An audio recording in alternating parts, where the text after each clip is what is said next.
And that's about all in Croatian. So, prekidamo program zbog važne obavijesti. Svi koji ne razumiju engleski jezik, hvala što ste došli i doviđenja. Naime, ako ne razumijete engleski jezik, nećete moći pratiti ovu konferenciju. Za prijevod pomozite se sa prijateljima za stolom. Hvala. Ladies and gentlemen, if you don't speak English or understand English, thanks for being with us. Goodbye. This will be only an English conference and there will be no translation unless you talk to lovely ladies or gentlemen at your tables. My name is Frano Ridjan. All the good-looking and more famous Croatian hosts were occupied or too expensive, so you're stuck with me for the last 10 years, probably, I think, because I was here from the first one. So can I get a round of applause? I'm from the first one with you. Oh, bloody hell. That was 30 kilos ago, but never mind. Stuff happens. It was a pleasure to see you again. And I hope that you have a great time for these 2 days because we have a lot of things to talk about. First time when we met, it was a question, can we do it 365? The answer was, of course we can't because it's enough for 3 months to take money and run. But we are stubborn and we say we can and we will do this because we have some lovely ladies who every year say, come on, let's try, let's do it. We need to do it, we need to do it sustainably, and we need to create some new offers in Croatian tourism, so why not? At the beginning I have to greet some people, so let's do it and we can start work. It's my pleasure to welcome State Secretary of Ministry of Tourism and Sport and envoy of the Croatian Prime Minister, Mr. Tonči Glavina. Good morning. Today with us, the State Secretary of Economy, Tourism and Sport from Slovenia, Dubravka Kalin. Welcome and thank you for joining us. Also with us, former Vice Prime Minister of Slovenia, Mr. Zdravko Počivalšek. Bog Zdravkec. He's half Croatian, he's always with us, so it's okay. We have also envoy of the General Director, Mr. Kristijan Stanicic from the Croatian Tourist Board, Mr. Sašo Popovac. Welcome, Sašo. Well, that's not all. We greet from Croatian Chamber of Economy, Andrea Vukojevic, who is also joining us. Hello, Andrea, nice to have you. With us, the Director of Development Agency from Zagorje and envoy of Prefect Zagreb Krapina County, Ms. Karolina Barilar.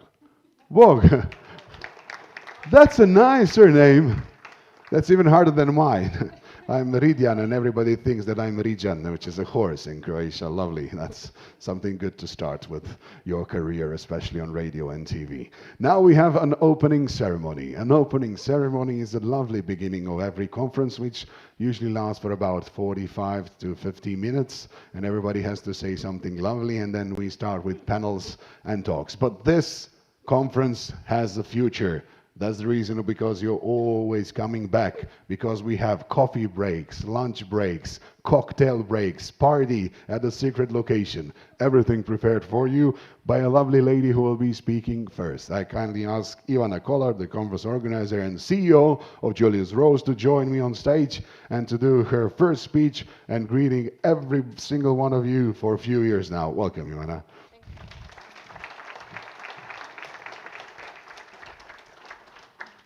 Hello everyone, dear friends and colleagues, eminent guests, ladies and gentlemen.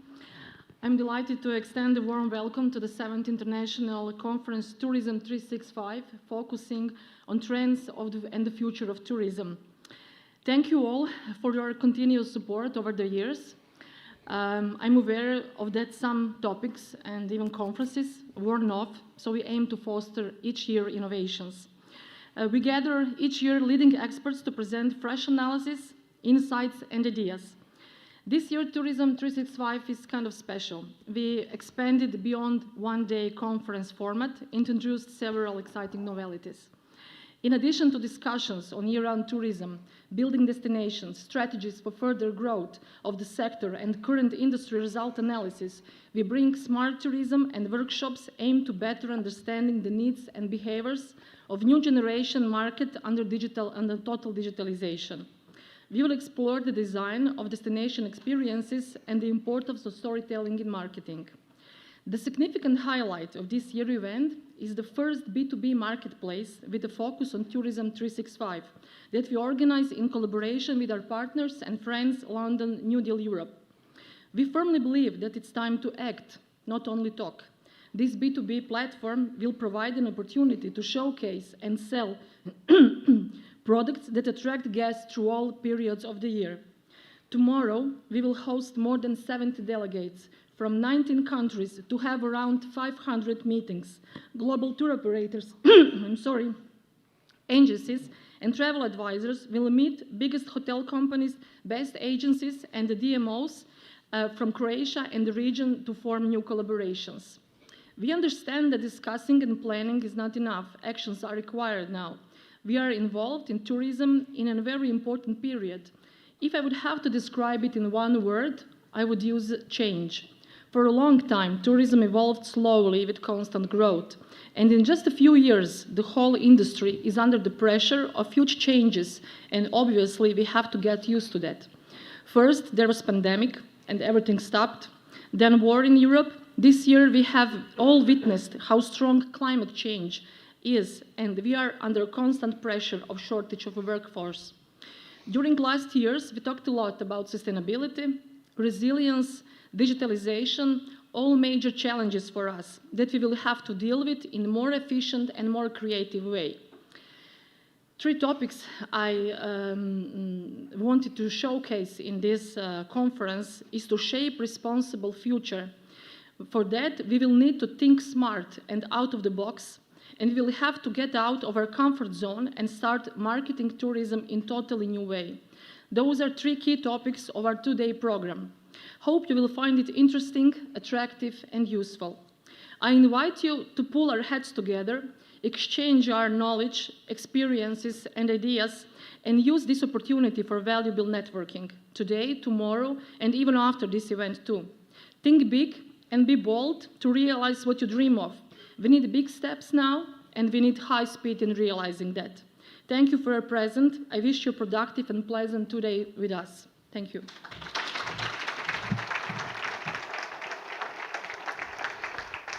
Thank you, and thank to your team who also brings us back here to this beautiful hotel. One very hard question. Who is sleeping at this hotel for these 2 days? Raise your hands.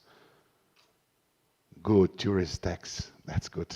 Nice, very nice. If any of you wants to stay with us as well, Vasya can always find a few rooms more, so it will be easier to do that way. We carry on with another lovely gentleman who was with us, of course, at Tourism 365 conference as a speaker. Then he said, ooh, they do some good job here, so maybe it's time for the New Deal. If it worked in America like 50 years ago, we need a New Deal for Europe. Why not to use it? I called Tine Morn, co-founder of the New Deal Europe, to join me on stage. Tine? Tamo si. Welcome, Tine. So, I said no Croatian, can I do Slovenian? Of course. No, I'm joking, I'm going to stay in English. Gremo lahko naprej. Yeah, gremo. Greeting everybody, thank you for coming in such a great number, and I'm honored to be coming I'm like a graph. So we observed the conference in the first year, then we were invited as a guest, then we were invited as a panelist, and here we are, me and my business partner, Robert D. Robert, where are you? Somewhere here, there. So we started this company called New Deal Europe a couple of years ago during COVID, and yeah, it turned out very successful. So our aim is to connect the region, so everything from Slovenia down to Greece up to Moldova. Croatia is in between. Some call it Balkans, some call it extended Balkans, so don't get offended. Eastern Europe. Yeah, Southeastern Europe actually, yeah. And we just came back from the United States, and we both live in the UK. And I can tell you this is the last exotic part of Europe, and everybody is trying to get more and more business here. So get ready for more and more business. Croatia is, of course, on the top of the list. We are absolutely delighted that Ivana invited us to be part of her conference. I think is one of the greatest projects that you do in this country in terms of tourism. And great to have such a big support from the whole basic spectrum of the hotel industry, of DMCs, and the government institutions and everybody else. And I just believe that this can become one of the best regional forum, not just in Croatia. So not to take too much time and not to sing Slovenian songs, welcome, and I'm glad that we are all here. Thank you. That's a pity, Tine. I was expecting at least one from Navihanke Očikas. Gasilec moj, oj, oj, oj, oj. he will be doing that after the cocktail tonight. So if you want to learn some more Slovenian songs, join us, of course. In Croatia, when we need some work to be done, we call people from Bosnia and Herzegovina or from Serbia. But if we need to plan something which has a future, then we have a lot of friends from Slovenia. That's logical, right? We have him and another guy who has the best thing in his whole life. He can be a Slovenian and Croatian, doing it both in a business club. So clap your hands for our dear friend Sasha Muminovic, Slow Crowd Business Club President. Sasha, join us on stage. That's always nice to be a part of this conference. When you feel love, you feel Slovenia. When you make love, you come to Croatia. That's Thank you, Frano. Anytime, my friend. My wife is Slovenian, so... That's good. Great choice. Oh, yes, I agree. Dear distinguished guests from abroad and from Croatia, I'm very proud to greet you in the name of Slovenian Croatian Business Club. Even I increased the standards of this conference again, and it is the most important event.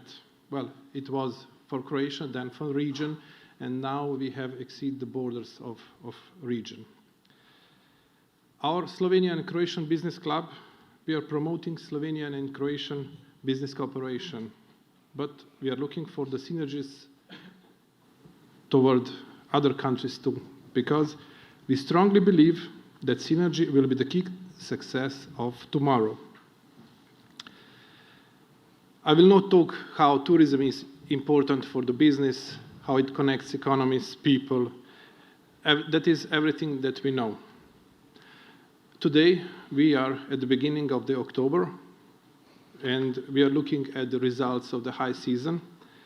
But let me ask you, do you want to talk about high season? Do you want to talk about season at all? Because the title of the conference is 365. So looking at the highlight of the conference, trends and future of tourism, would it be high season or can it be 365? I hope that you will have a good time here in Croatia.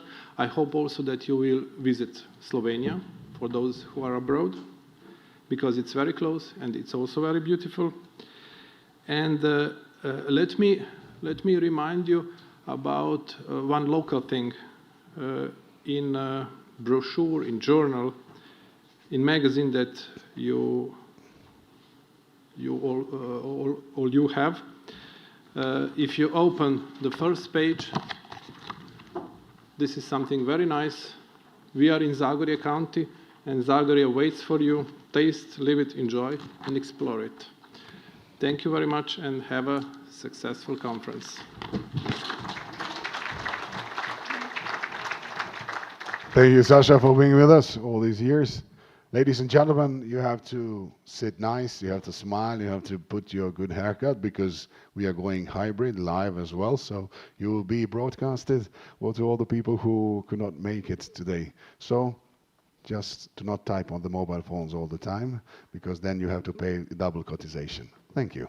We carry on now with our opening ceremony. We have, of course, one lovely lady who will be speaking as an envoy of the Prefect of Krapina-Zagorje County. She is actually a director of development agency for Zagorje. Carolina, join us on the stage, please. No problem. I have to. Barilar, really? Welcome. Nice to have you. I'm the one with the difficult last name, but it's pronounced Barilar, and it's not so difficult anyway. So, dear ladies and gentlemen, I'm pleased to be able to greet you today on behalf of our county prefect, Mr. Željko Kolar, who is currently in Zagreb on another meeting, but he will be joining us later on to participate in this conference. So, welcome to Krapina-Zagorje County, a fairy tale at hand.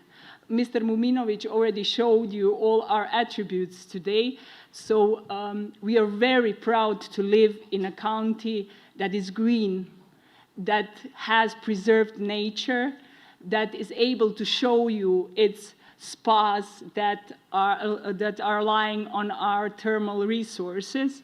We are very proud of our cultural heritage, museums, well-known persons, our castles.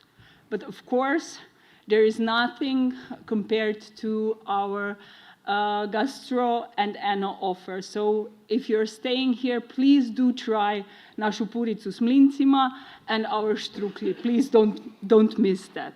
Oh yeah. Okay.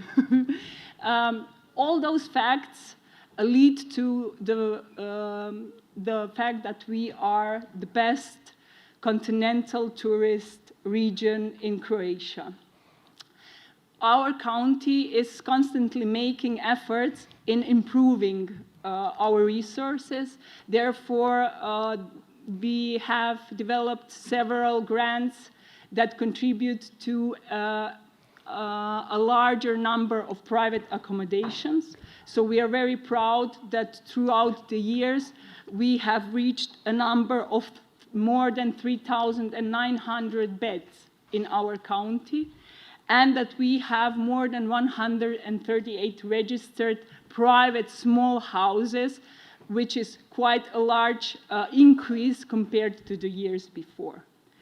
The numbers are also telling us that we are increasing the numbers of visitors and overnight stays. So if we compare the year 2002, September 2002 to September 2003, we can see, we have measured that we have more than 16% more registered overnight stays of foreigners. The most of them come from Slovenia, of course, and then from Austria, of Israel, Netherlands, Poland, and Germany. Those are our top 7 countries that we are being visited from. Not to be deceived, although we have a lot of small accommodations, the most numbers of overnight stays are still generated by our spas, thermal resources, and hotels. We are currently experiencing investments in those fields. One of them you can see here in Terme Tuhelj. They are constantly working on improving and enhancing their offer, which is also a topic from our conference in these 2 days. One large in Donja Stubica, Terme Jezerčica, have also recognized that they need to expand their offers, so they closed an investment cycle with an outdoor experience of youth. We, as a public administration, we are in charge of providing guidelines and strategic directions.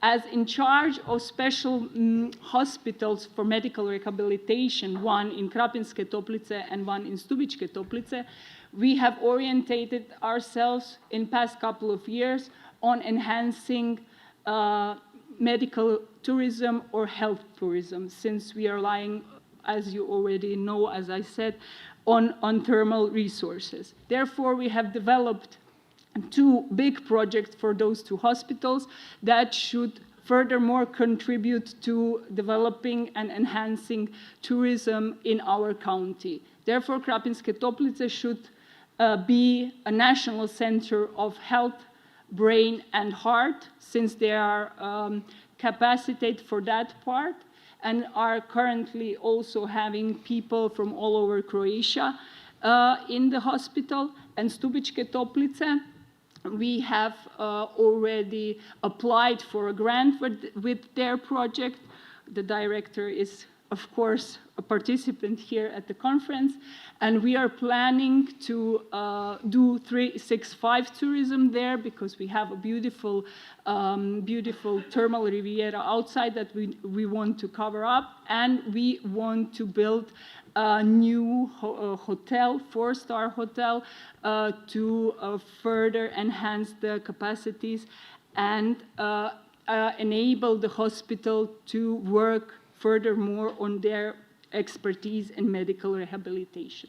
Since we all know that people are the key, we as a county have supported a project called Establishment of Regional Educational Center for Hospitality and Tourism in Zabok. We are currently polishing it. It should be opened in about a week or two. And there we will have a center of excellence for providing people. We already heard that we have currently problem with excellent people, with gaining people, and we are proud to have that regional center in our county. So we look forward for today and tomorrow. I am sure that this conference will be as a great success as the previous ones, and let us listen, learn, and enjoy. Thank you. Thank you, Mrs. Barilar.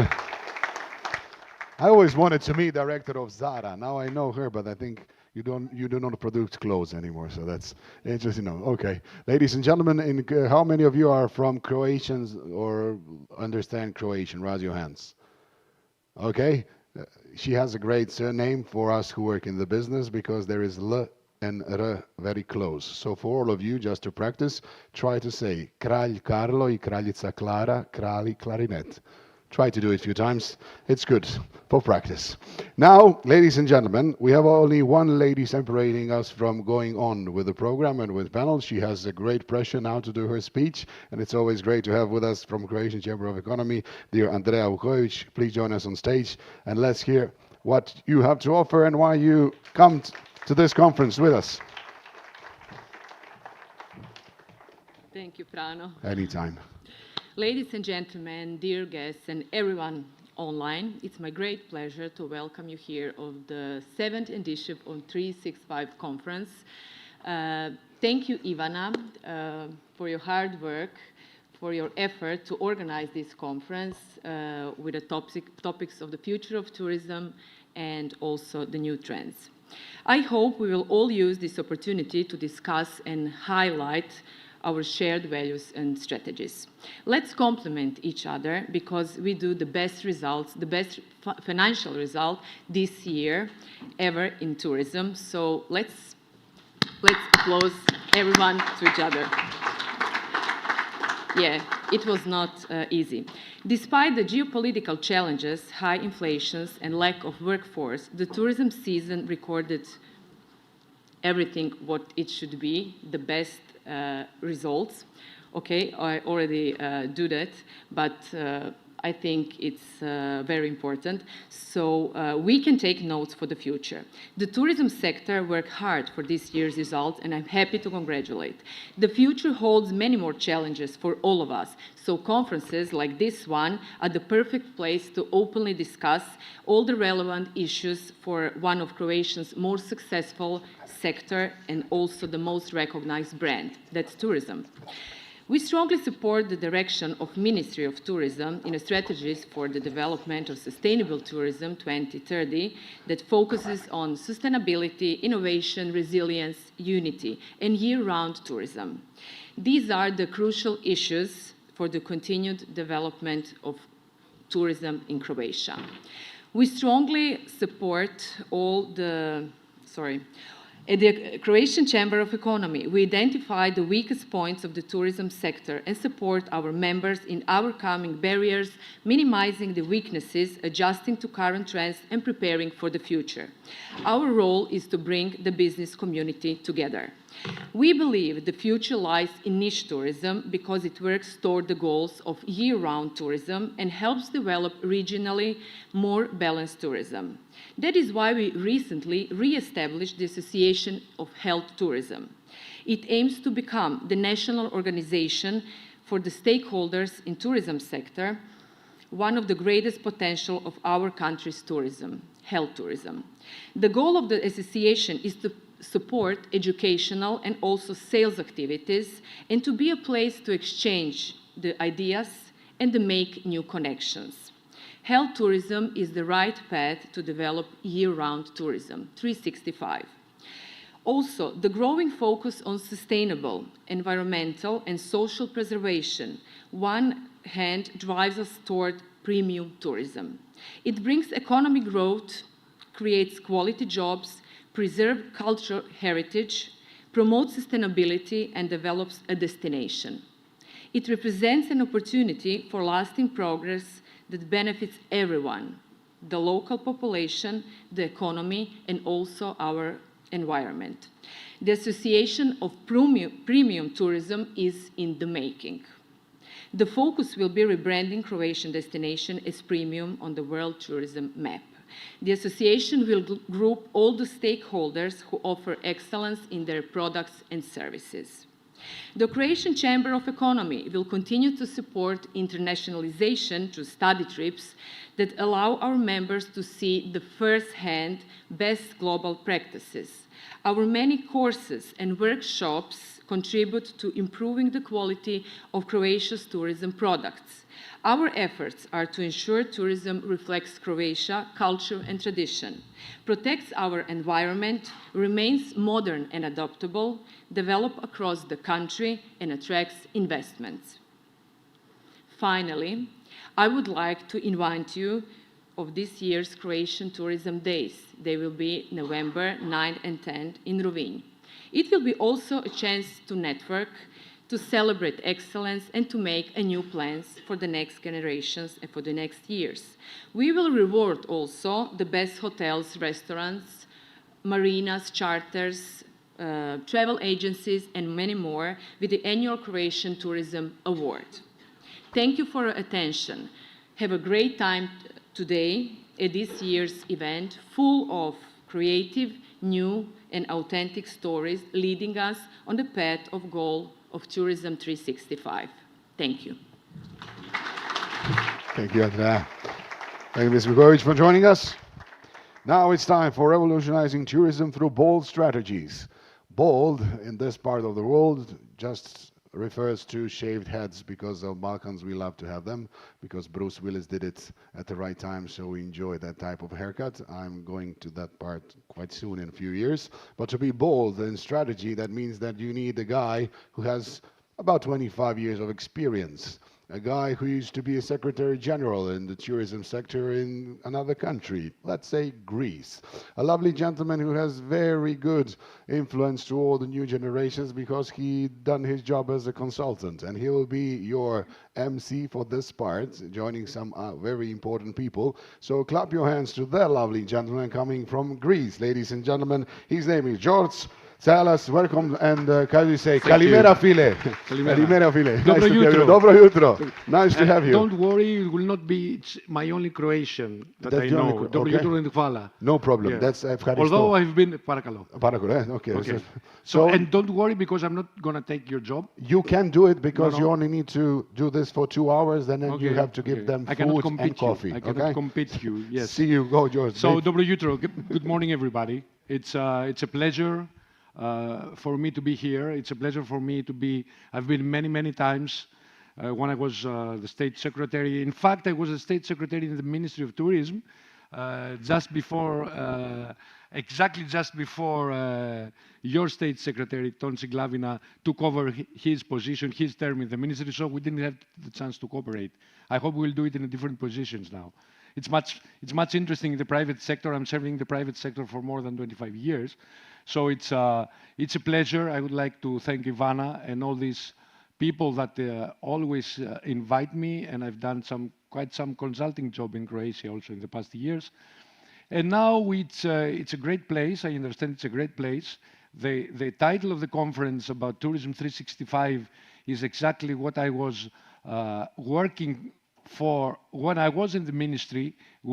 Our program was Tourism 365. At least it showed that it had done some good work. At least you have it here in Croatia also, and you are trying to do the same thing. I understand that it's a perfect season for all the people to keep on going and still have tourists like we have in Athens. And I also understand that this is again the time, and it will always be the time, that we are discussing about the next day in tourism. Because the next day in tourism, I remember when I was in the ministry, we were discussing about how to increase the season, 365 days, and we were trying to find ways to promote 365 days of tourism per year. I mean, with 12 months, 365 whole year round. And you, as we in Greece, have great opportunity in doing so.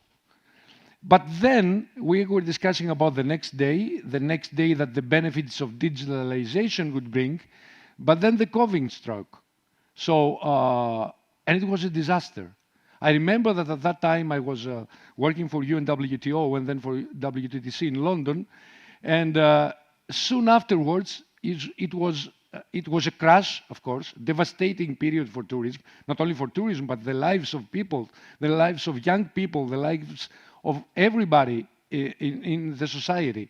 And then we suddenly said, now it's the next day. After COVID ended, we said, it's the next day in tourism, and we were very happy on this. And we started working on this, 365 investments, promotion, crisis management, we put crisis management.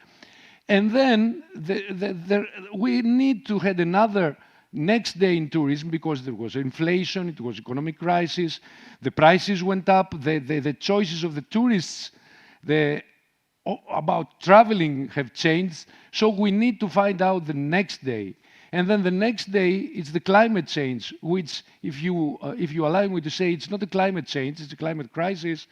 And I don't know if it becomes more, but this is not a climate change that just happened because it happened and the climate changes. It's something that we did, I mean, the industry, and of course it's very strange at the same time that tourism and the aviation and everything, at the same time, it's a big pollutant for the environment or the waste or whatever, but at the same time, is the big pollutant, but it needs to take advantage of all this huge development in tourism. So again, we have the climate change, the climate crisis, and again, it's a new day. So next day in tourism, we are going to discuss today with the great speakers and of course you audience, what's going to be the future of tourism. We can start the next day today, we can start it next week, or we can start it next year. We hope there won't be any crisis or catastrophic events. This summer in Greece, we had catastrophic events, big fires and big floodings. And I assume this is only what it would happen in Greece. Of course, we had an earthquake, but this is, and we can see what floodings did in Libya or the earthquakes in Morocco.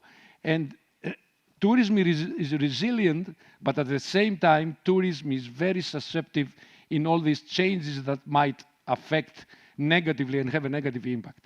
So today we're going to, as my friend Frano said, that we're going to speak about revolutionizing tourism through bold strategies.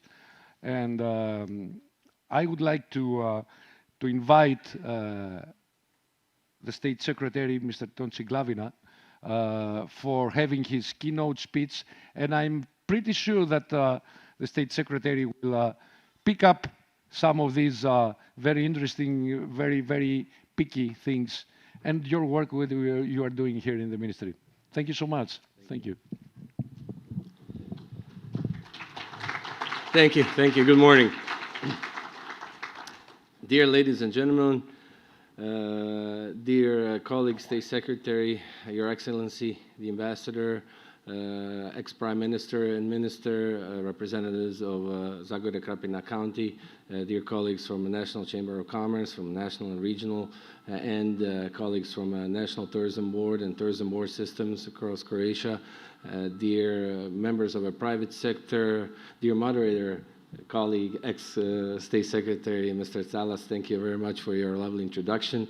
And everybody here, I want to extend a warm welcome to everyone on behalf of Prime Minister of the Republic of Croatia, Mr. Andrej Plenković, on behalf of Minister of Tourism, Mrs. Brnjac, and of course on behalf of myself as well. It's a great honor to be here with you today on the conference that's very important because not only it's in a way wrap up on everything that we're doing in transforming Croatia to be a year-long tourism destination, but it's also a conference that shows a lot of trends and shows a lot of futures. So Especially because of that, my last greeting goes to the organizer, Mrs. Kolar. Thank you very much for everything that you're doing. Thank you for 7 years of hard work and dealing with a topic that's not easy to deal with. And you have been working closely with the Ministry of Tourism for years, and everybody in the tourism sector. I want to thank you once again. So please, a round of applause for Mrs. Kolar for doing the great work that she's been doing all these years. So the topic today that I can reflect upon both strategies, it is something that's, that is important to us and something that we are currently undertaking. As for those of you who have maybe been following closely, we have been last several years really making a big step forward in transforming Croatian tourism for the future.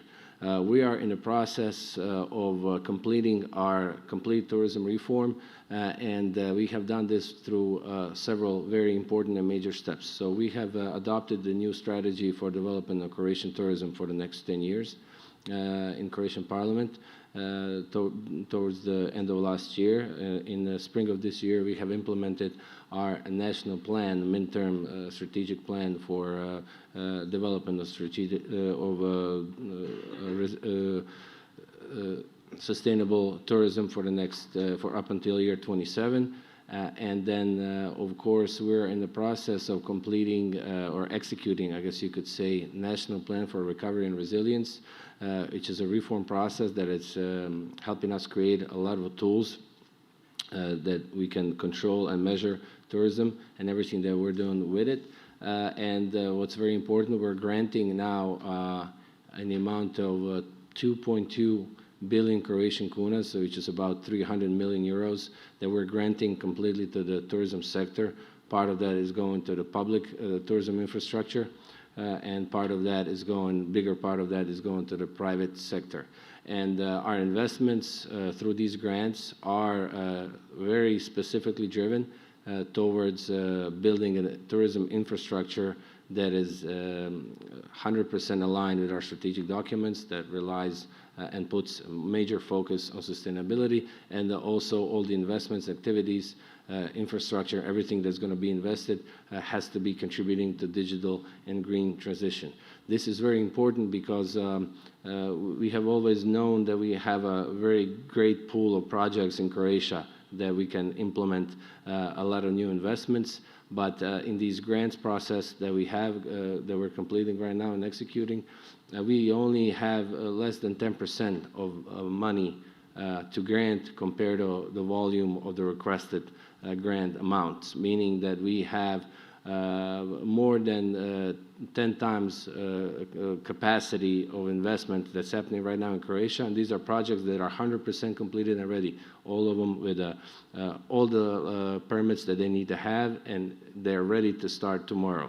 So we are actually working hard to see if we can maybe find a way to arrange more resources and that we can invest. But as a part of this reform process that I mentioned for the period of execution of this strategy, the new strategy that we have devised, we are planning to invest 1.3 billion euros into tourism sector, into activities that I have mentioned, and this is going to be through National Plan for Recovery and Resilience Plan, and through next financial framework, 21-27, national budget, of course, and budget through Tourism Fund. It's a special design budget that we have for investments, and of course through the National Tourism Board. So it's a very exciting period above it. And what are we doing with this? Our moderator mentioned earlier COVID, and I think it's a good thing just to remember, because most of us, you know, we kind of go by like it never happened, really. It went through quickly, and we have basically recovered relatively soon. But remember this, several years ago, we had a situation which was the global health crisis. Basically, what each one of us knew, that if you travel, you're really potentially endangering yourself. If you travel, you could potentially die. And yet, people still travel.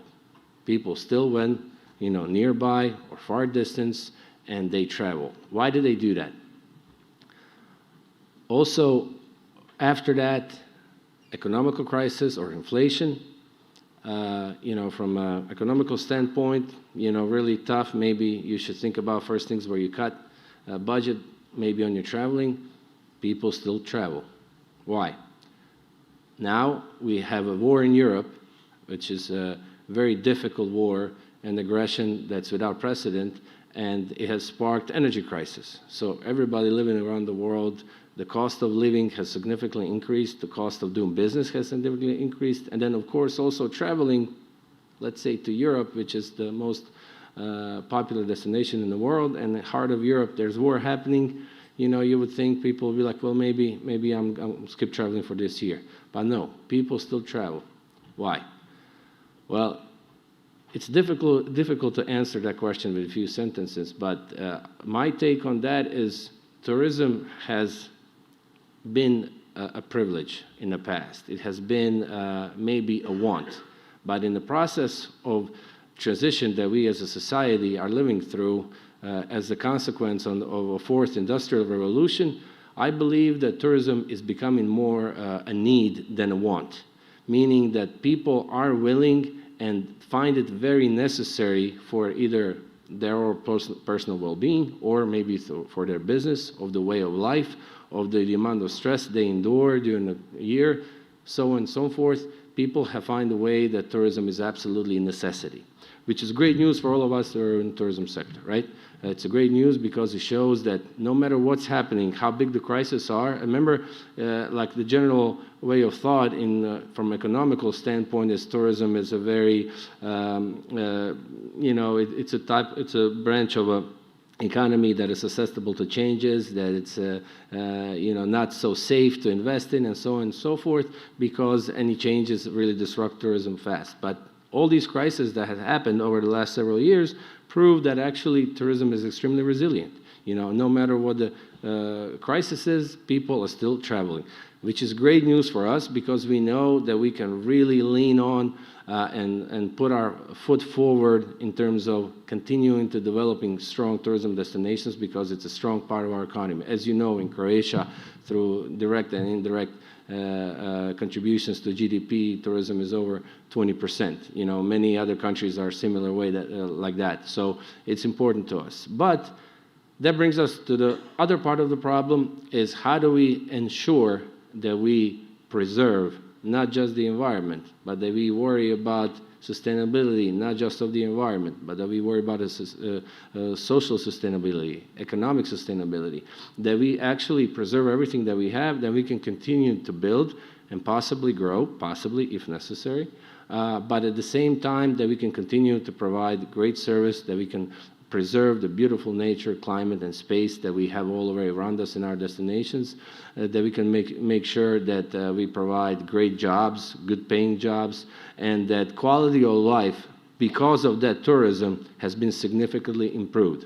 And I think I can speak openly, and if we can all speak honestly, across the destinations in Croatia, tourism has definitely transformed those destinations, those regions, those towns, municipalities, counties to the better, created the better conditions of life, and people are living much better than they have maybe 15 or 20 years ago. But at the same time, now we're coming to that point in which we really need to change the way we manage things and send the messages. So as Croatia, over the past, say, maybe 20 years, our focus have been on growing, more arrivals, more overnight stays, more. And now we're not in that position anymore. We're very aware of our situation, and we are very much aware of where our positioning in the future is, and it is to provide a great tourism experience while still taking care of quality of life for our local inhabitants, which means that primarily focus is developing tourism in a pre and post season and all the way around the year, as this conference suggests in its title. Everything that we have put through these strategical documents that you have that I have highlighted is basically core of it is sustainability and developing Croatia as a year-round tourism destination and developing lesser known and lesser developed regions that are far away from the sea, I guess you could say. So in this process, this is something I forgot to mention earlier, in the grant process that we're doing right now, all of those investments, all of them, are going to result in investments on the continental parts of Croatia. The reason for that is because we had driven our calls based on index of tourism development index, which means that we favor all the regions that are less developed, they're less populated, they're regionally less developed, and so on and so forth. So it's actually very exciting because now we're in the process of completely seeing transformation from a tourism perspective of the continent and areas outside the coastal areas. And all of those destinations, as it was mentioned earlier today by our hosts, actually, you know, are generating and offering tourism, highlighting something that's not related to summer, that's not related to sun and sea, which is either enology or gastronomy, active tourism, health tourism, cycling tourism, so on and so forth. And this is what we're doing right now. To complete the whole process, we have now finishing we have adopted it on the governmental level, but now next week we're going to be in Croatian Parliament presenting the law, new tourism law or tourism act.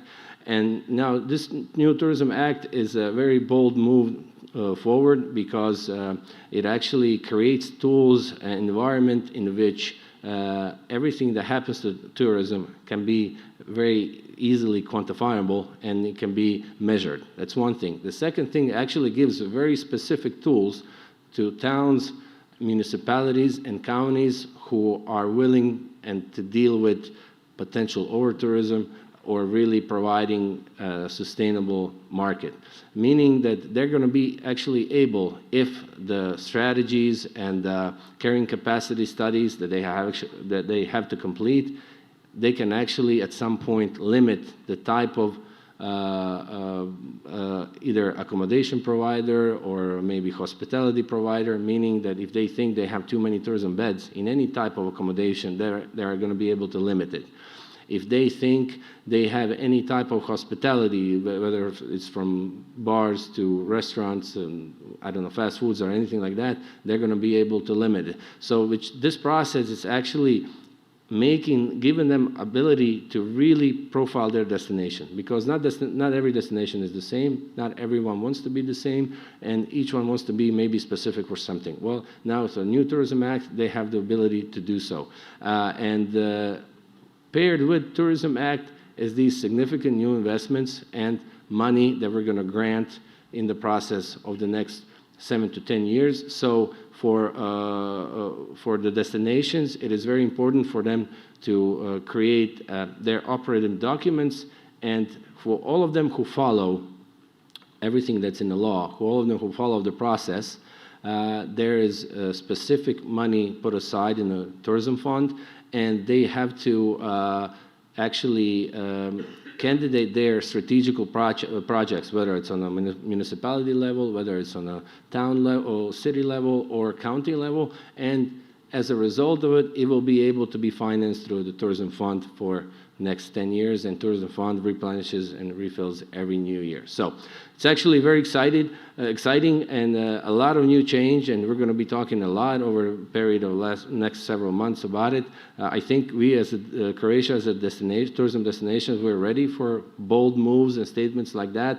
I think we're ready to emancipate our destinations to take bigger charge, to make decisions, to give them ability to make a lot more decisions that they have made so far, because as we grow as a tourism destination, as we grow as a tourism nation, we get better and better, and we get more knowledgeable, and we're ready to take a step forward. Thanks, of course, through conferences like that, exchange of information, and everything that we're doing on the European level, on the world level, through UNWTO, World Tourism Organization, all our friends on the European level, in which we really make sure that we communicate, and we're going to be passing several new big legislative processes through the European Union in the next several years. I won't bother you with that right now, but a lot of great things are happening in the future. So in a hope that we're all going to contribute to much as we can to the sustainable tourism future, thank you for inviting me here today, and I'm looking forward to meeting you all and talking. Thank you.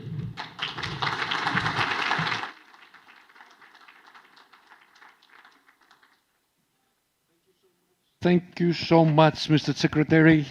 We need to do some bold moves, as you suggested now with the conference. So without no further ado, I introduce to you Mr. Tom Jenkins, who has been a friend for quite some time, the CEO of the European Tourism Association, more than 1,000 or 100 members, huh? I thought you said you've been CEO for more than 1,000 years, no, but no. it feels like that.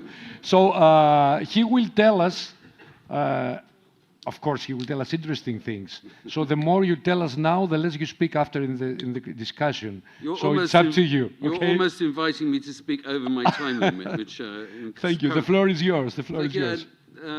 Distinguished guests, eminent guests, ladies and gentlemen, good morning. I mean, mercifully, much of what I've got to say, I'll just see if I can operate this clicker. We're here. Sorry. Back. Right. As has just been introduced by George, ETOA, which I have the privilege of being part of, was founded about 23 years ago by a group of operators who sold Europe as a destination, as opposed to individual countries. And they sold it in the chief origin markets of North America and Asia. And they still do. We're still there. So if you want to sell Croatia or any of the other countries of the Balkans to those markets or through my members in those markets, come and talk to me or talk to my partners, New Deal Europe, with whom we work very closely. And just to emphasize the sort of unitary nature of the Europe that we sell, one of our leading members, G2, did a quick survey, and they said that in Indonesia, 95% of their holidays are sold as multi-country holidays. They visit more than one country. Thailand, 70% of all the clients visit more than one country. In South Korea, about 60% of them visit more than one country. So Europe, for the vast bulk of our client base, is a multi-country unitary destination. And this is enormously helped by the arrival of the Schengen area.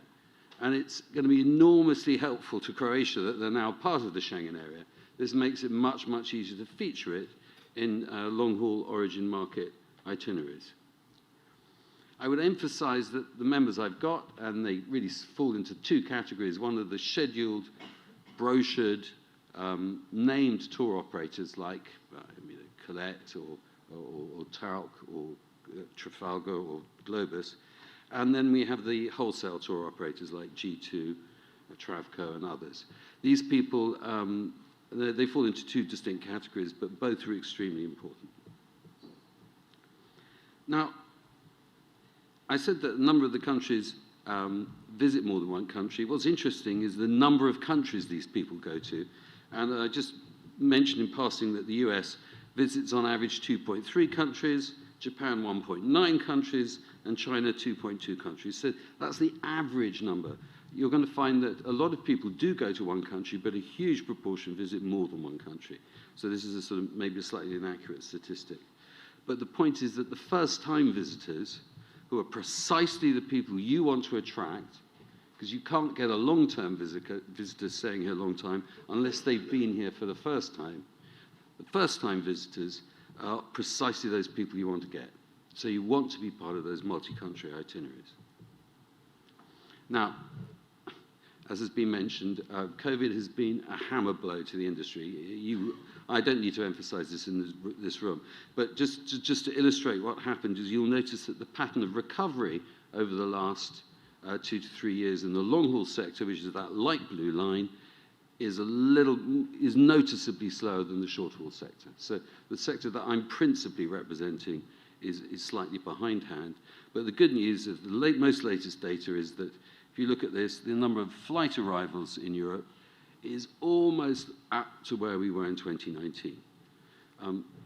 It's effectively 4 lost years, but we're nearly where we were in 2019. And so we can almost say this is a recovery. There are complications with this recovery. And I said earlier to a media interview that when you come out of hibernation, which is where we've been for 3 years, things hurt. All the normal things are difficult. A lot of things are troublesome. And undoubtedly, recruitment in the service sector throughout Europe has been a major challenge. both there's led to a reduction in capacity in certain areas and a deterioration in service. This is being ironed out as we speak, but it's still a factor, particularly in Western Europe. The war in Ukraine has not been helping. It suppresses demand for Eastern Europe, as undoubtedly the case. And it removes Russia, which is a very important origin market for Europe, from the equation. And extends flight time and costs for Asia. So this is a major block on Asian traffic coming in. Above all, and I say above all because it's really affecting Western Europe, the refugee placement has led to a massive reduction in available bed stock, particularly at the lower end of the scale. And inflation, I'll get on to sort of vaguely good news in a minute. I'm just going through the bad bits now.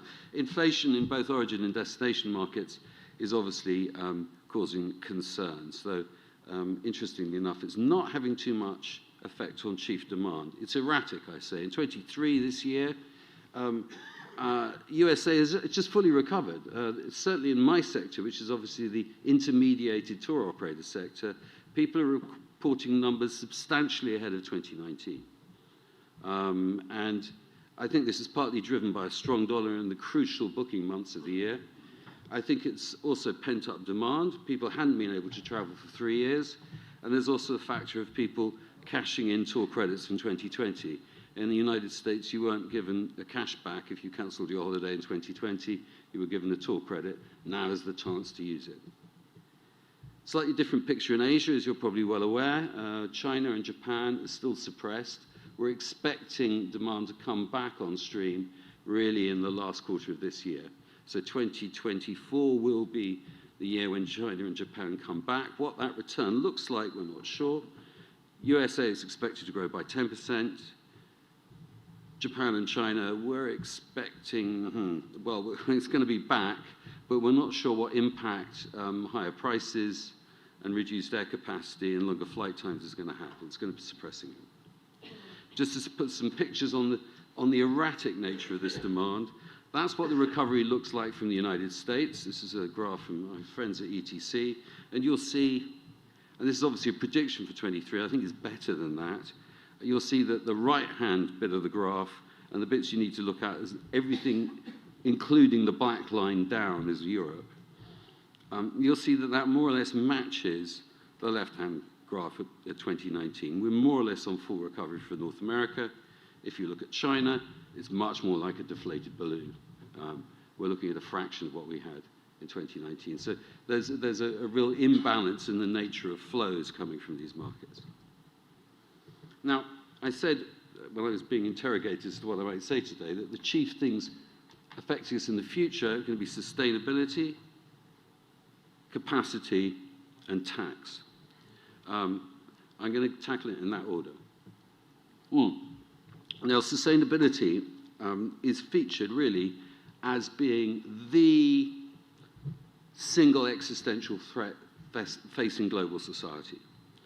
And it really came on stream with the now Prince of Wales speaking to David Attenborough at the Davos conference in 2019, where the Prince of Wales, or the now Prince of Wales, declared that the Garden of Eden is no more. And David Attenborough said that anyone who believes exponential growth can go on forever in a finite world is either a madman or an economist. And it's a quote from Kenneth Boulding. A reason why and I'm not going to dwell too long on this, I think is undoubtedly something that we all have to take really seriously. The difficulty we've got is that the tourism industry is not geared up to taking it very seriously if the clients don't take it very seriously. And it's very good. One thing this illustrates is that we've got a seriously important top-down message coming, but it's a top-down message, and this has got to be bottom-up for it to work. The other thing that indicates why this is a slightly complicated discussion is that the quotation from Kenneth Boulding was made in 1973. And since 73, we've had 50 years of exponential growth. I think that the discussion will evolve into being a payoff between carbon consumption and the prosperity and wealth that that carbon consumption generates. So there's going to be productive carbon consumption and non-productive carbon consumption. And one of my roles will be to plead that long-haul tourism falls into the category of productive carbon consumption. If you look at long-haul travel expenditure, you'll see, and this is data from ETC, and if you want, we can discuss the shortcomings of this data, but broadly it shows that long-haul tourists spend a lot of money in destination. So ultimately, if you're going to get people coming to you, these are the ones you want. The average long-haul tourist is equivalent to someone with a salary of $130,000 coming and spilling money all over your economy. You don't need that money. That's just the sort of consumer you want strolling down your high street. Capacity. We talked about over-tourism. I show this just as an example. On the left, we have an example of over-tourism caused by tourists on the Charles Bridge in Prague. On the right, we have over-tourism caused by people in Prague on the Charles Bridge. I show you this picture. By the way, if you want to have the Charles Bridge completely empty, you go at the height of the tourism season, but you go at 6 a.m. because that's when this photograph was taken. I say all this is that, one, cities are supposed to be crowded. This is a picture of Oxford Street circa 1923, and it's full. And everyone's going, this is just what we need in Oxford Street. We've got a full street, lots of people.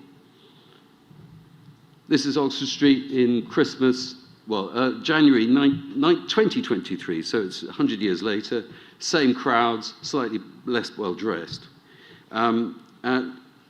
The point is, it's a sign of success.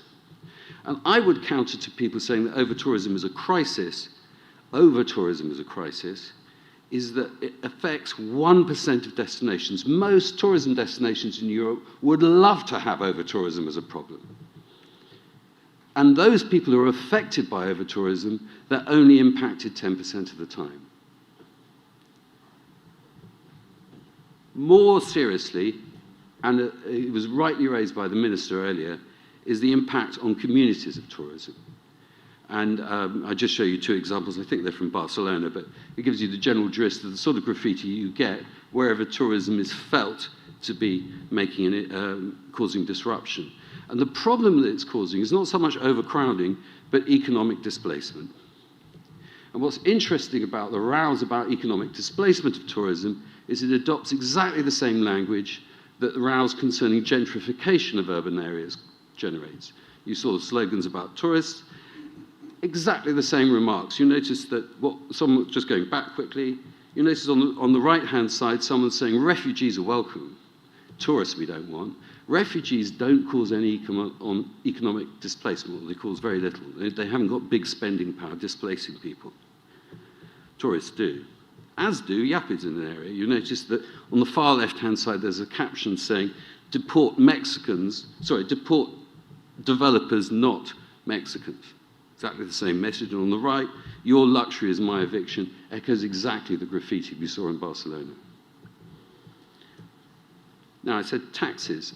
I suppose if I'm asked what do my members want most of all in order to sell a destination like Croatia, it's a destination of any of the countries in the Balkans, is they want a predictable environment where they know what they can sell and what the price they can charge and that things will be smooth. That's what they really want.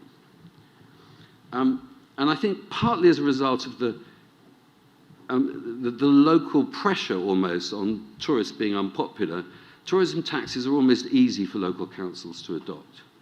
You will not be surprised that E2A is not really in favour of tourism taxes. And I'll just give you a quick litany of why not, and people can then come back to me to tell me how necessary they are. But for what it's worth, it's a misnomer. You are not taxing tourists.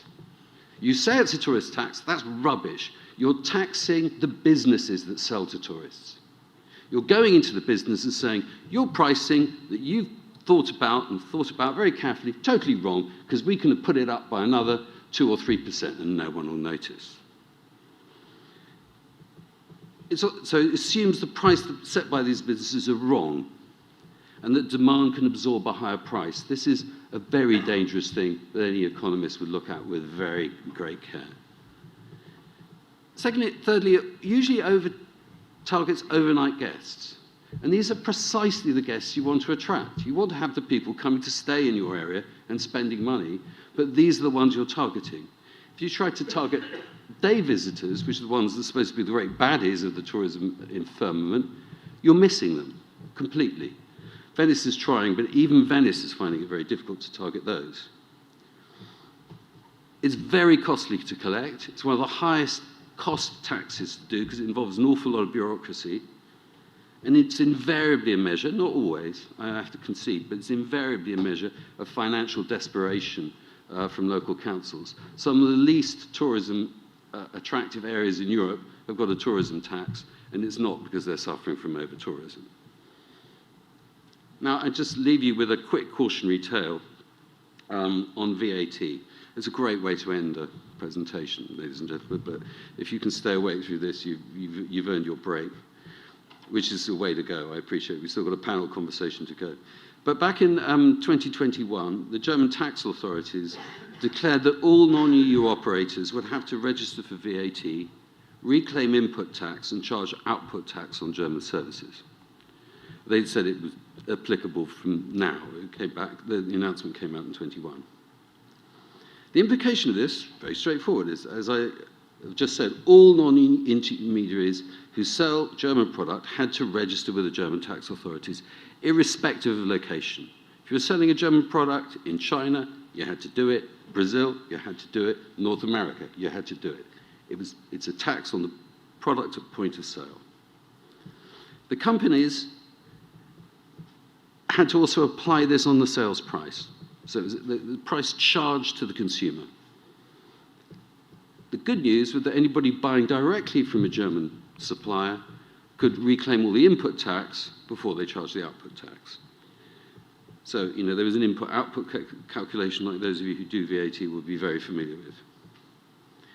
The impact meant that there would be a huge competitive difference between operators buying directly from suppliers who are based outside the EU and those buying through an EU wholesaler. Because EU wholesalers, those of you who are party to these things, have to account for VAT on the tour operator's margin scheme, and that tax is non-refundable.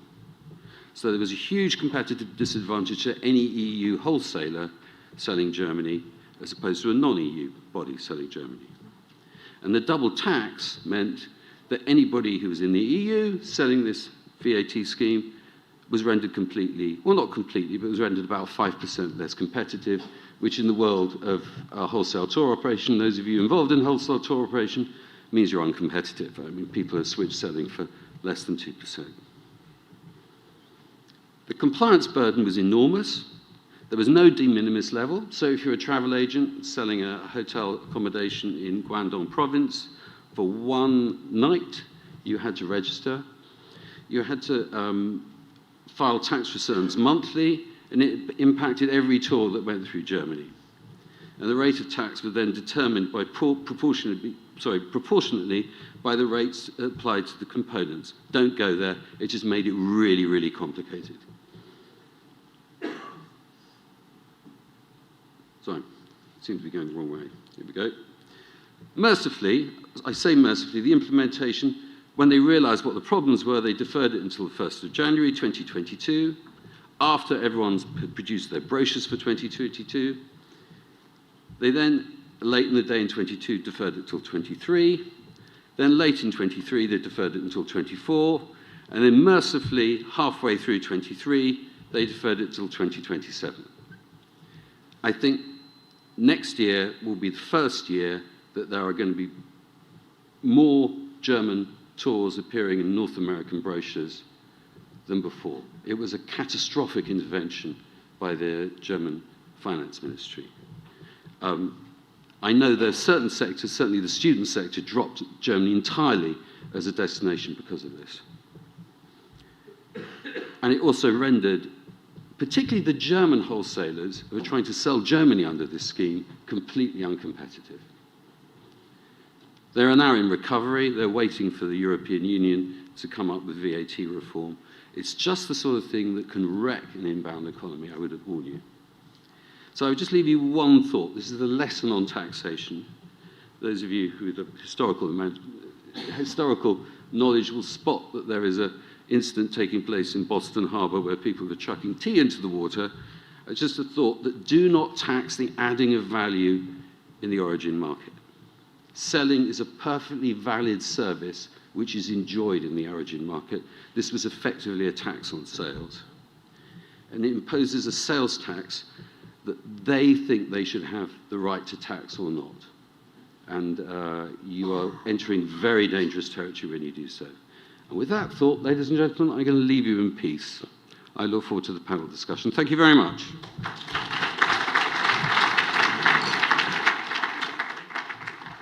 Very much, Tom. I think you should stay so as to save some time, not going up and down.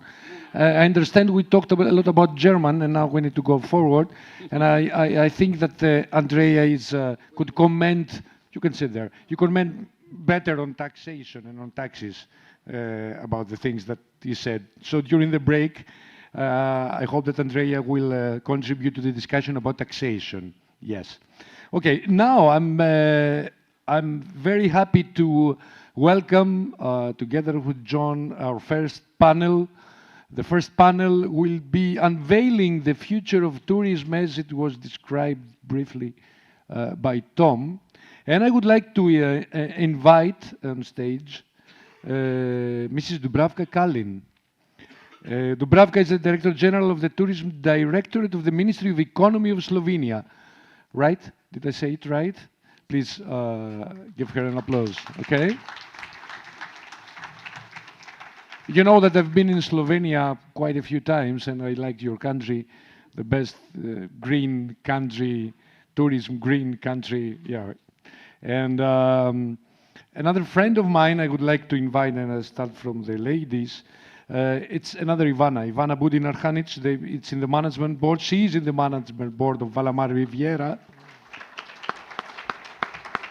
I understand that you know Valamar Riviera, because if someone says that we don't know Valamar Riviera hotels in Croatia, he would never get invited. Ivana promised me to invite me next year to one of the hotels, so I'm looking forward to meeting her there. And we have Sasa Popovac, the head of market research and analytics, right? From the Croatian National Tourism Board. Okay, please join the stage. And of course, you know already Tom, we have Tom already in the panel. I hope I haven't forgotten anybody, because there have been a couple of changes, small changes. So it's, I thought it would be someone else, because I would be standing most of the time and not sitting like this. It's not very convenient. Anyway, so some housekeeping rules. It's already 11:25, okay? The good thing is that we don't have a clock. Usually there's a clock and there is a ticking bomb, and then it explodes after some minutes. So we don't have it. So, but this does not mean that we are going to have, we have 35 minutes. And if we, with the help of Ivana, we'll steal 5 minutes from the break, and not more, because everybody will get exhausted. So we have a short time, so I advise you, and I would recommend that we could be to the point and very precise and very brief on this. I would have, in a different situation, would think of some questions, but now, as I mentioned to you in our communication, it's better to have just an open, friendly discussion around two topics. We discussed what would be the future of tourism, and we are going to unveil it. Not only the tourism here in Croatia or in the neighboring countries area, but also the global tourism. Because it's the global tourism, as we saw from your presentation, is China, US, coming all over to Europe, and this is Europe. We live in Europe, so we need to do our business within Europe, but with international tourists. So I'm thinking on two topics that you know them already. The next day, or after all this crisis, the war and COVID and climate and the shortage of skills and all of this, we are now in a position that we are facing that next day we're discussing. We are moving forward. We are moving forward towards sustainability, with digitalization, with the risk management, and with the expansion, potential expansion of tourism, 365 days, okay? So one thing I would like to discuss with you is that where are we now and how we go on? And the second thing would be from the position that you have in your organization or in your association or your private company, what would you do, what do you envisage? Now we are going to the next step. So I will start from the ladies. I will ask Dubravka to tell us, what do you think about this next day? Where are we now? How are we moving on? And your ideas on this. Thank you very much, and thank you, Ms. Ivana Kolar, to inviting me for this panel and this conference. Nice to see you all. So, as we heard before, we had quite a rough years behind ourselves. 4 years ago, we could not imagine that the world can stop and close the doors all around us. But COVID taught us that that can happen, and we really need to rearrange our mindset to survive. Nobody really knew how tourism will develop in the future. We in Slovenia, for example, expected that it will take 5 or even more years to recover from COVID situation. But according to the statistics and numbers at this moment, we can see that we are even slightly better than the world statistics shows, about 2%, that we are doing better. But of course, one thing is statistic, another thing is reality. So far, we can say that we are recovering well, and as our neighboring country, Croatia, we are also now in a phase of very strong investment cycle from the recovery and resilience plan. And I have to say at this point that in Slovenia, obviously, we have luck with ministers of economy and tourism. Years ago, we had Mr. Počivalšek, and now Mr. Han.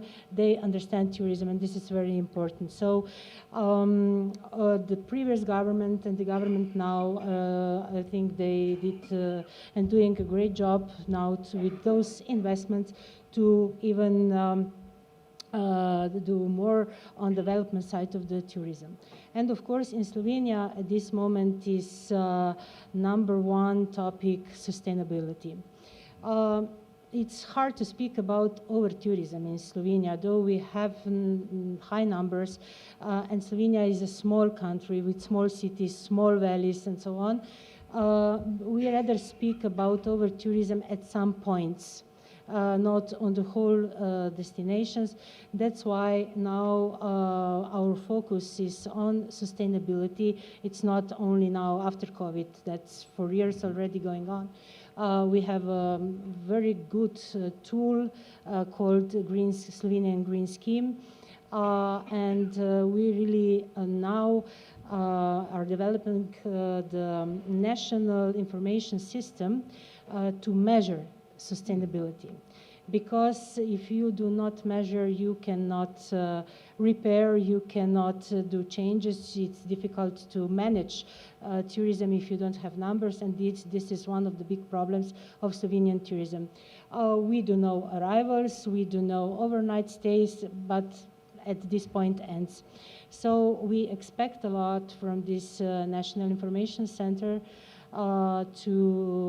that we will be able now to measure sustainability in Slovenia, so it will be much easier for now in the future to take decisions. But I firmly believe that sustainable tourism and 365 tourism is one of the most important topics in Slovenia right now. I understand that it's very, very important to measure that sustainability, as you mentioned. I was in Brussels on Friday because I'm a member of that Together for EU Tourism expert group, And one of the focus of the Commission for the next years until 2030 is how to measure, how to find indicators to measure sustainability, to measure carrying capacity, to have sufficient data to understand what would be going on. What do you think, Ivana? How do you think okay, I understand that your perspective, you're in hotel business, and you had a great season as we discussed last night. You increased the prices, but it was good for you, not bad for the tourists because you had big numbers of visitors and tourists. What do you think? Where are we now? How we go on into the future? Thank you for the question. I guess we will just continue our discussion. Yes, of course. From last night. Yes, we in Valamar, I think, and in Croatia can say on this top level of numbers and arrivals and overnights that tourism here has completely recovered to somewhere a bit above 2019 or 2019 levels. But I don't think we should congratulate ourselves on this and say everything is fine and we're back to where we were before the COVID crisis. This would be very misleading and probably dangerous to do. I think tourism has changed a lot, not only because of the COVID crisis. The COVID crisis maybe pushed along some things and some challenges that we were facing even before and sped them up. But tourism today is facing a lot of very existential questions. Both from the side of the tourists and the travelers and what they want and how they are changing their values, their expectations, but then also from the side of the receiving end. This is, I think, very new. And it's a good discussion. It's a discussion about sustainability, about destinations, about how we manage these destinations. What we heard in the morning presentations, how do we ensure that tourism is actually creating better quality of life for people who are receiving these tourist flows. So it's no longer just a discussion about how do we attract more tourists, how do we have more overnights or more successful hotels or more occupancy in those hotels or higher prices. It's a much wider discussion that is now mostly being discussed under the umbrella of sustainability, and that's why sustainability is the number one topic. It's not just about climate change. It has many social, political, and economic aspects that are really critical for us to discuss. So my sense is that tourism will have to change a lot and will change a lot. And all of us who are in tourism in different ways, whether we are hoteliers or other parts of the value chain or the public sector that is putting together regulation and steering this really complex sector, all of this will have to take into account the transformative changes that are happening in the world. And that's why I would hope that today we take some of these topics very seriously. Like, for example, the topic of over-tourism is not just a topic of how many people are on the streets and whether it's crowded on the main street in some city or not on a given day. The topic of over-tourism is much wider than that. It's about, the overall infrastructure and resources of a certain destination, and whether or not the way tourism happens in that destination, these resources are being protected or being depleted. So the whole point of sustainable tourism is that when tourists leave the destination, that they will have created more value for the destination and not less. And that is the challenge of over-tourism, because today, when you have destinations which receive a lot of people, and many destinations in Croatia are already at that point, they do not have infrastructure to actually handle these people in a sustainable way. So let's talk about waste. Let's talk about the water supply. Let's talk about traffic. Let's talk about roads, parking. This is a much bigger question than okay, can we handle a few crowded days in August on the main streets of our destinations?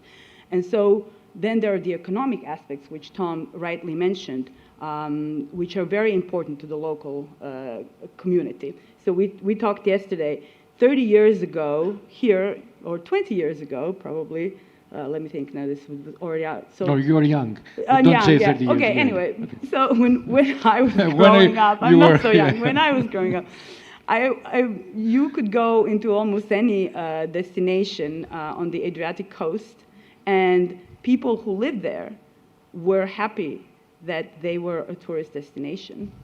People were really saw not only just economic benefits, but overall benefits of living in a tourist destination, because they also remember what it was like to live without tourism, which was a very, very hard life. So tourism brought economic development. But today, this is no longer the case. The people living in tourist destinations are no longer happy about living there without questions, right? Without challenges. So yes, to some extent they have economic benefits, but on another, many young people are leaving these destinations.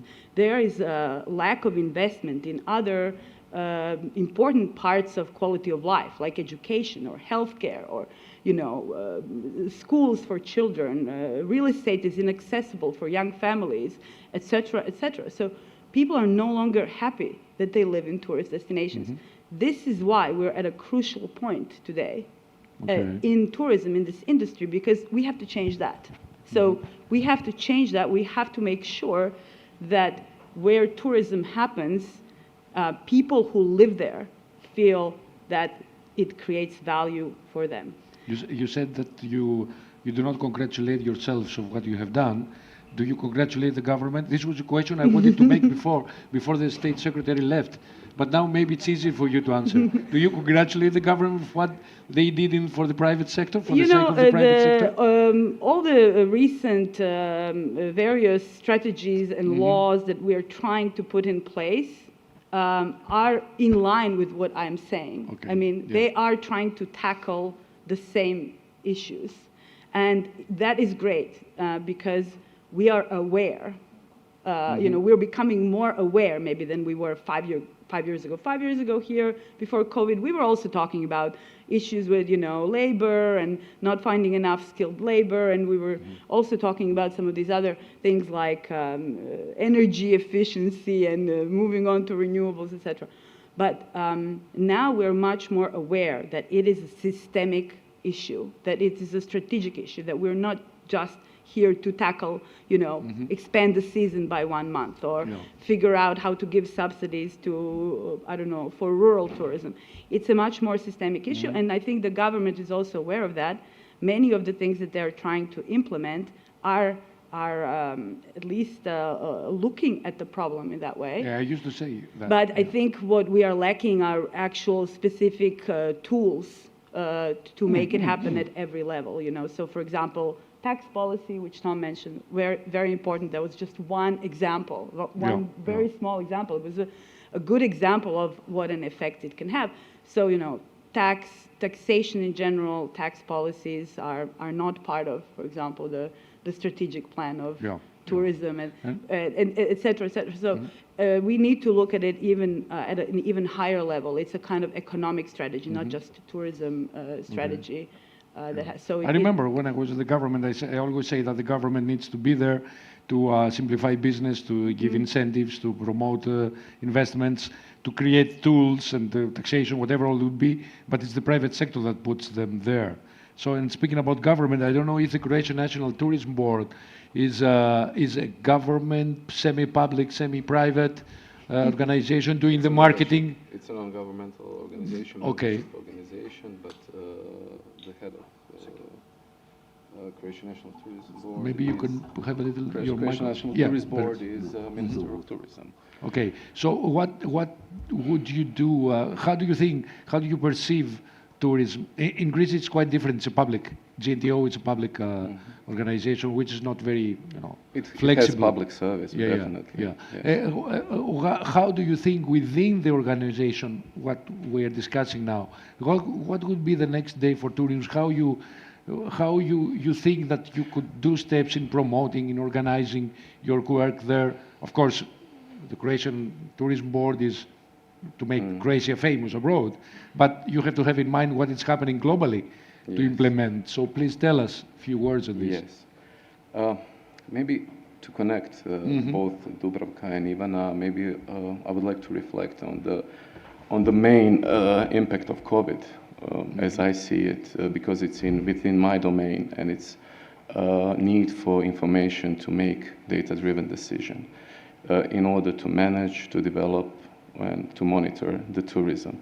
That was obvious what happened during the COVID, that lots of national tourism organizations, lots of governments invested time and money into acquiring information and data to see what is happening.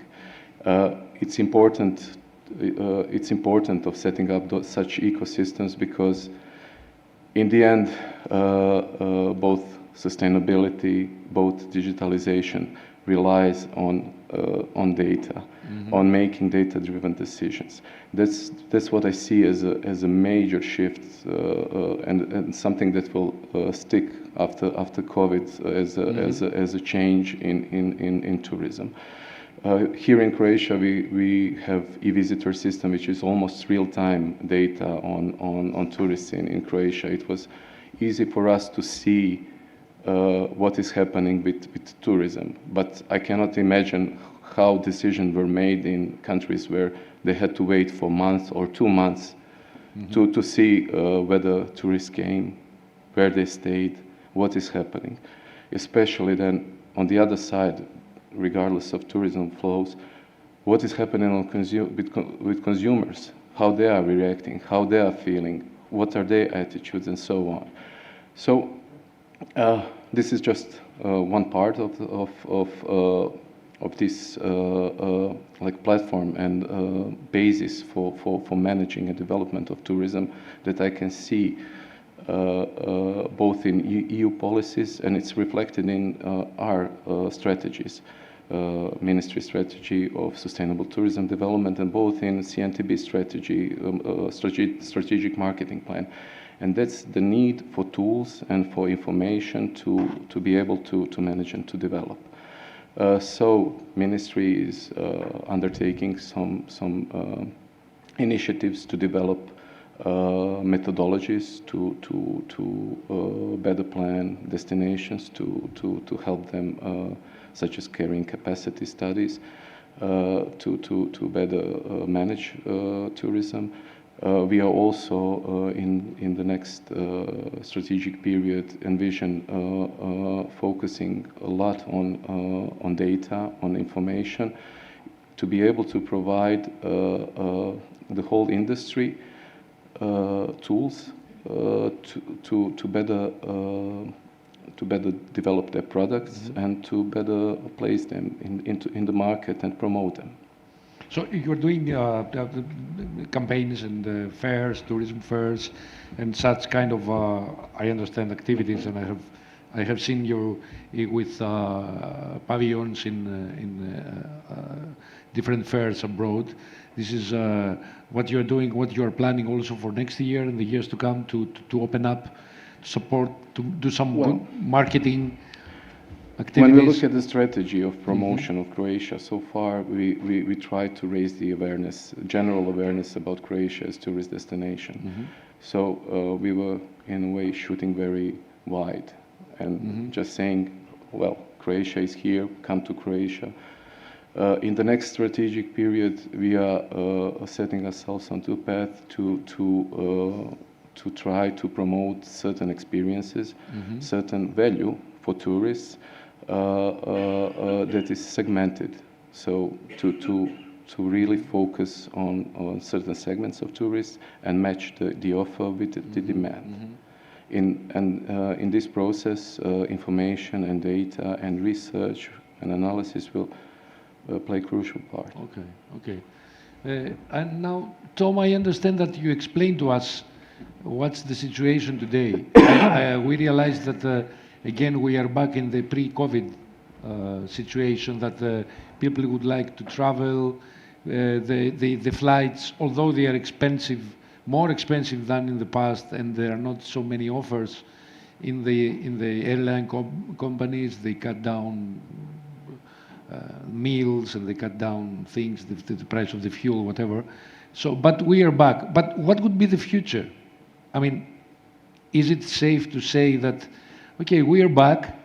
It's good that we are back. We are showing that we are going, of course, the exponential growth, I understood that you said that it cannot be achieved, okay? We cannot have growth. So we are moving on and we wait.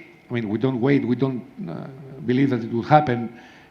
Another crisis to set us back again and then have another situation like this, and then we can grow up. So is tourism like the economic circles that they're going up and down? What do we believe it will happen in the future?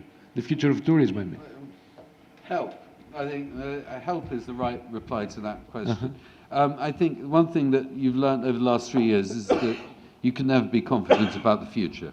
I don't think anyone saw that one happening, and all you know is that something's going to occur around the corner. I think the lesson to be drawn over the last 3 years is that it was sensationally damaging. No one has ever experienced, really since the Second World War, a complete cessation in activity. It went right down to zero, effectively. It was zero, not even effectively. And the amazing thing is we're back. And we're still here, or a lot of us are still here. And I say we shouldn't congratulate ourselves by surviving, but I think surviving is no small achievement in this environment. As for the future, you're bound to get crises. I think the good thing that we've learned is that we're resilient about this. We've learned in the past to be resilient. We've had a crisis in '86, in '91, in 2007-8. You know, we've had dips, but nothing like the one we'd had before. I think the challenges facing us, and I take up my colleague's correction of the colouring of what I was saying earlier. I think she's right. There is much more to the tourism problem, let's put it like that, than simply crowding in cities. It's a far wider and more complex issue. Whether it's helpful to put it in a big banner called sustainability, because its relationship with carbon zero and people being unable to afford to live in the place they want to afford is a very tenuous one. These are disparate things. But I think what we need to have is a much broader discussion.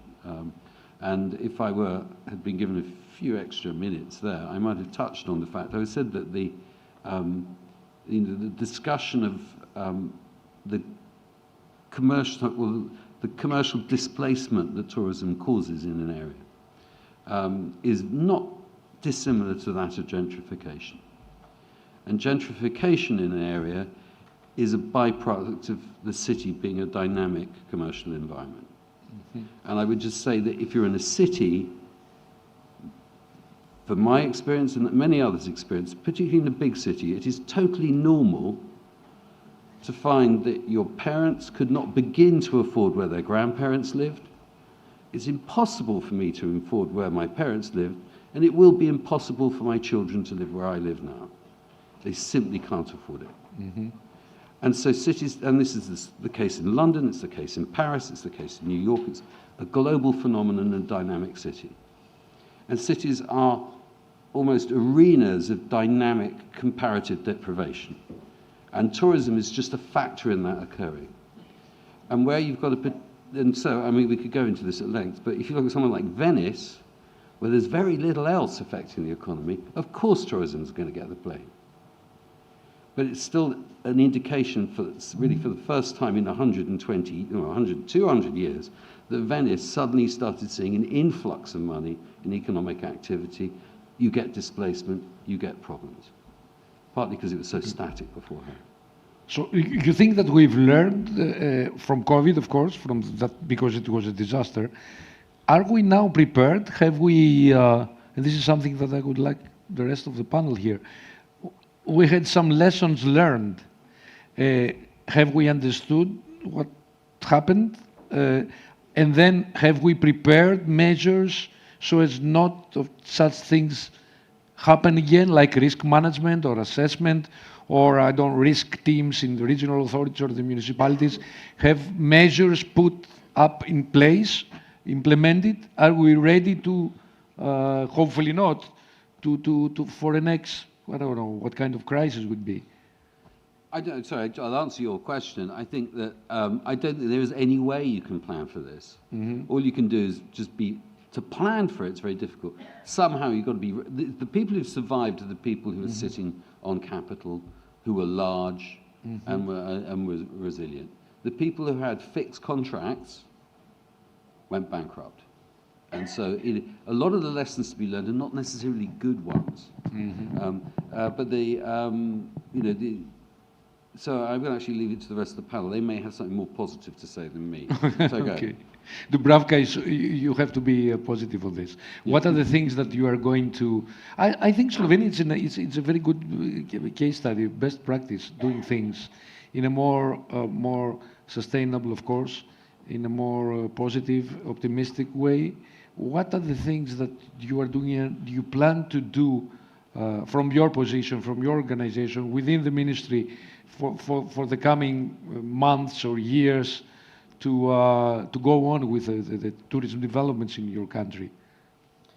Well, one thing I can say for sure that since we are now in the time of polycrisis, in the past, I'm old enough to say that we had one crisis and then it was a little bit of peace and then another one. But now we are just going from one crisis to another.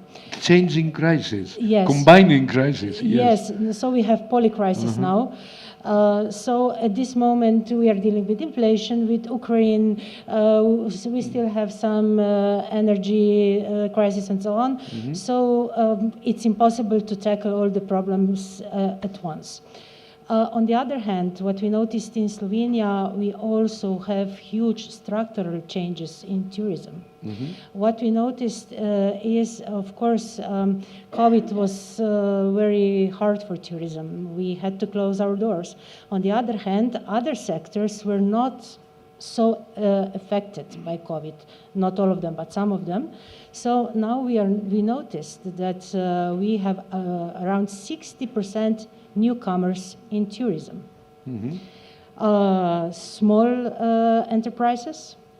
They are now just looking for opportunities in tourism, but as we can see now, they will really need help in it. Okay. So now we really need to develop a system on the destinations level, how to help, on the other hand, to grow the system, to help newcomers. And of course, on the other hand, we need to find a way how to follow the steps that were already set in the past for the sustainable and green tourism. Because I think we can all agree that sustainable and green is a new gold for the future.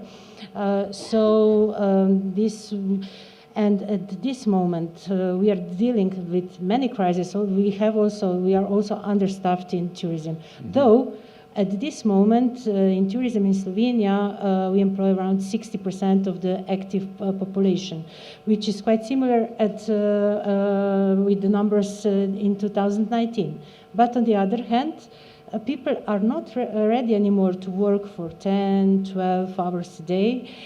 They want to have a balance between family and business and jobs.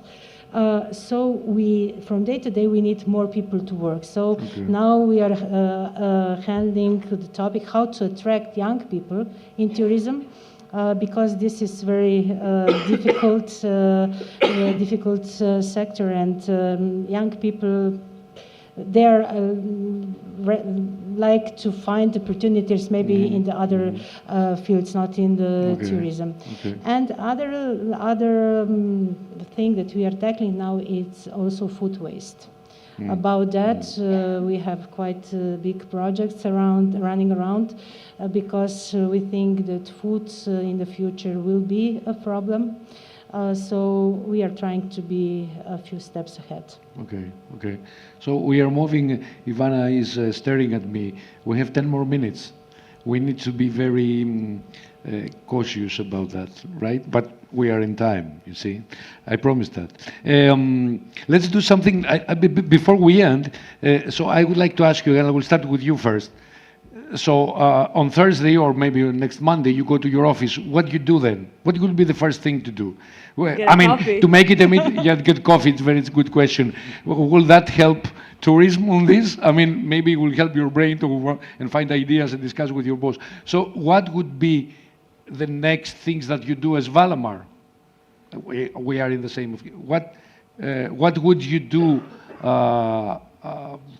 On, you know, as a hotel chain, as a methodology, as an investment strategy? Yeah. What would be your strategy from next day to the coming, for the future?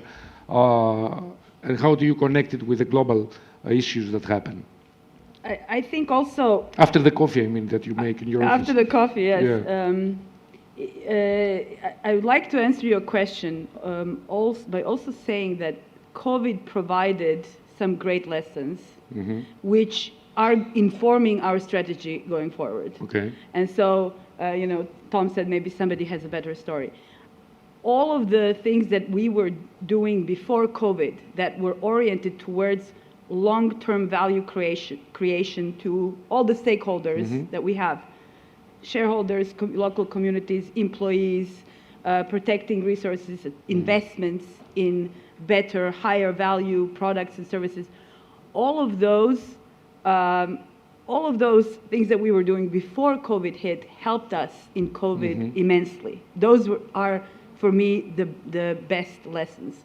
Because when business came to a full stop, and of course we were shocked, but we also experienced this 25 years ago, so not only World War II.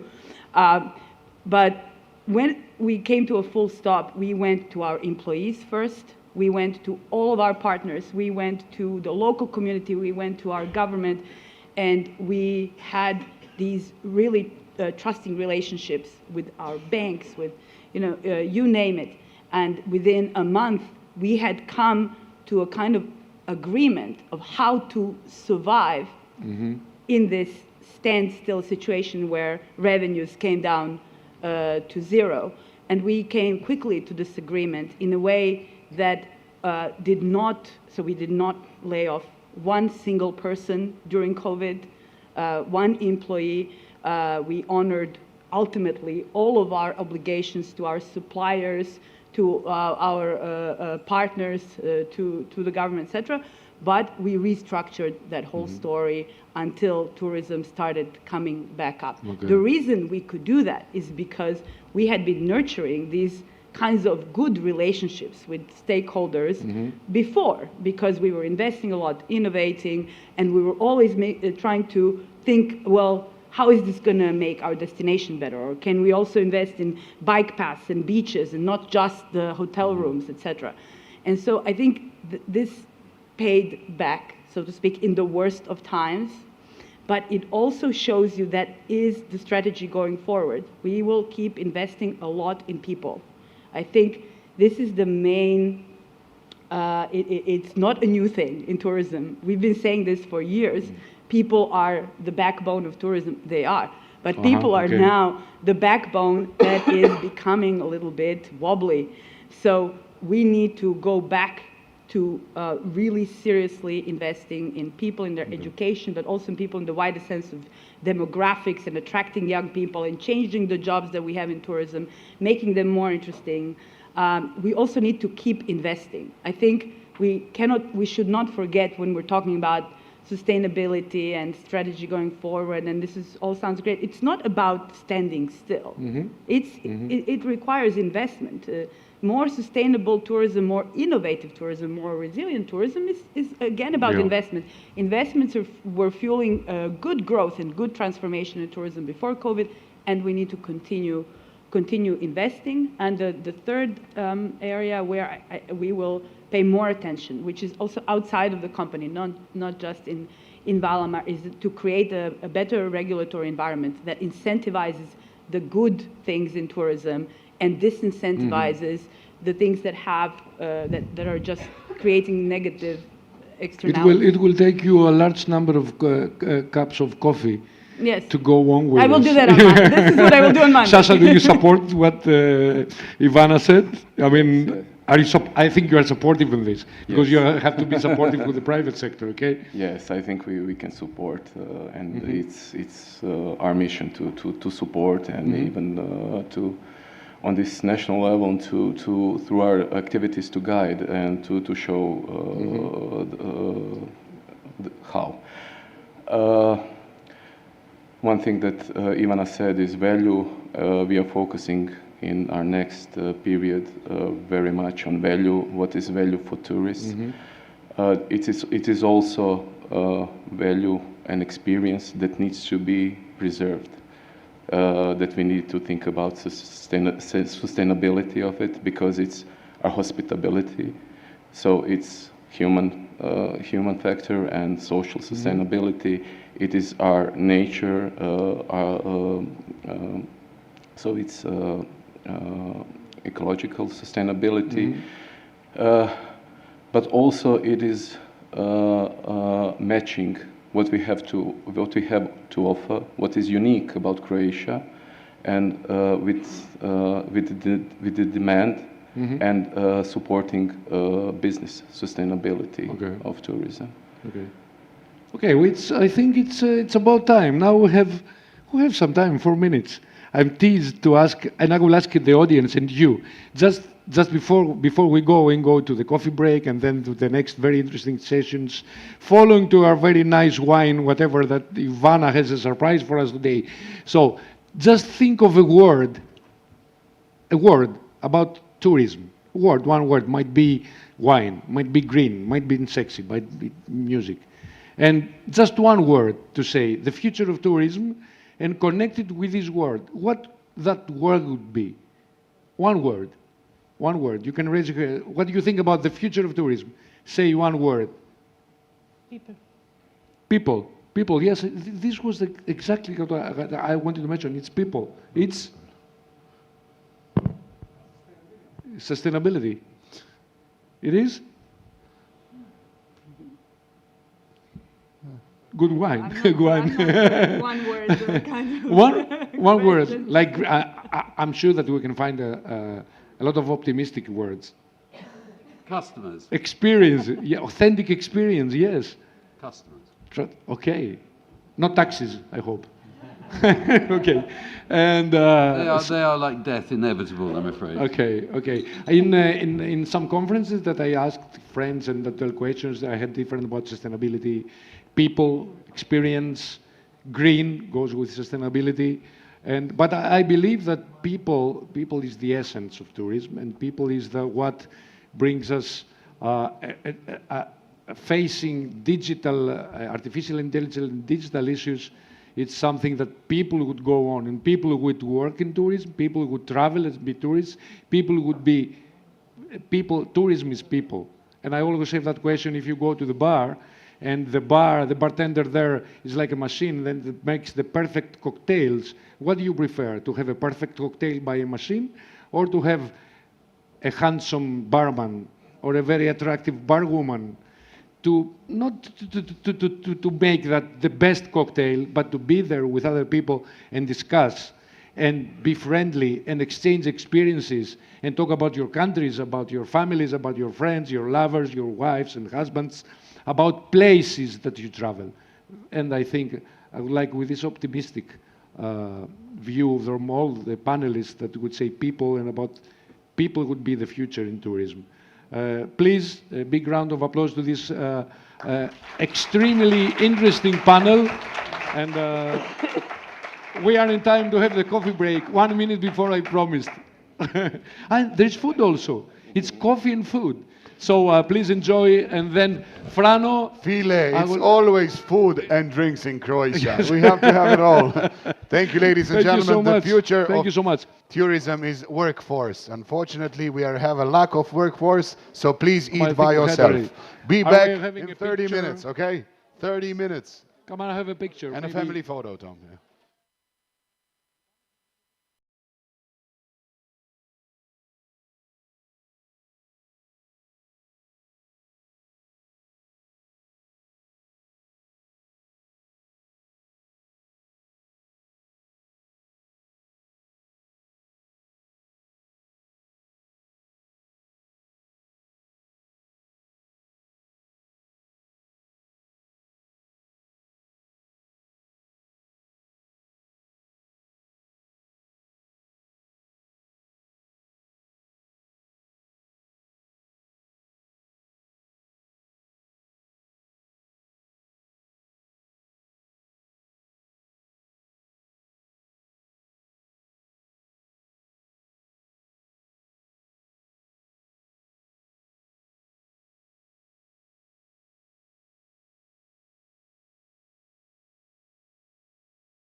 pojasnimo, odlučili smo da vam nećemo dati ručak, pa možda budemo brži. Ladies and gentlemen, welcome back from Food and Beverages. You always take too much time, so we are now almost like Greek passing time. That's good, like Mediterranean way.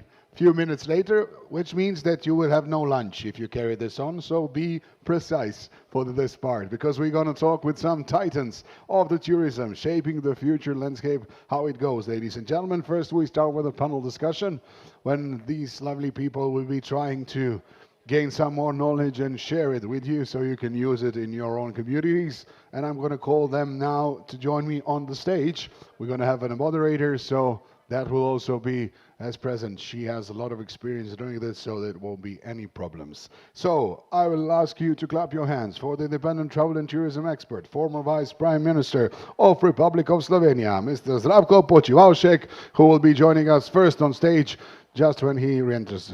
Možete sjest, vi ste već naš domaćin. Čak smijete i birat, Zdravke, gdje hoćete. To je to. Poči voucheri su nešto o čemu smo pričali godinama, sad smijete pitati sve osim toga. You can ask everything about, is it okay? Može, Zdravko, tako. Dosta je već bilo.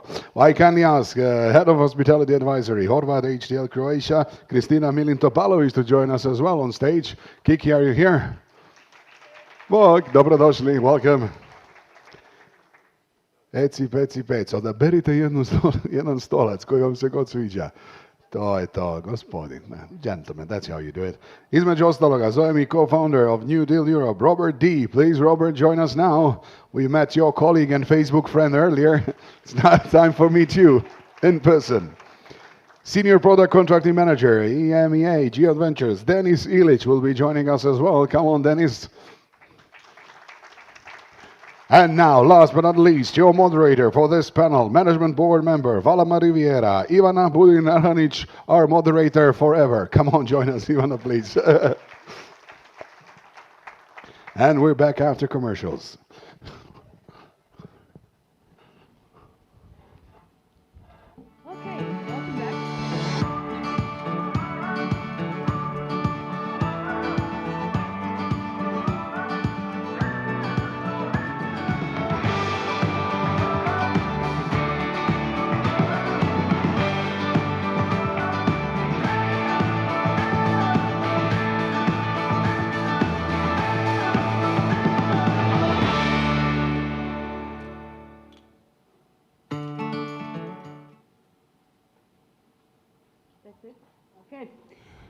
Hello, everybody. Thank you very much for coming back after this wonderful lunch break. You saw the sun is shining outside, and there was also wine.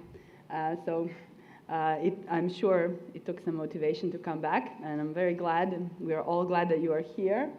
I have some great panelists with me today, and we have a very big title, the Titans of Tourism, that's them.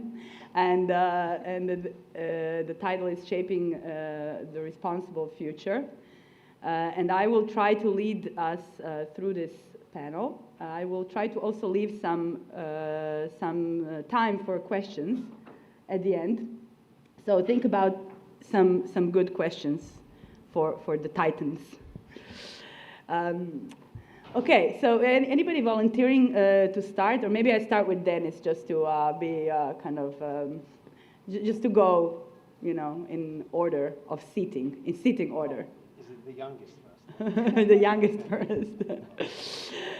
Okay, how to get us started off on this subject of a responsible future for tourism or responsible tourism?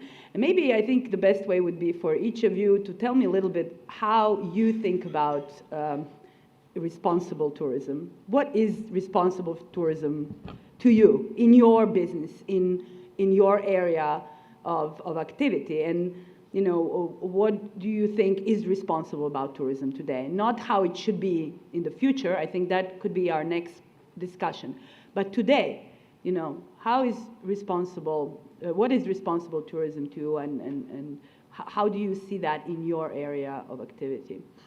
So I would say, first of all, being kind to the nature. That's like a starting point. Kind to the nature, support local communities. That would be starting point. Definitely to be looking to be avoiding like what we've seen from Tom Jenkins, Charles Bridges, overcrowding, definitely be looking to escape from such scenes.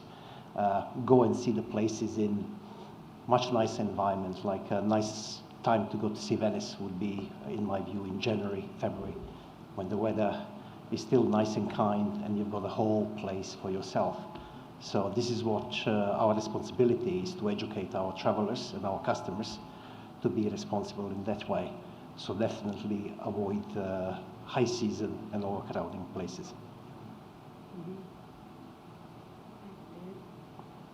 What are you thinking?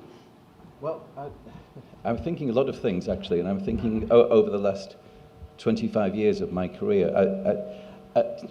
Firstly, by the way, thank you very much for having me and calling me a titan of tourism. I don't think I deserve the title at all, but what I do like about this title of this session is the word responsibility. And I think it's a word that is very underused and that we should use a lot more in tourism. We have talked all morning about sustainable tourism, and that's important. Sustainability in tourism is really what's going to see us through generations to come.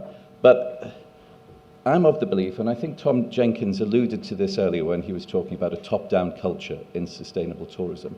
I'm of the belief that customers and consumers don't really understand what sustainable tourism is all about.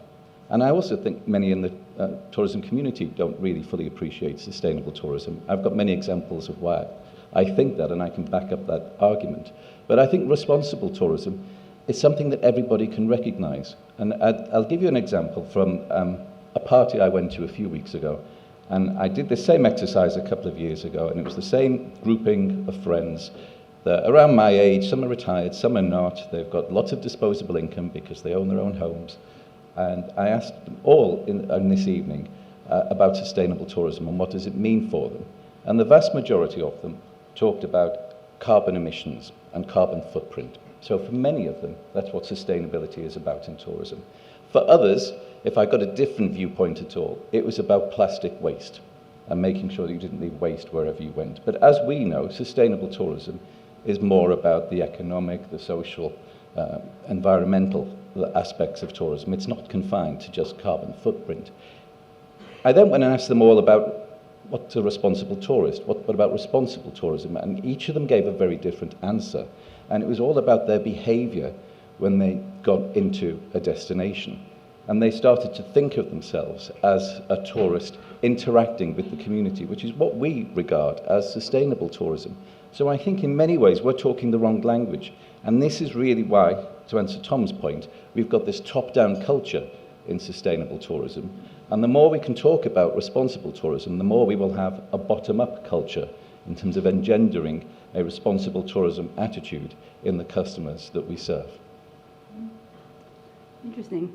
What do you think, Christina? You know Croatia very well. You are actually the only one representing Croatia on this panel in a way. So how is tourism in Croatia responsible, and how would you define responsible tourism? Yeah, I would say that it's easy to be responsible, sustainable, and so on if you have money. It's very challenging to be responsible in economics that tourism contributes to the GDP so much. You know that tourism is a sector that both impacts the national economies as well as local communities. So it's very important to create an environment that fosters development of the premium product and premium offer. So I think that when it comes to being responsible or irresponsible, it's really linking destination and tourism management with visitors. We are seeing right now in these days overcrowding of cities, of destination, and so on and so on. Very poor destination management. So I think that here we can link irresponsible tourism with poor destination management. And this is something that is very common in Croatia, that still needs to be done, still needs to be developed. in order to act responsible in the future. So it's not just about the tourists or primarily about those who come. It's on us. Yeah. It's on the destinations to shape tourism in something that is responsible. Yeah, tourism management is the key. It's the key for the responsible future, for the responsible answer towards changes in the future. So tourism itself, it's not irresponsible activity. It broadens the horizon, it inspires people. People who are traveling are not in the destination to destroy it. But if you have overcrowding, if you have poor inflows of tourism, visitations, management, and so on, that's where the chaos is created. That's why we need to have good tourism management in place. DMOs that has very important role in it to really create that responsible environment. Okay. Zdravko, what do you think? What does it mean, responsible tourism? In short, this is 365 tourism. Mm-hmm. But behind that is a lot of things. COVID has definitely accelerated the discussion on responsible tourism. All stakeholders in tourism are aware of that today, and we are all talk a lot about it. We are also working in that direction, but however it is necessary to speed up this process of sustainable tourism, of course in stimulating way. From my experience, I can tell you that Slovenia started addressing the issue of sustainable development very early. 8 or 9 years ago, 2014, we started preparing the new tourism development strategy. It was based on our potentials and our mentality. The strategy was called Sustainable Growth Strategy of Slovenian Tourism, and it was based on the principles of green, active, and healthy leisure experiences. Under the brand Slovenia Green, a green scheme has been established in Slovenian tourism, promoting sustainable practices.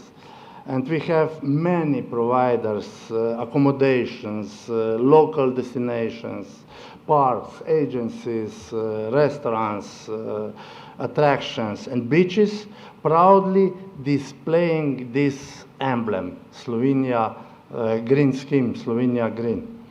And we are proud that the market recognized our vision and strategy.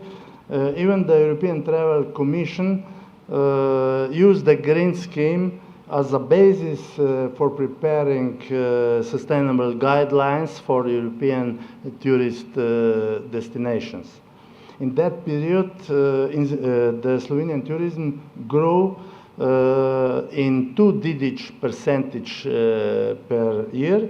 So I can surely claim in tourism now the most important are two things: protecting the environment and responsible development of local communities. Mm-hmm. So you think Slovenia, if you compare Slovenia to Croatia, it sounds like Slovenia could be a good study case for Croatia on this front of developing responsible, smaller destinations. Yes, but we have a lot of things on the paper.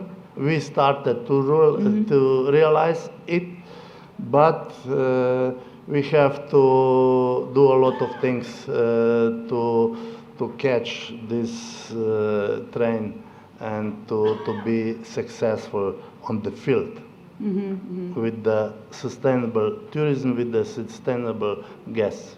And to really see the effects of all these good, let's say, good foundations. So I'm going to go back to our two gentlemen from the UK, because I'm wondering, you are coming, both of you, from a different angle in the industry. Then we are here, let's say, on the receiving end of tourism. You are managing the flows of tourists in a way. Where are they going, and how they visit internationally, different countries. So outgoing, outflow from Asia into Europe, or special kinds of travel that G Adventures is doing. So when you think about the next 5 years, your product, what you are offering to your customers, how is it going to change? I don't know, Dennis, maybe you can start. What's going to change in what you're offering to your guests? I would like to mention the first initiative that what we have announced recently. Basically, for every traveler that travels with G Adventures, for each day of the travel, we have initiative of planting the tree. So can you imagine, like, if you have over 100,000 travelers that travels with G Adventures, we'll plant in a special project with Planetera over 1 million trees. So this is our back to nature, and this is our contribution towards better and responsible way. Definitely, next phase is being more responsible in selection of suppliers that we use on the ground, using locally owned, being local, go to the destination and try to feel local in destination. And this is the key for us. It's education, investing in our guides, investing in our people, and basically going beyond the tourist trail, as I like to say. So that is our vision for the next 5 years, and developing new product lines in cooperation with our partners, National Geographic Journeys and others.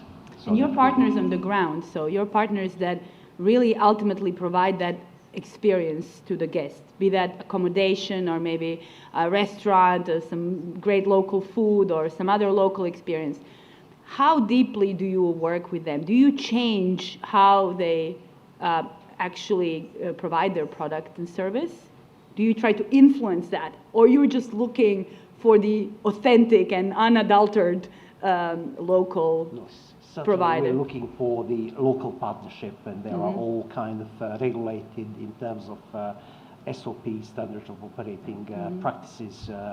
So we have definitely a model on how we work with the local providers on the ground. And when you say you want more responsible local providers, what does that mean? There are a lot of people here in the audience who might be your providers in the future. How would you assess how responsible they are in the product or service that they're offering? Yeah, very good question. It would be first starting point would be locally owned with local expertise and with unique product and unique experience that they can share with our customers. So that would be so you don't care about their CO2 footprint, so to speak? Sorry? You don't care so much about their CO2 footprint. You care about local food, local... We care about the local CO2 print, of course, and this is why we're investing in 1 million trees around the globe. Okay, I understand. So that is... so what about the Asian... I'll give Dennis to you. So what about the Asian tourists? I mean, the Chinese, people from India, this huge middle class developing there, as we know. It's not coming back as fast, but it will come back to Europe. Do they care? How much do they care about sustainability? All these questions and topics we're talking about. The general idea is the Chinese don't care. People in India are polluting much more. This is a general perception. The people in India are polluting much more than Europe altogether in just one region, etc. So it's a very different market where these customers are coming from. How do you think about sustainability and what Europe is doing on that front, and then on these inflows of Asian tourists? Okay. I mean, I don't disagree with that perception, by the way, of China and India and those markets, but it is changing and it's evolving and it's being driven by young people and by social media.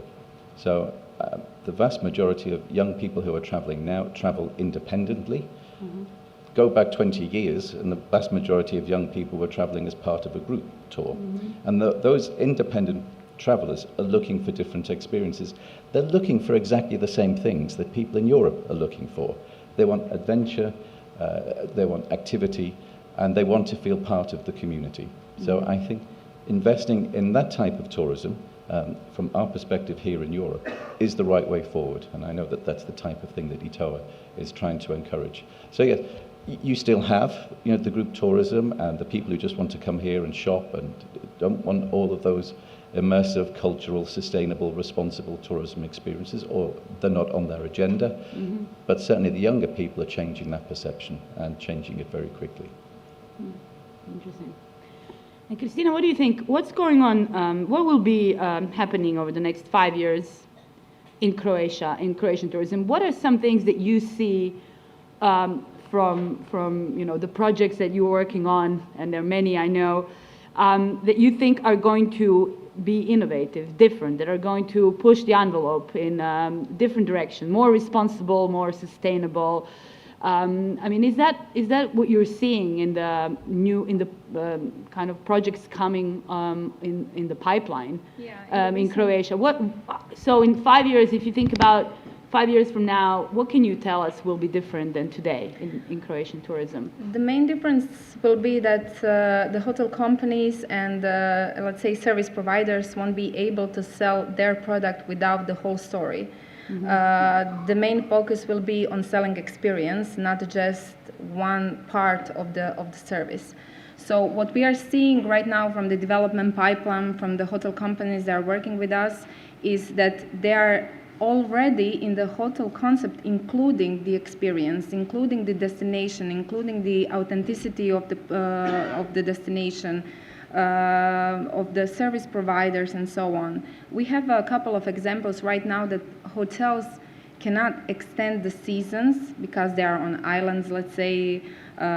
They don't have good infrastructure in terms of accessibility, but they do have a good story behind it.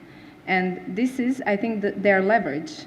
If they connect the experience of the local, of the destination, of, I don't know, let's say, an gastronomy or active tourism and so on, this will be the key to push that demand over on the whole year level.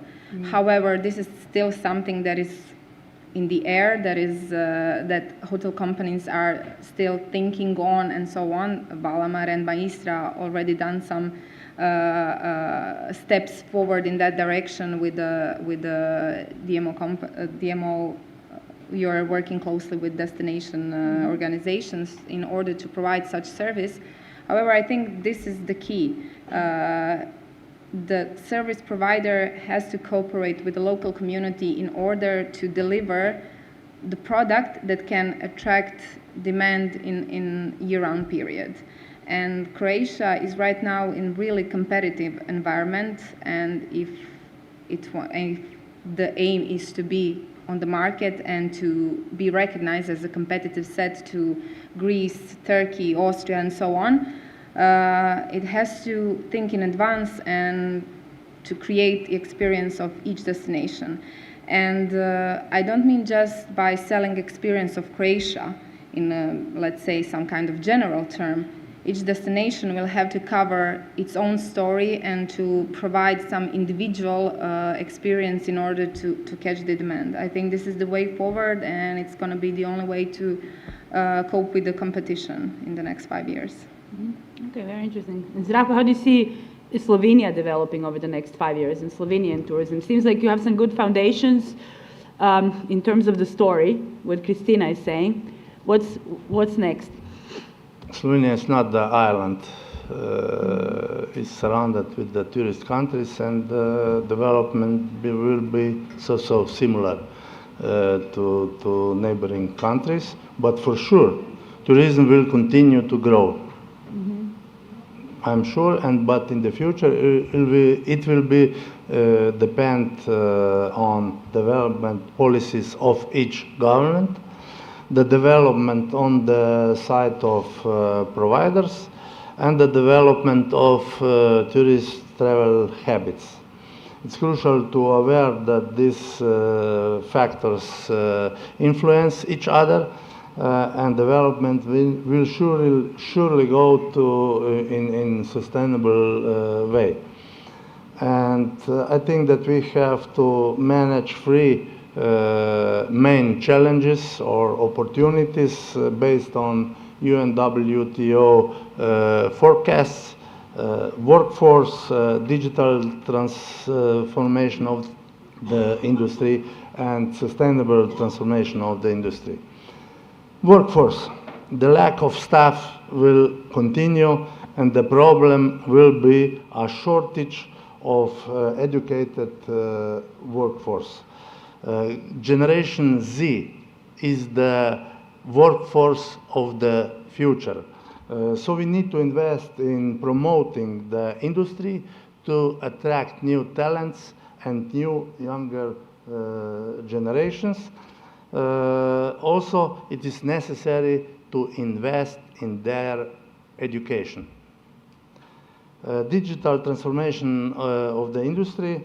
In the next 10 years, a lot of jobs will be radically different, more than a billion jobs, because of new technologies and digitalization.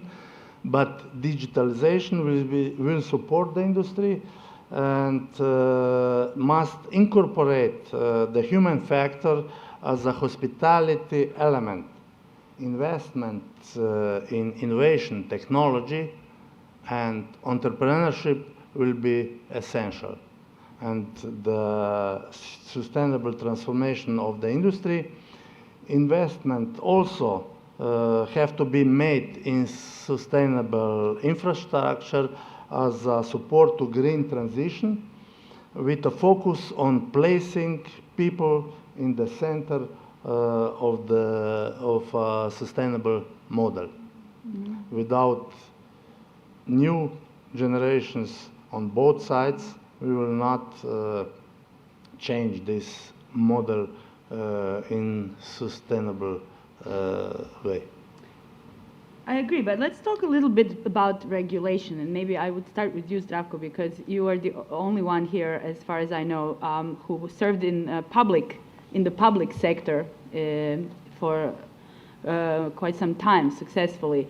So what is, tourism is not extremely regulated compared to other industries.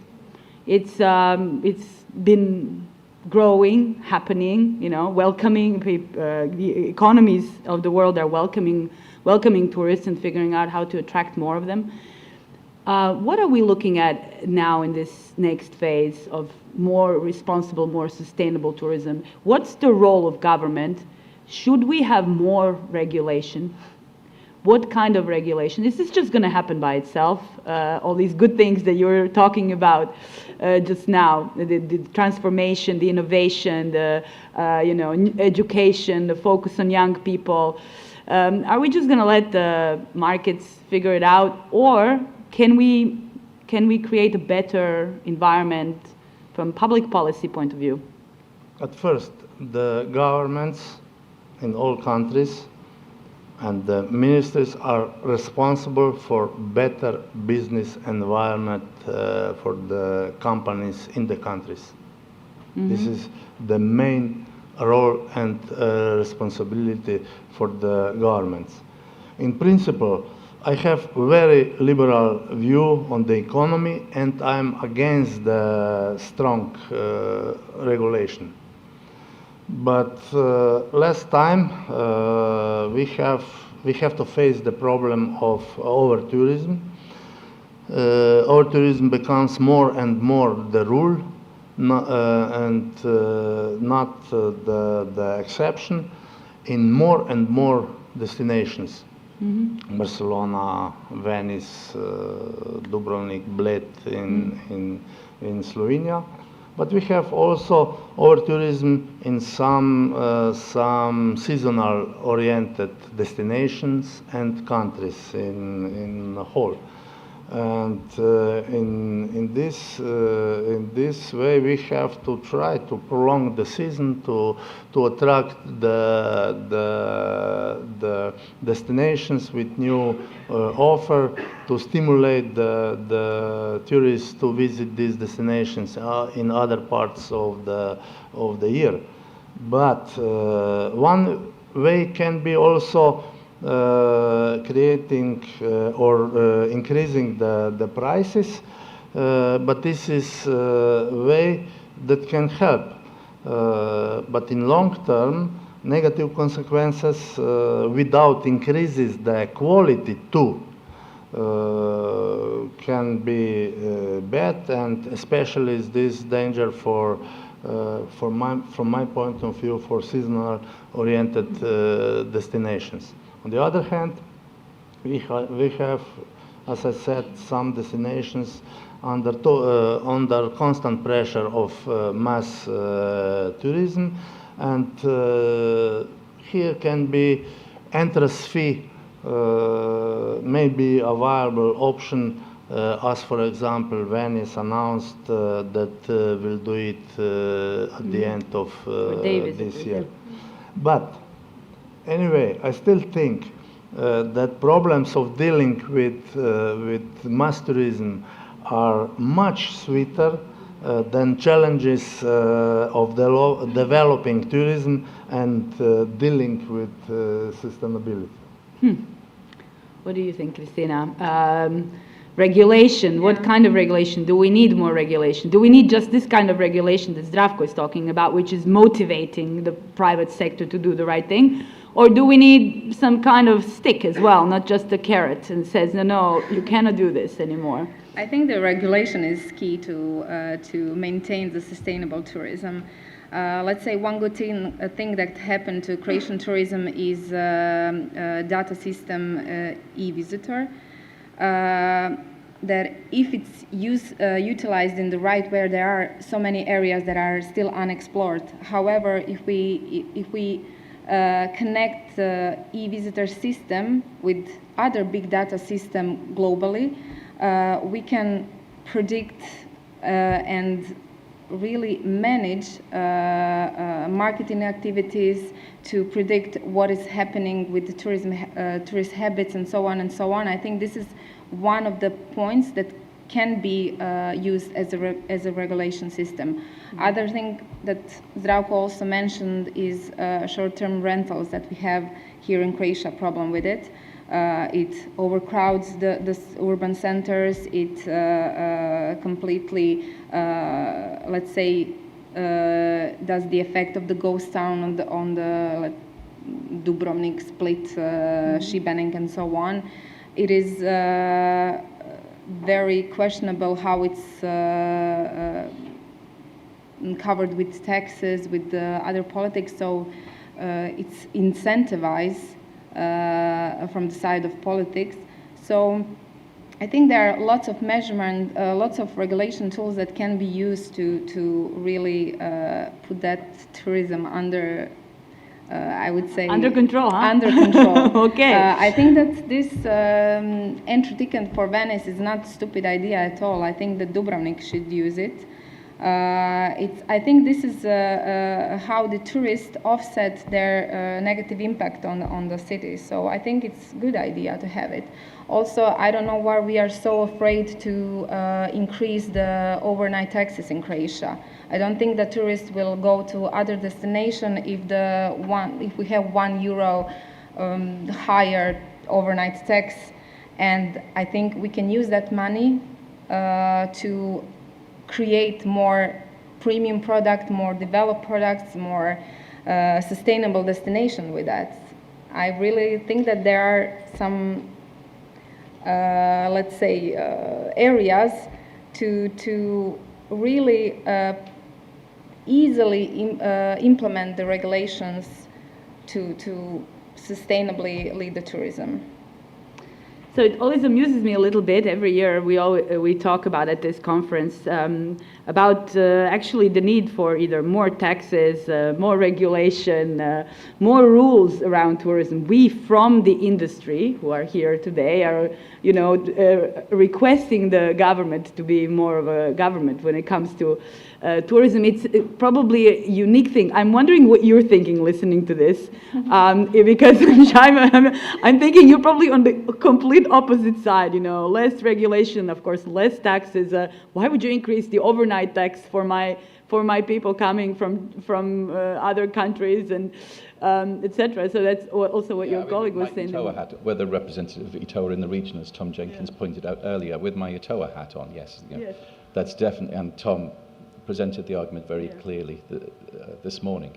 But what's interesting, all the examples that you're giving about where regulation has come in, it's been driven by local authorities. It's been driven by Venice. It's been driven by Dubrovnik. I can come up with other examples like Amsterdam, where coaches are not allowed in Amsterdam anymore, and there are ways in which you have to get into Amsterdam by alternative means. And in order to answer your carrot and stick thing, Amsterdam didn't want to say no to tourists. They wanted still to welcome tourists, but instead of saying, don't come with a bus and we won't facilitate it, they facilitated it, and they changed the perception of Amsterdam as a destination by focusing on what the suburb regions of Amsterdam had to offer. So they created districts, you know, the museum district, the cultural district, and drove people out of that honeypot centre into other parts of Amsterdam that were equally as interesting and had different offers. So I'm not sure that intervention by national government is actually what we really want. I think local communities and local councils can make those decisions themselves and are doing it, and doing it very effectively. And I think with a carrot and stick approach, as we've seen in Amsterdam, it can definitely work. Interesting. What do you think, Dennis? Do we need more regulation? I would definitely say smart regulations are needed. And when I say smart regulations, I mean that hotels should be open. If you operate a hotel, like Ivana, this is one for you maybe. If you have a chain of hotels, then you're very seasonal, opening from May to September. So what you're driving business into that peak season. So I would have a smart regulations if you operate a hotel, that you would need to have some legislation that you operate a hotel for a longer period. I'm not saying 12 months, but for example, 10 months. How many hotels are open, let's say, in Dubrovnik outside of the main season? I don't think they operate on full capacity. So I think certain smart regulations supported by the government would be required on that level. And then when we are talking about tax and levies in the cities, Dubrovnik or Venice, definitely yes. But I would say again, taxes and levies in the peak season to be applicable in June, July and August, but not to be applicable year-round, because whom are we going to tax in Dubrovnik or Venice in January? Not many people. So I think smart regulations definitely, but over-regulating tourism, because tourism, I would say, is a creative industry, it would be counterproductive. But definitely smart regulations, I'm up for it. Okay, great. I think we have maybe a little bit more time. What I'd like to propose is to see whether the audience has any questions, and also for you to think about my last question to you, which will be very easy. And the question is, tell us about the next trip you want to take, personally. Where are you going? Where are you staying? What are you doing there? The future trip. It doesn't have to be the next one in order. A future trip, a future leisure trip, not for business. So think about what your future leisure trip for you, your let's say your bucket list trip is, and if any. Some tickets for Greece. Yes, you might get some discounts if you choose the right country, as George would say. But does anybody have any questions for my panelists today from the audience? Don't be shy. You can see they like answering questions. I could ask, just because we have politician and rather very interesting and very successful, as I understand, and someone that comes from the private sector, consultancy, forward. I know people were having in Greece. So what do you think? How is going to be the cooperation? What would the government do for the private sector, and what the private sector could do to support the government strategy? So it's What do you think, Zdravko? I was majority of my working life in real sector. Only last 8 years I was in politics, and there are two big differences, but I will not talk now about that. But it is necessary once again that government arrange the competitive business environment. I agree that a lot of things we have to solve on local level, but the frame for the business is responsibility for each government. And I tried in last 8 years to work in this way, and this was the reason that we started with this sustainable growth strategy in 2014. And the results in Slovenian tourism show that this was the right way. But once again, I'm liberal and I'm against the strong regulations from the governmental side to the economy. So you were the one that made that miracle. Because I remember when I was at the government visiting Slovenia, everything was set there. No, this was the work of 2 million Slovenians. Teamwork. Christina, would you like to add something? I would agree with Zdravko. In Croatia, we have a case that investment climate in Croatia is horrible. In the last 30 years of independence, we didn't have any serious state grant until the EU funding, the process that is going on in Croatia and will be taking part in the next 3 years. So I think that what needs to be done from the government side is to regulate and to incentivize the investment climate. And this is something that we can cooperate and step in.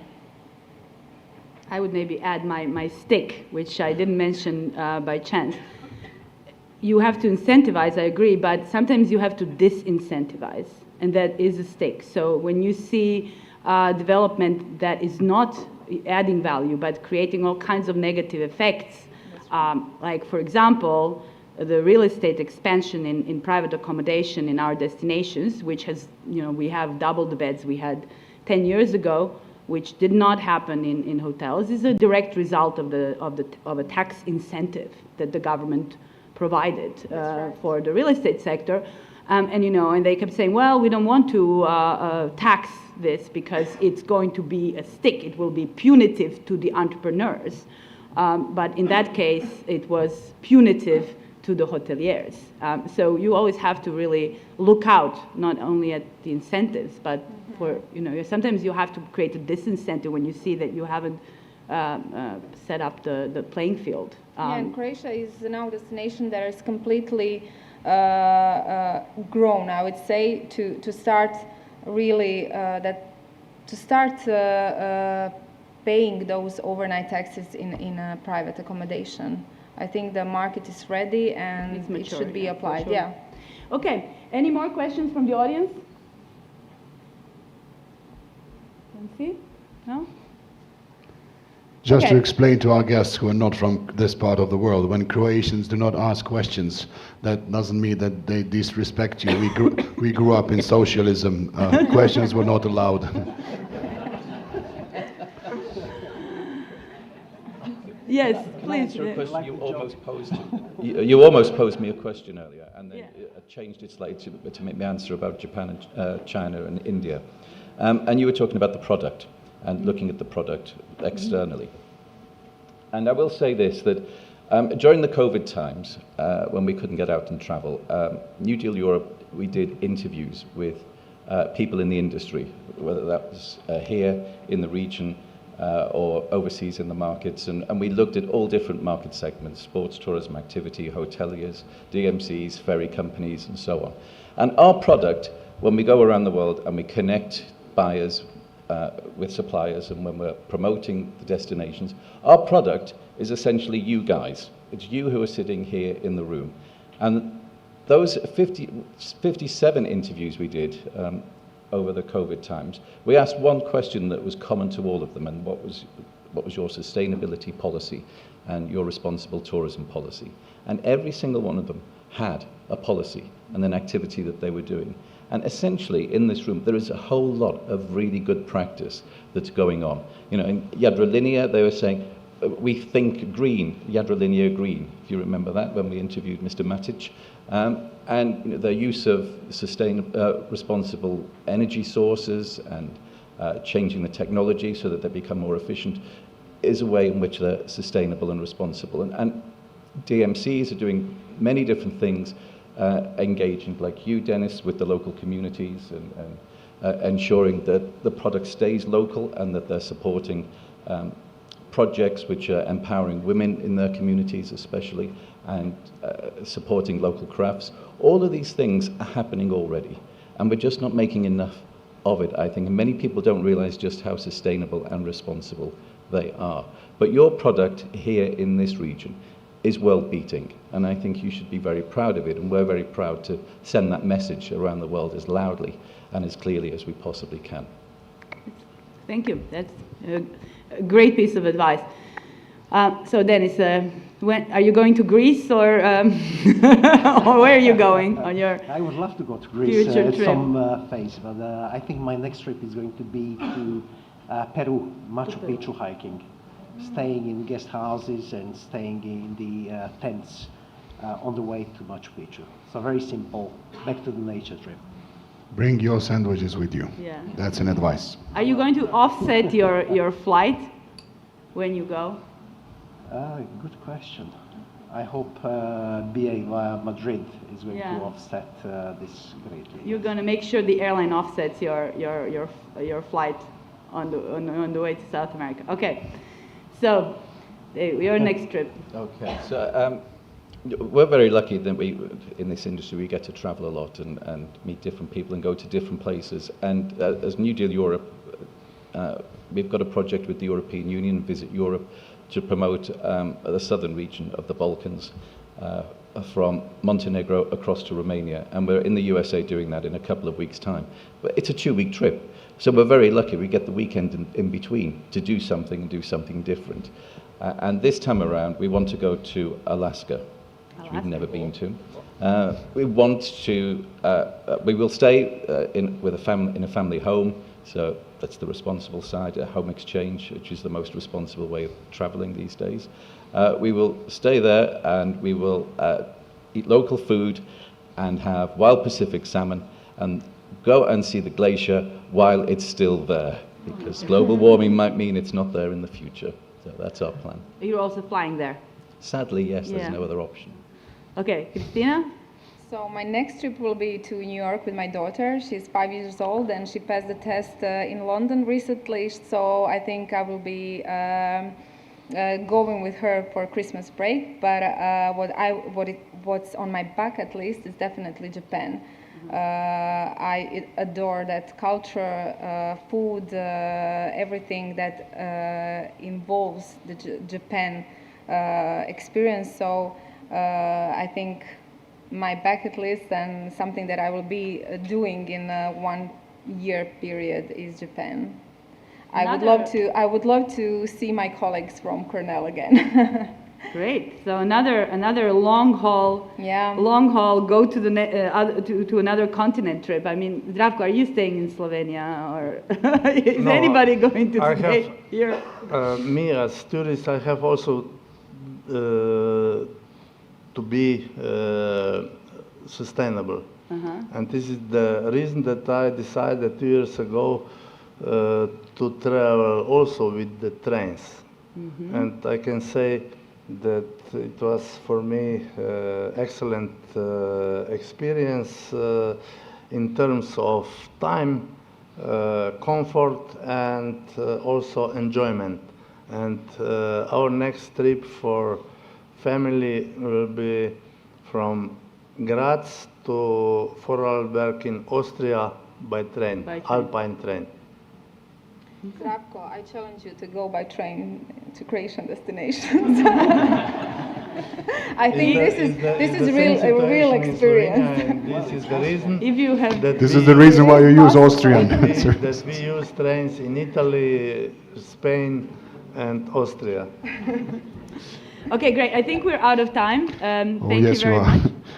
Thank you very much. And we're going to vacate the stage because you have another discussion coming after this one. Thank you very much. Thank you, ladies and gentlemen. You can always use Croatian Railways to feel that we are big as China. That's how slow they work and go. But actually, you have a special tourism offer. Travel from Osijek to Šibenik to Croatian seaside, 23 hours and 20 minutes. You can actually do with the car in a few hours, with a very bad plane in about 20 minutes, but 23 hours. Do it sustainable. If I go sustainably to my gigs, they will be still waiting for the last 3 years of them. And we have to carry on to change something. But actually, I heard on the one conference that the people who fly fluently and very regularly should actually just pay a bigger tax. So if I have 50 flights per year, then I have to pay more tax to save the planet than the guy who has never actually been on a plane because he's afraid. So that's maybe another thing to do. And when you ask my dear Greece friend, what can government do? Do not disturb, like on the room, you know, just put it, do not mess with the business as usual. We have a smart talk now, and I hope that you will be prepared for these two who are smart talking about shaping the markets, discovering the USA again. So we'll be taking you to the United States of America in all the parts with Leila Kresic-Juric, our director, Croatian National Tourist Board North America. Welcome, dear Leila, and we'll be accompanied by Director, Destination Marketing Travel Leaders Network and Internova Travel Group Company. Well, that's all for one business card. Congratulations, Danielle, and welcome. Danielle Whitmore with us as well.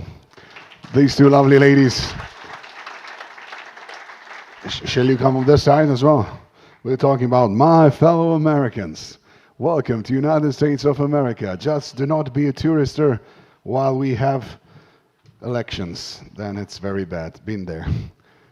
Ladies, you have 25 minutes. If you do it in 20, we give you whatever you want.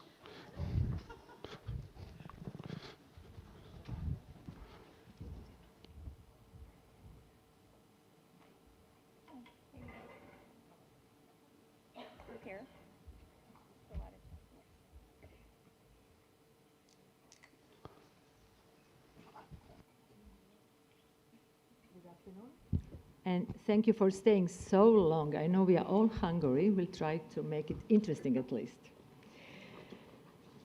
So I have a very, very special guest today. And thank you, first of all, Ivana, for inviting us, both of us here today at the stage at your conference. It has been 7 years following, and really, it's now really becoming totally global. Thank you very much for this invitation. Besides, I would like to say that our guest today flew out from the United States to actually visit Croatia and to be here today with you at the conference. And I hope we will bring all the answers that many of you have been sending to me all this year and a half that I've been in the States about the American market. And I guess that today we're going to listen actually to, let's call it, summary of how the market works and how we can become even better on that, the most demanding and most influencing tourism market in the world. So Danielle Whitmore is a Destinations Marketing Director at Travel Leaders Network, which is part of Internova Travel Group Company. And as the title says, Danielle is focused on the destinations relationship management. However, to make it easier, actually, Danielle works with many tourism boards worldwide, And I would just like to mention one that is a very recent client of Daniel. It's Saudi Arabia. And you have seen a tremendous growth all these only few years that Saudi Arabia actually showed to the world. And we have together today with us an expert who actually also helped it happen. On the other side, what is very important for us to say today. I've been with Daniel a few days now in Istria and the Kvarner, and it was super eye-opening, let's say, trip, or business trip, better to say, because I heard totally different approach and totally different comments that I have been hearing all this year while I'm working in Croatian tourism. And it's something that we want to take advantage of. Just to make it clear, make it easier for you to understand, Internova Travel Group that Daniel represents has been established in 2008, and actually together it gets us 6,000 companies which are owned or franchised or affiliated travel agencies throughout the United States, Canada, United Kingdom, and Mexico, and it's present in more than 80 countries. Or to make it easier, we are a small country, we have small funds, but then we go and we partner with the best and with the largest and with the one that can help us most. So before just asking Daniel to tell you more about Internova, I would just like to thank one person who made it very easy for us to connect last year with Internova and Croatian National Tourist Board. Again, our friends, the Germans, help us connect. And here we have Simone Zagrodnik, who will speak later. Actually, she's the one who made it possible, because as you know, it's not so easy just to approach a large company and say, hi, here we are, we would like to be your partner. So thank you, Simone. We'll talk later. So now, Daniel, can you tell us a bit more about Internova, how you see it, what will be important for our audience today? Yes, thank you. And first, I'd like to thank Ivana for inviting me to be a part of your conference. And thank you, Leila, and the Croatia Tourism Board for hosting me in my first visit to Croatia. It's been a wonderful few days. A question was asked earlier to the first word to come to mind, the future of tourism. And the first word that came to me was meaningful. And that's meaningful connections, meaningful interactions. And that's what I've certainly had in the last few days when I visited Opatija, Motovun, Rovinj, and those interactions, those experiences, the people I met were very, very meaningful. So thank you, Leila. So a little more about Internova Travel Group. Internova Travel Group represents over 100,000 travel advisors worldwide. They're the industry's largest travel service companies globally. We influence our travel and empower our travel advisors' success, which inspire customer travel and travel better. Well, we have seen here on the screen there are so many brands. Can you tell us a bit more? Because I couldn't remember all the brands you own. I don't know if you can, but please try. Yes, under the Internova Travel Group family of brands, we have the Global Travel Collection, Travel Leaders Group, and Alltour. The Global Travel Collection is the world's largest collection of luxury international travel agencies. These are industry leaders that provide premium travel services to premium and luxury leisure travelers. The Travel Leaders Group is a franchise and consortia operations company which includes several host agencies, consortias, large agencies on a very large scale, including the Travel Leaders Network. And the Travel Leaders Network is North America's largest travel consortia with over 6,000 agencies and 55,000 hotels. So we are the largest consortia of travel agencies in the US and Canada. Our Alltour division is a corporate MICE and entertainment division with 59 offices worldwide. So they really focus on MICE travel, corporate travel, and entertainment travel, which comprises of concert travel.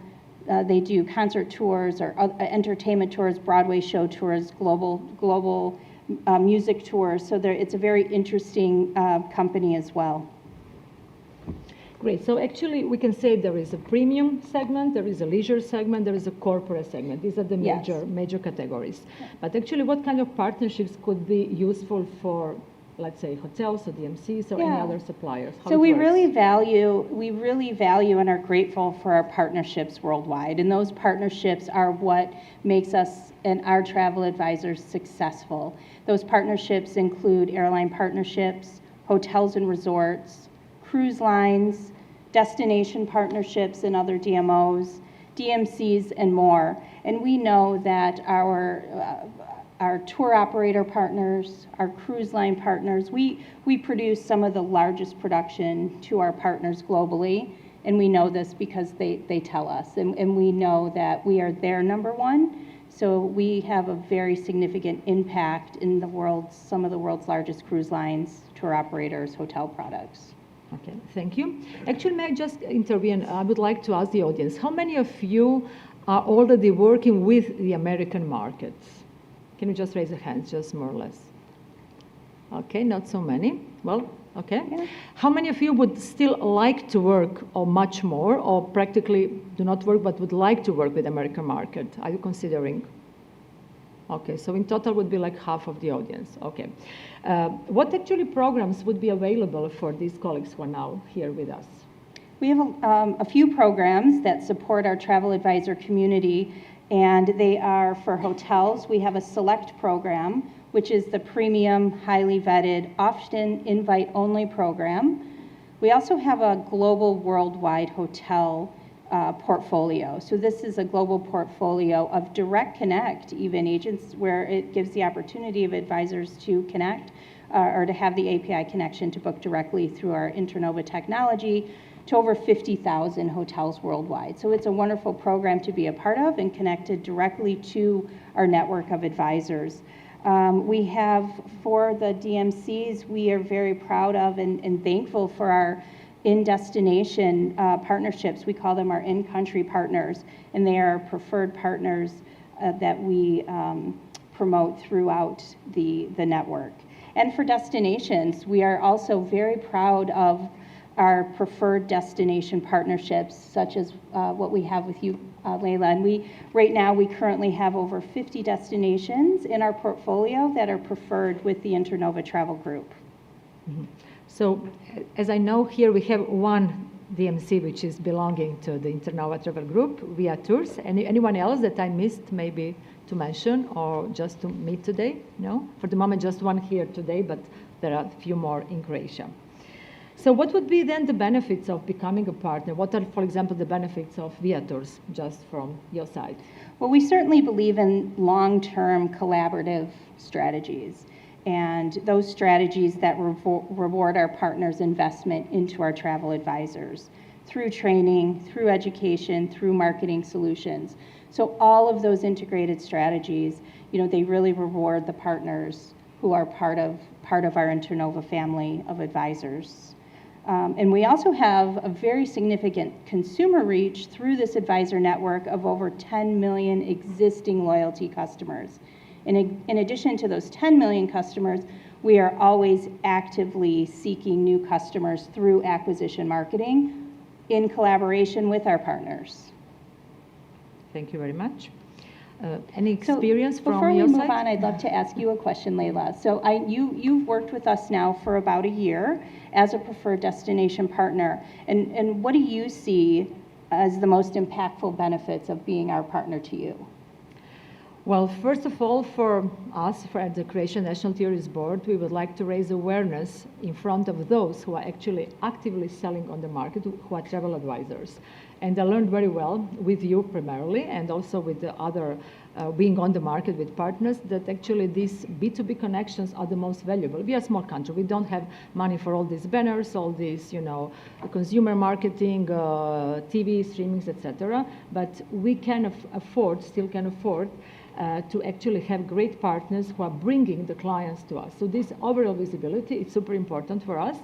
And to put it in numbers, we expect this year to reach 700,000 arrivals from the US and almost 2 million, hopefully 2 million overnights. And we hope to actually reach the million million arrivals and double the overnights in these next 3 years. Not with Internova only, but in general, because with this visibility on the market, we hope we can manage that.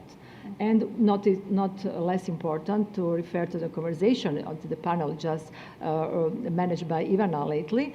It's also about sustainability, because the American market is probably one of the most sustainable markets in the world. Actually, the way how the Americans perceive, the travelers perceive Croatia.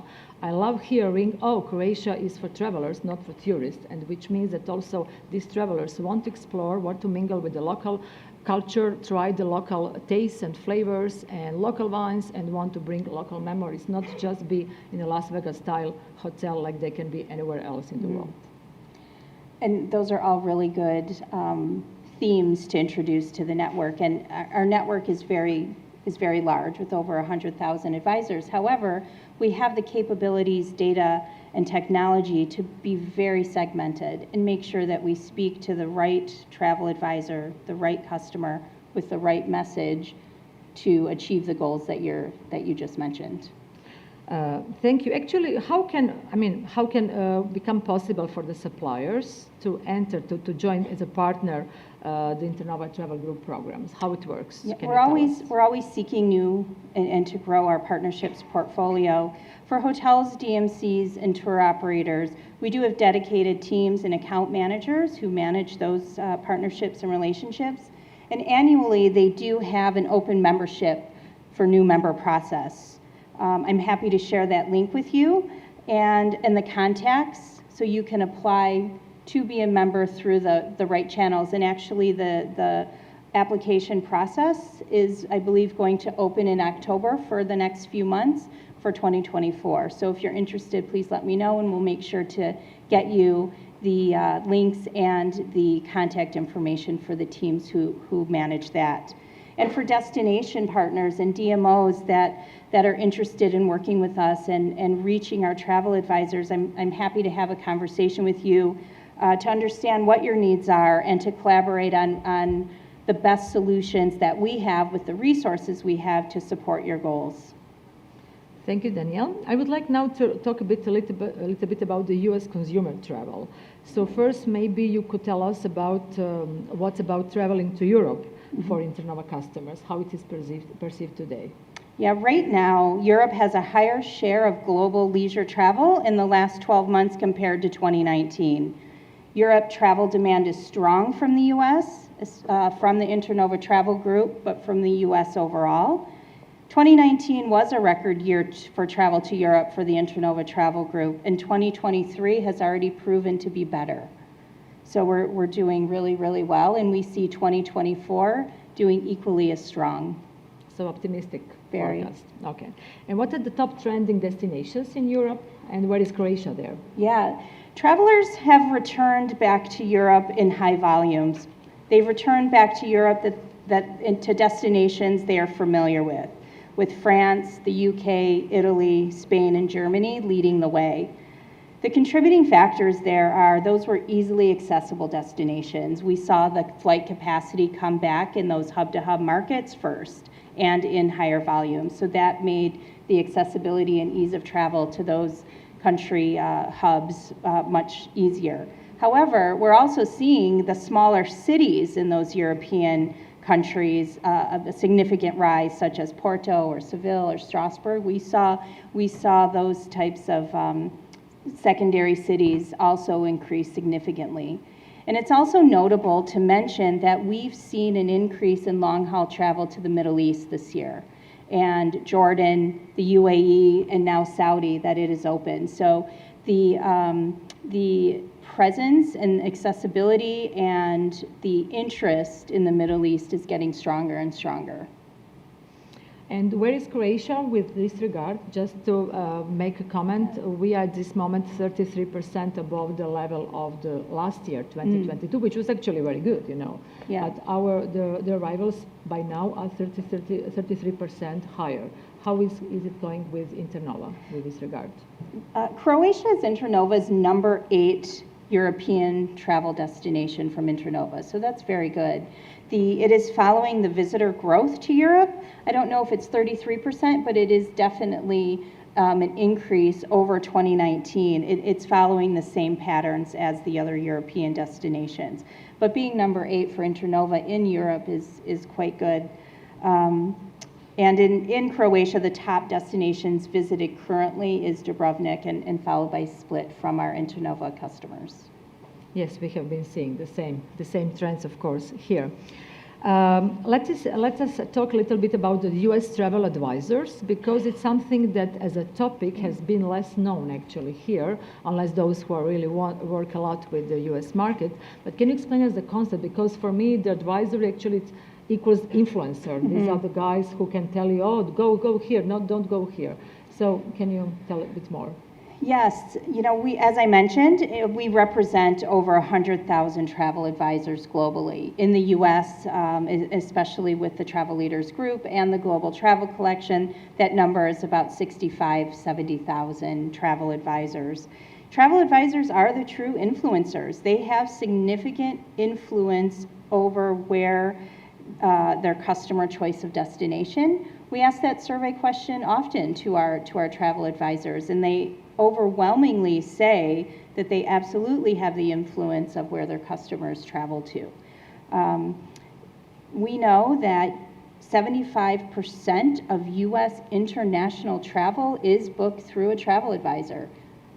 So that is a significant amount. So travel advisors with that have influence over 75% of the international travelers traveling outside of the U.S. use a travel advisor. So, I mean, that alone, and we see that the advisors add value. We know the consumers who use travel advisors, they spend more, they book more trips, they stay longer in a destination, they spend more on hotels, and they spend more money in the destination. So we have all of this data that we certainly can share with any of you, and as I've shared with you, but it's very significant, and it's data that we see year after year that we source. So it's really important to engage, educate, give a travel advisor the tools and resources to sell your destination, because they are the ones who really inspire the consumer to choose your destination for their vacation. And I know that you've had a lot of connection with our travel advisors. You've attended events, you've done some webinars, you've been aligned with us for some time. What is your impression of some of your interactions? Oh, my impression, okay. For the last year and a half, I have seen or met or online. They met me, maybe I don't remember everyone because, you know, there was not the photo on the screen.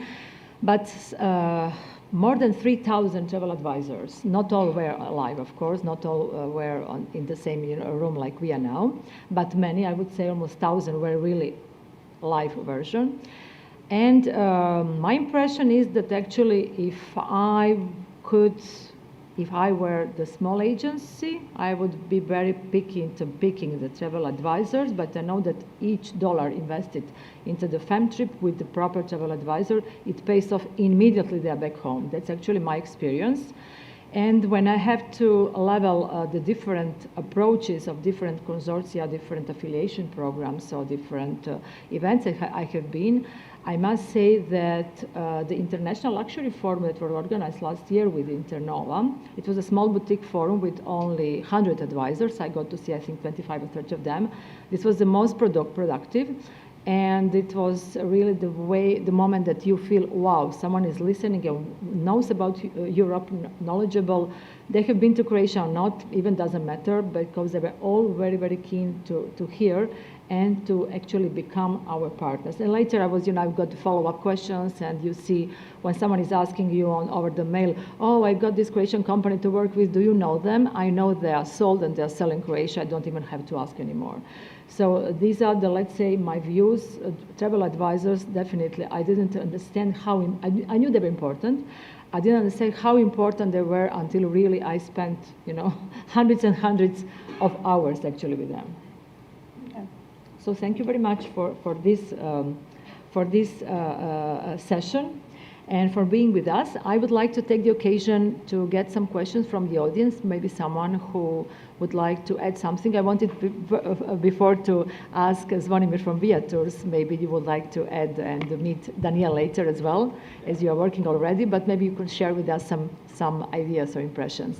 Yeah, of course. Thank you so much for giving me the time to speak, Daniel. We are Via Croatia, actually. We just rebranded the whole company.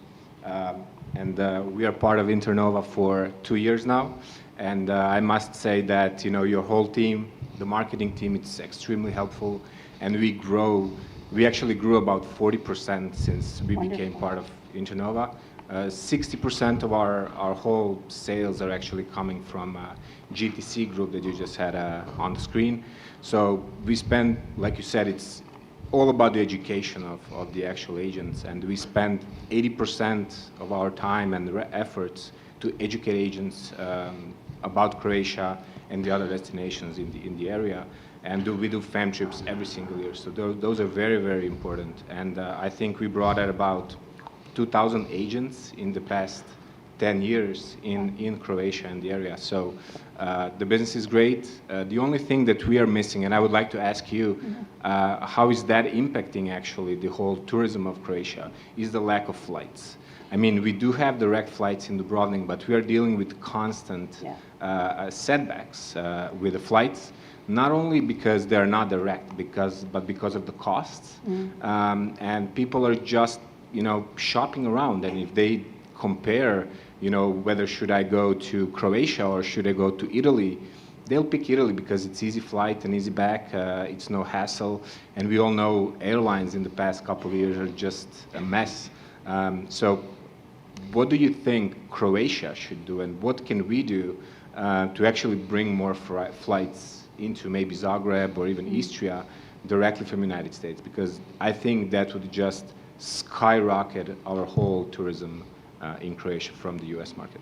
Yes, thank you. And you're absolutely right. That's a great question. And we see that. We see that the destinations, certainly the countries that perform the best, I mentioned it's accessibility right now. And, you know, we have a very powerful and influential air team at Internova.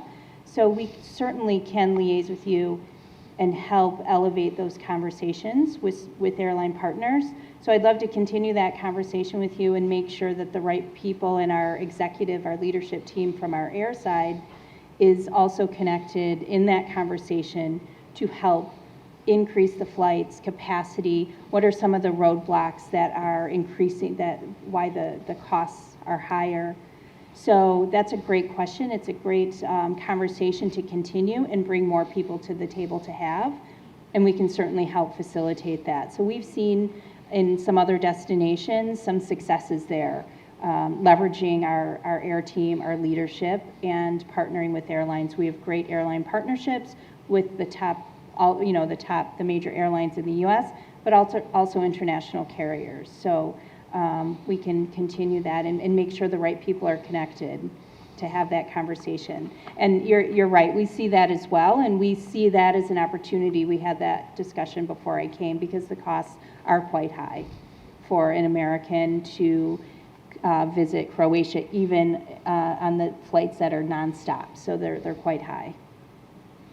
Thank you, Danielle. So actually, we just have to have the premium and luxury travel clients because for others, it's still not so affordable. I would like to share one detail that actually I learned from. It's a great takeaway for me was during this trip. Danielle asked me why everyone is talking. We were visiting some hotels, and many hotels, and not so many, but 4, 5, 6 maybe. And everyone was talking about seasonality and closing outlets somewhere. For American market, definitely, it's absolutely not important. They are coming in May. They could come in February. They could come in November. Of course, we have to be there and offer them something. But they're not absolutely insisting into our seasonality because they're not coming for the sun and the beach. Of course, they're going to use the beach if it's there, but it's not the reason to come. Yes. Am I right? That's right. And we did have a conversation about that, and that's a really good point. And I think it's an easy observation to think about the U.S. or the North American traveler not necessarily is going to seek to come here for sun and beach or during what you consider your premium travel periods. So what I did find in conversation and in visiting hotels and having conversations with people is there was always a comment about seasonality. The season is over. Things are closing. And for an American who would be traveling in September, October, November, December, and then in the spring prior to what you consider, that's probably not the message we want to send, that things are closing, the season is over. So it was just an easy observation that I made. So when you have travel advisors visit, and it's just really changing the maybe some of the offerings do change when it's not so busy, but you still have so many things to offer, and not everything closes. So it was an observation, and thank you for listening to that. Yeah. Thank you. Any questions from the audience? If someone would like to ask something, Danielle, as she's here today, please. It's a very general question.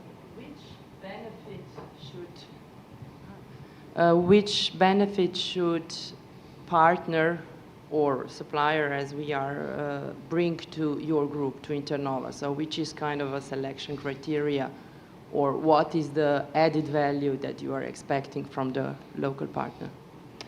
I think each category has a different vetting process. Are you with a hotel? We are DMC.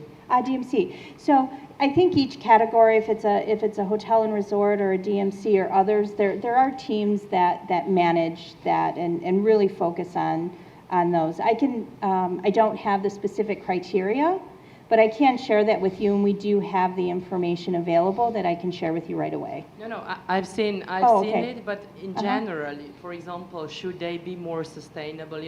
Should we go in the direction that you are going? Yes, of course, absolutely. So those are important factors. So certainly sustainable.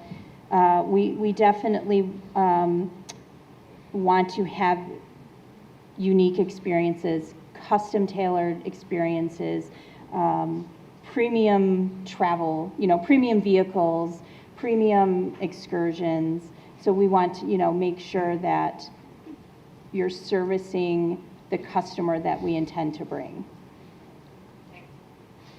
So steakhouses are out. Unfortunately. Ladies, that's your time with us today. Thank you very much. Thank you, everyone. No, thank you. So as you may know, Danielle, in this part of the world, all the business is done by the table, so you have time all the time to join us. Yeah, we do it with lunches, with more lunches and partying, so work always goes with pleasure in Croatia. Thank for the ladies. We carry on with something which was the most important thing 2 years ago. Everybody still speaks and talks about it because there is nothing more important than health. But when you do your math, after health, everybody wants to travel. So what can you do? Let's make some benefit of wealth tourism. Ladies and gentlemen, the last panel before your partying and lunch will be held by a lovely gentleman who knows how we can do it together, because health tourism can do 365, and it's probably the only one in Croatia that can do it all year round. So clap your hands for lovely gentleman Ivan Reduljic, CEO Rexrea and Zagreb Med, who will be the moderator of this panel discussion with his friends, consumers, partners, etc. You want to hit it. I'm going to check out if the lunch is already done.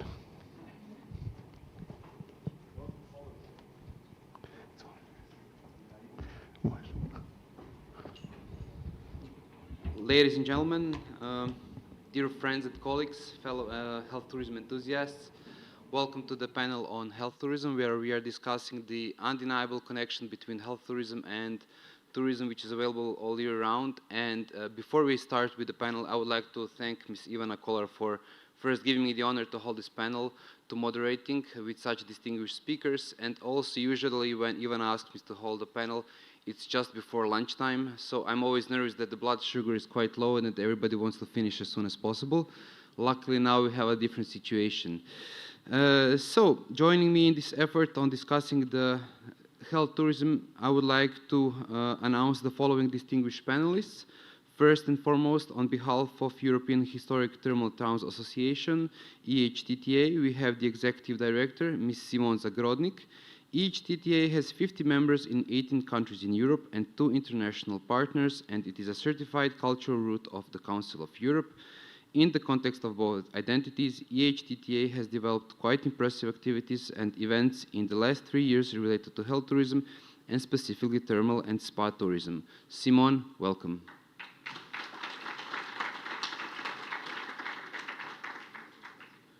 As you wish. Next up, I would like to welcome one of Croatia's leading enthusiasts and visionaries in health tourism, CEO of Sinteza Clinic and owner of the Poduzetnik magazine, which is the Croatian version of The Entrepreneur, Mr. Ognjen Bagatin. And last but not least, I have the great pleasure to announce Mr. Thomas Bunkes. Thomas is the managing director of Diversity Tourism Company from Munich, and he's the medical tourism advisor for ITB Berlin. Thomas, welcome.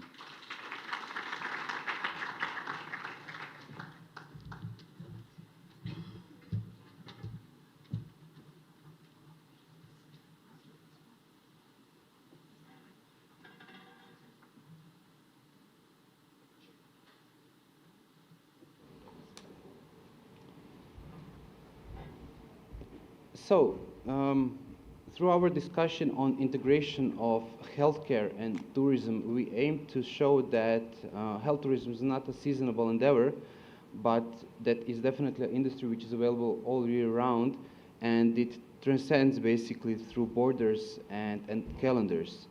And to see if that is actually true, I would like to start off my questions with Simone.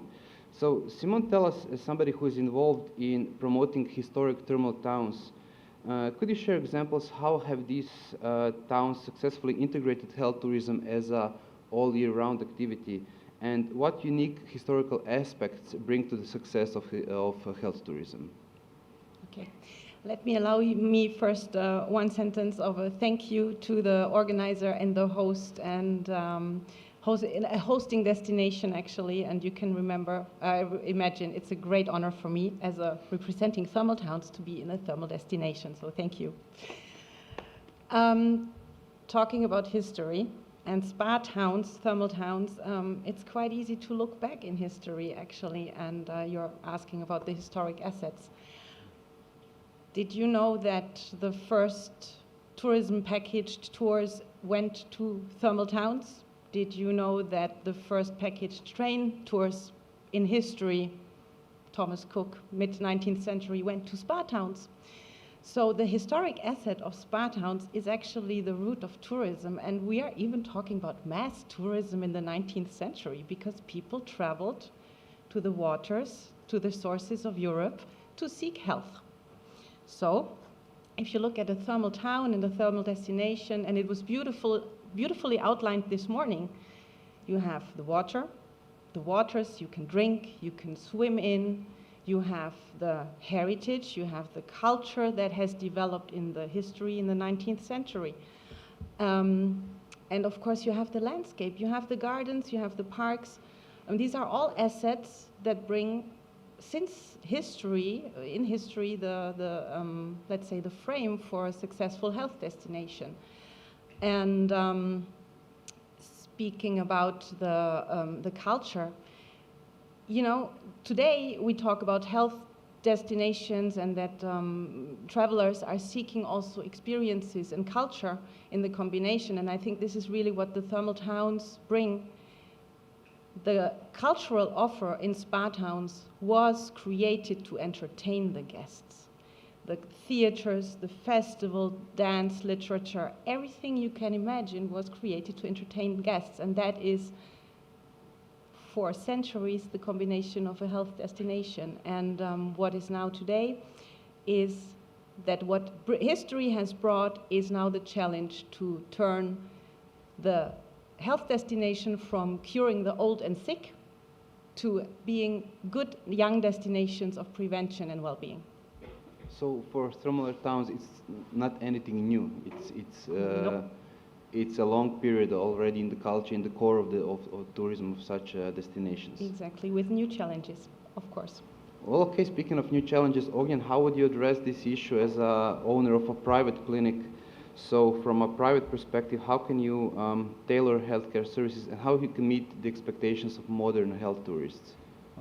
Well, the good thing is that we live in Croatia. We have clinics in Croatia. Croatia is a very known tourism destination. We have a lot of people in diaspora, which is good and bad. So, and we have a large tradition. So this helps in a lot of ways, because there are already ways of foreign people coming to Croatia in different areas. And in the last 30 years, it's in healthcare as well. So as private sector in Croatia is booming, so we started attracting more and more international patients. So, and we as a clinic started with the diaspora, because it makes sense. It's easier to get them. They're used to coming, and this helped, like Leila asked for US. So the largest diaspora of Croatians is in US. So 1.2 million people. So we started to attract them, and they started talking about what we do, how we do it, that it's not the Eastern European destination, but it's high-tech, very good educated staff, great experience, tourism destination, and this helped. And then little by little, we started attracting the people, and if you could get demands of Americans, then you can do with anybody else, especially people from around if you can make it there, you can make it anywhere. Yes, huh? yes, it helps. So Simon, you know, how can the nations work together with, let's say, such private healthcare facilities and collaborate to provide a holistic tourism, health tourism service and experience? You know, for me, there are two keywords. The first one is really collaboration on the destination level. The DMOs really need to collaborate with the stakeholders, and it was given a great example, and if we look into our little bags this year is a great example, that you combine your product, even that if your clinic, you know, your guests may give them access to what the destination is offering. So really on the destination level, they need to talk, the tourism people need to talk with the clinics, with the stakeholders, create these experiences together, these little pieces of giving access of the, if it's a patient or even a well-being seeker, give them access to the local assets. And if it's gastronomy, food, I mean, we have talked about it this morning already. And the other thing is the training of the staff. And I am sometimes really shocked to see, you know, you go to a reception of a hotel or even in a clinic, and the staff doesn't know in which place they are working. If I'm now talking, of course, about our thermal towns, I'm talking about that social responsibility we have discussed, and making the community and the people employed in this clinic, in this hotel, aware of where they are living, and living in a spa town is something very special. And this is actually something we are discussing among or with our members as well, the challenge we have. Make them proud. Create identification with your destination, because if you're creating identification with the place you live in, your community and your people are the best ambassadors for your destination. And that is something, you know, there are little things, you know, just ask somebody somewhere, what water are you drinking? And there in the back is that one bottle that we have all had the whole days. Have you seen what that water is in your bottle? It says thermal water. It says spring thermal water, but who of the staff or people that are involved know what that means? So create identification, or train, collaborate. That is my big message. Do you know some good examples of some destinations who are doing this? Yes. And how they did it? So this is something that I think of course. We want to know. Of course. You know, it's always, if you have a network of 50, you don't really want to make preferences, but yes. We have one example really in Spain, a community. They are even producing food with thermal water. They have thermal pasta, they have thermal soup. It's Caldes de Montbui in Catalonia. And this is just an example, you know, and they are giving little gifts. They are creating identity wherever visitors come in. And of course, it's easier if you are a small town. It's easier than in a big one. Mm-hmm. And pointing out, you know, giving a maybe not so good example, and it's actually referring to a German town where people really don't know about the heritage, and where it's really difficult to tell people this water that is running here in this city, try, you know, and make it accessible. So how can we meet, you know, expectation if we don't have the stakeholders aligned? And then speaking about, you know, meeting the expectations, I would like to turn my attention now to Thomas. Thomas, you're a leader in diversity tourism. How do you see the concept of health tourism aligning with diversity and inclusivity, especially when promoting year-round tourism? Yeah, I think this is a very interesting question. You're the first one asking me this. So it's many, I think, in health to medical tourism never thought about diversity or inclusion. And I think maybe I explain a little bit about diversity and inclusion first, that everybody is on the same level here. So diversity tourism means that you have different target groups, different interests. For example, you have you have colored people, best ager, LGBT groups, Asian people, religious people. So there's different target groups with different needs. So, and when you work in diversity, you have to focus on these target groups. You have to find out what they're looking for.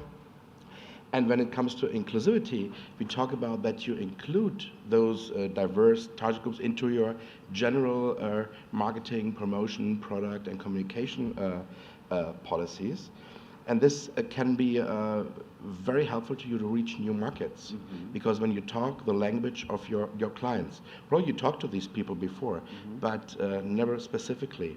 Yeah, for example, when it comes to health tourism, or when you see like the health tourism industry, like the thermal industry as well, they're talking to women, not to men. And I ask myself, I would like to have this too, but it's mainly women talking to, and this is not right. You have to focus also on men. I think you think that's totally right. And this is diversity.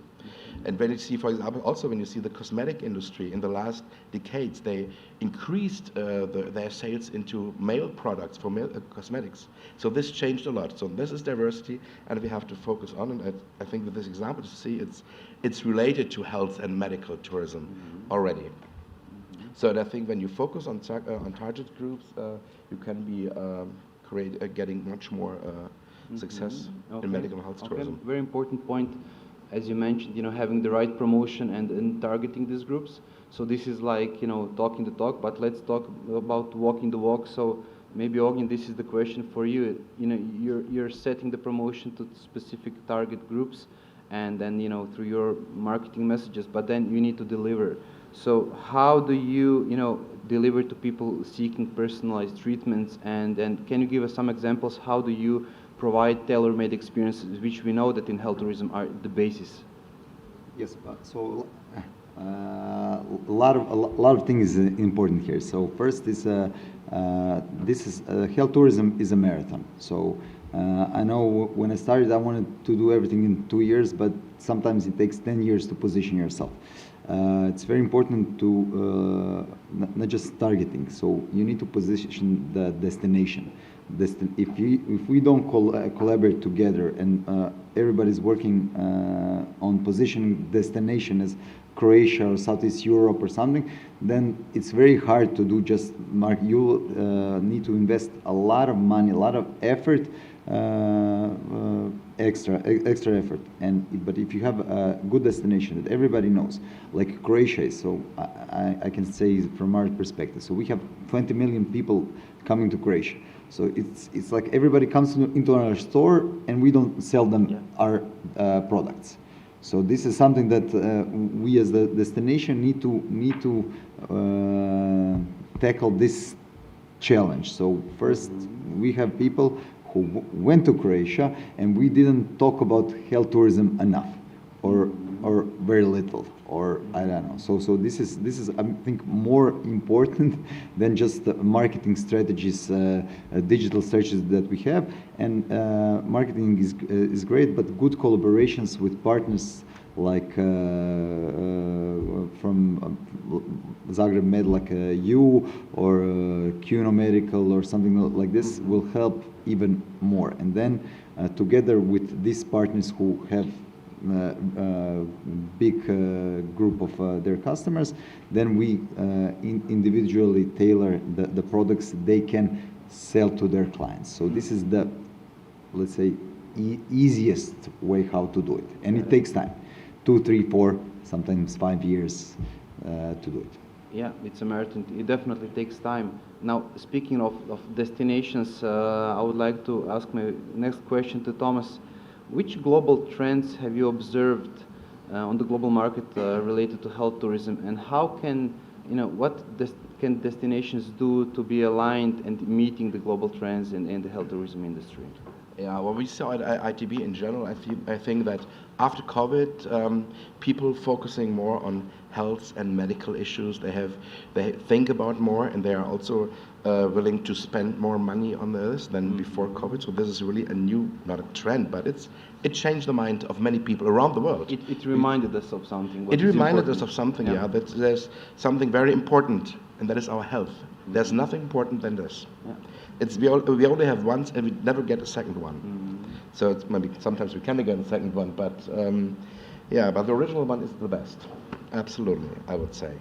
And I think for health destination, it means that they probably change or think about their strategy, what they do in marketing, communication, because some destinations are doing this, and you have more competition now as well globally.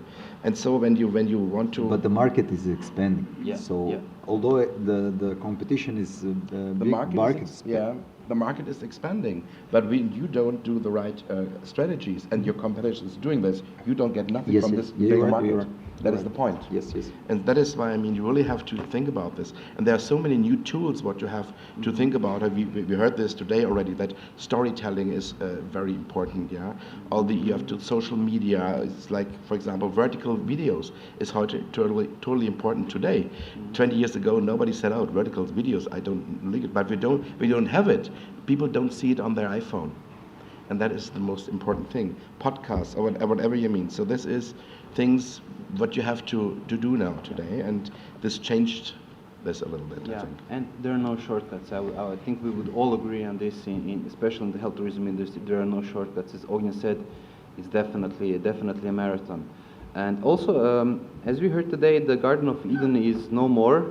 So that's coming up to my next question, which is for Simone. So what sustainability measures should historic thermal towns consider when developing a health tourism offering to ensure that they remain attractive year round, and what should they do just to be able not to harm their historic and natural assets? Thomas just said, it reminded us of something, that phase, and I think in this case, the thermal destinations and towns again are quite lucky because they bring the natural remedies, like the water, the air, the forest, the parks. They bring them. So talking about sustainability in the environmental sense, I think the destinations they have started, and really from, let's say, from Portugal to Turkey. If I look at the whole network of us, they have really started to create really good messages around this sustainability and the environment, because the water is something that really needs to be protected, so promoted and protected at the same time.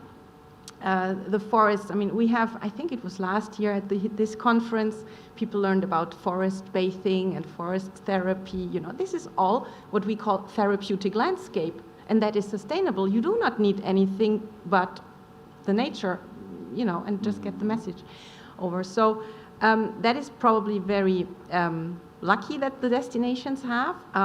The challenges or the needs to do is to make more use of the thermal water and the heat, for example. So energy management for the thermal baths, for example, is a big issue. And I mean, we are sitting here, so many people know what I'm talking about. How to use maybe the heat, the energy, what can you maybe heat with the thermal water, the heat that is done. And history again has shown, for example, the town I come from or where I live, Wiesbaden in Germany, they have heated the city hall and other public buildings for decades. Not anymore, so you should better reconsider, but in history they were heating buildings with this energy. So, these are probably things and challenges to think about in the future. And because you like examples, Baden by Wien, not so far from here, they are probably one of the really good destinations to look at, for example, the showers in the bath, in the public bath, that is actually a thermal bath. It's all solar energy.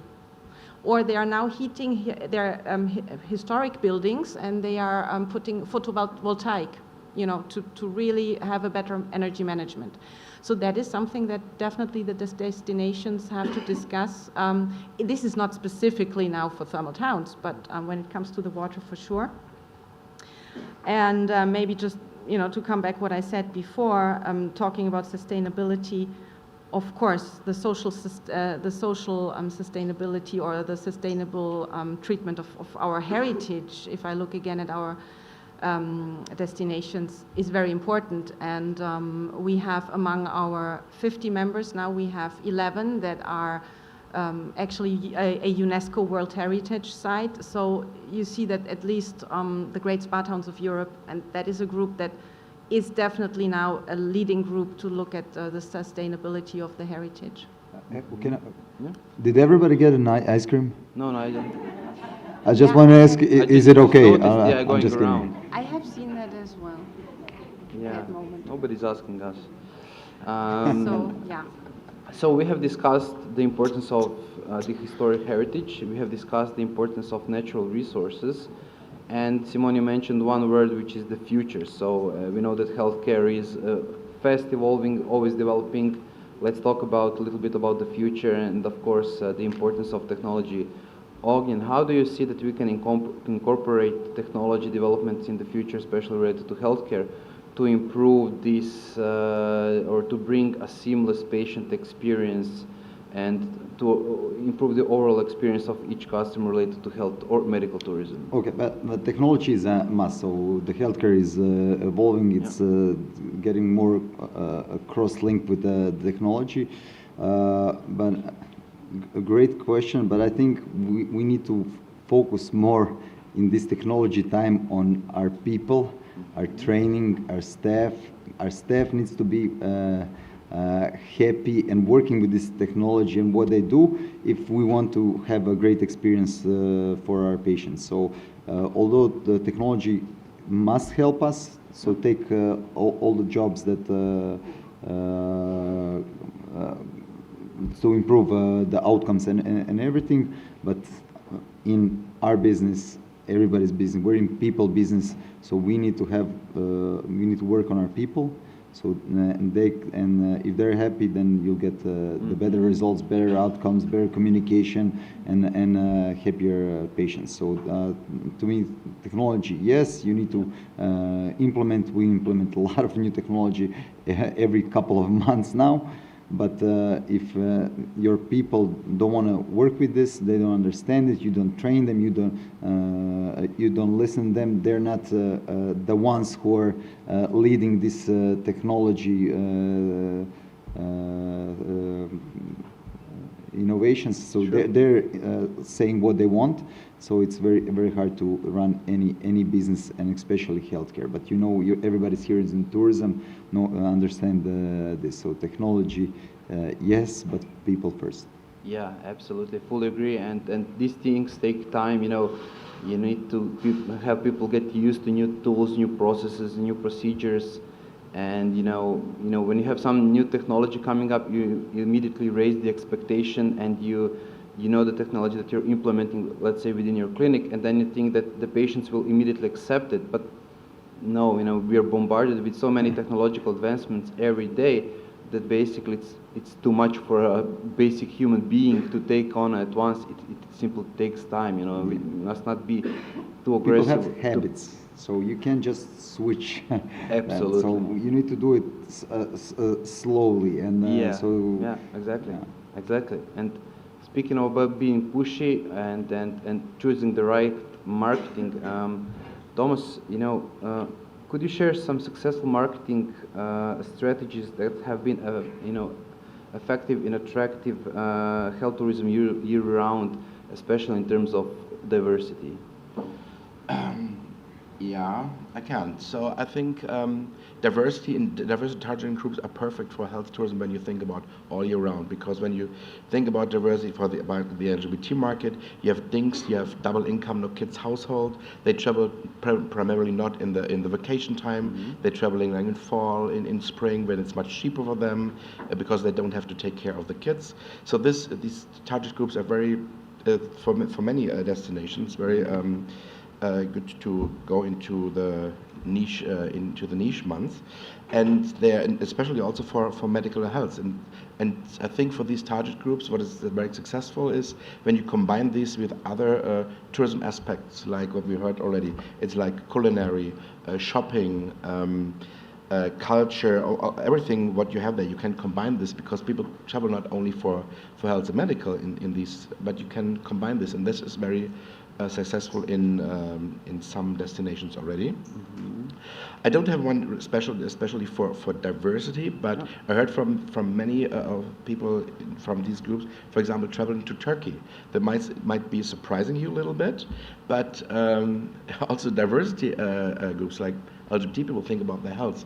And Turkey is very clever in what they're doing this in the health and medical tourism, because they really create packages with everything.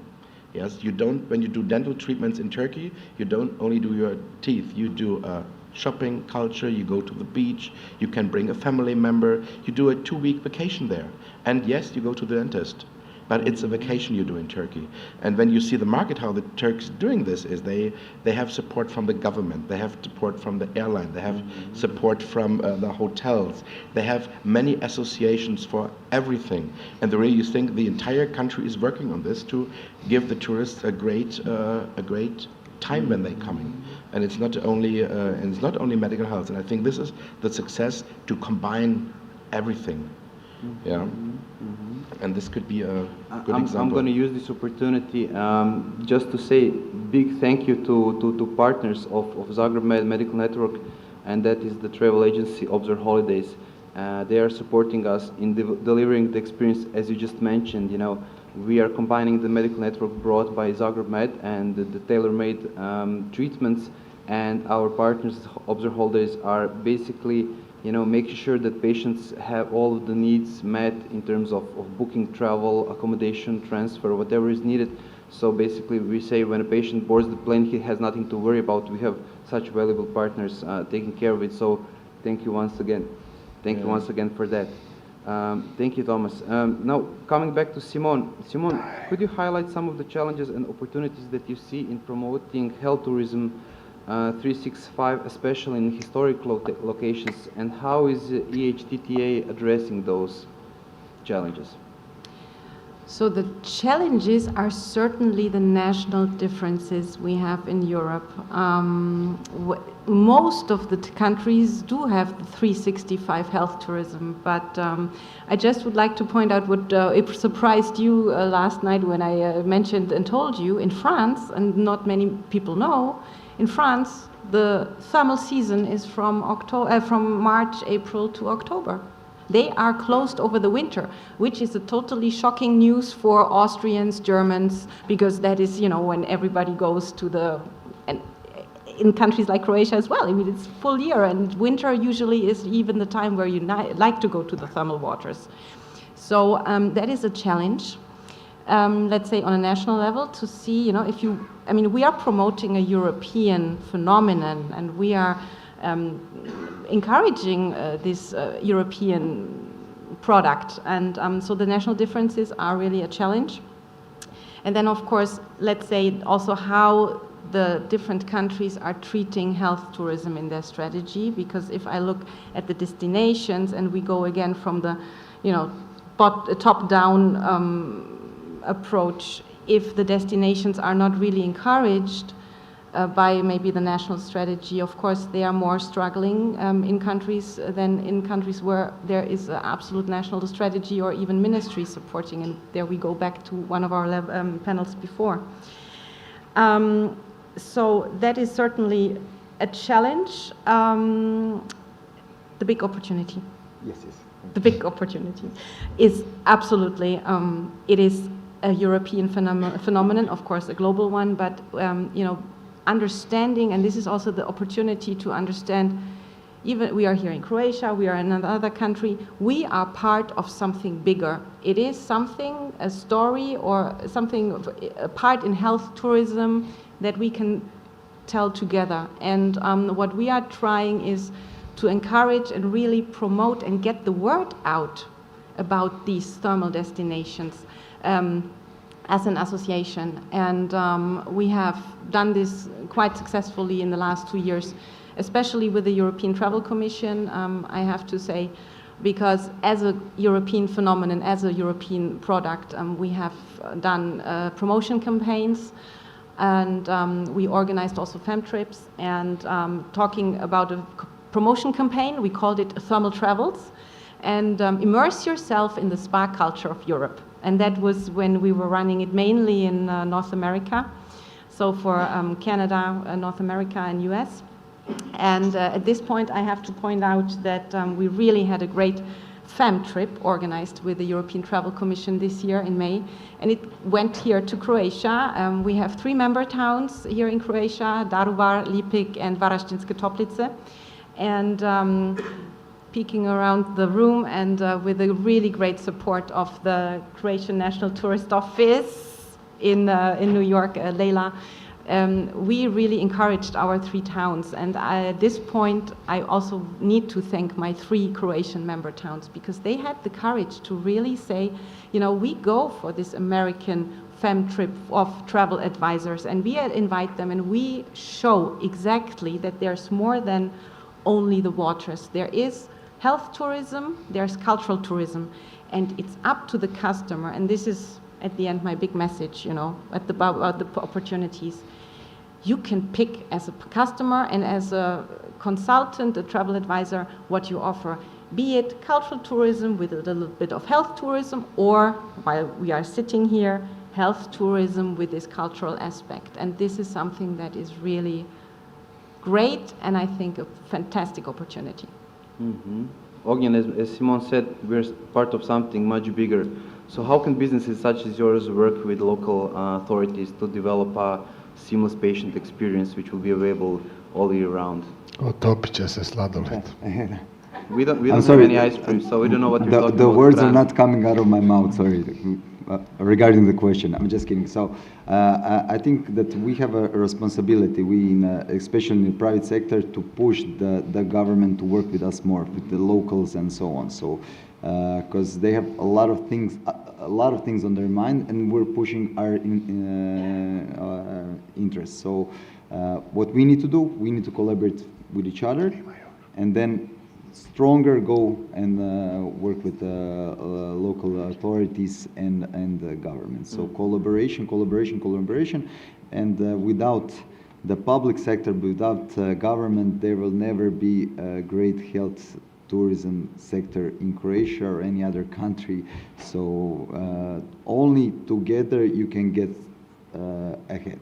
Like Turkey is, I want to ask you guys, do you know any other example except Turkey that does this? So I don't, but if you can help me with this, this will be great. So which means there's a lot of opportunities.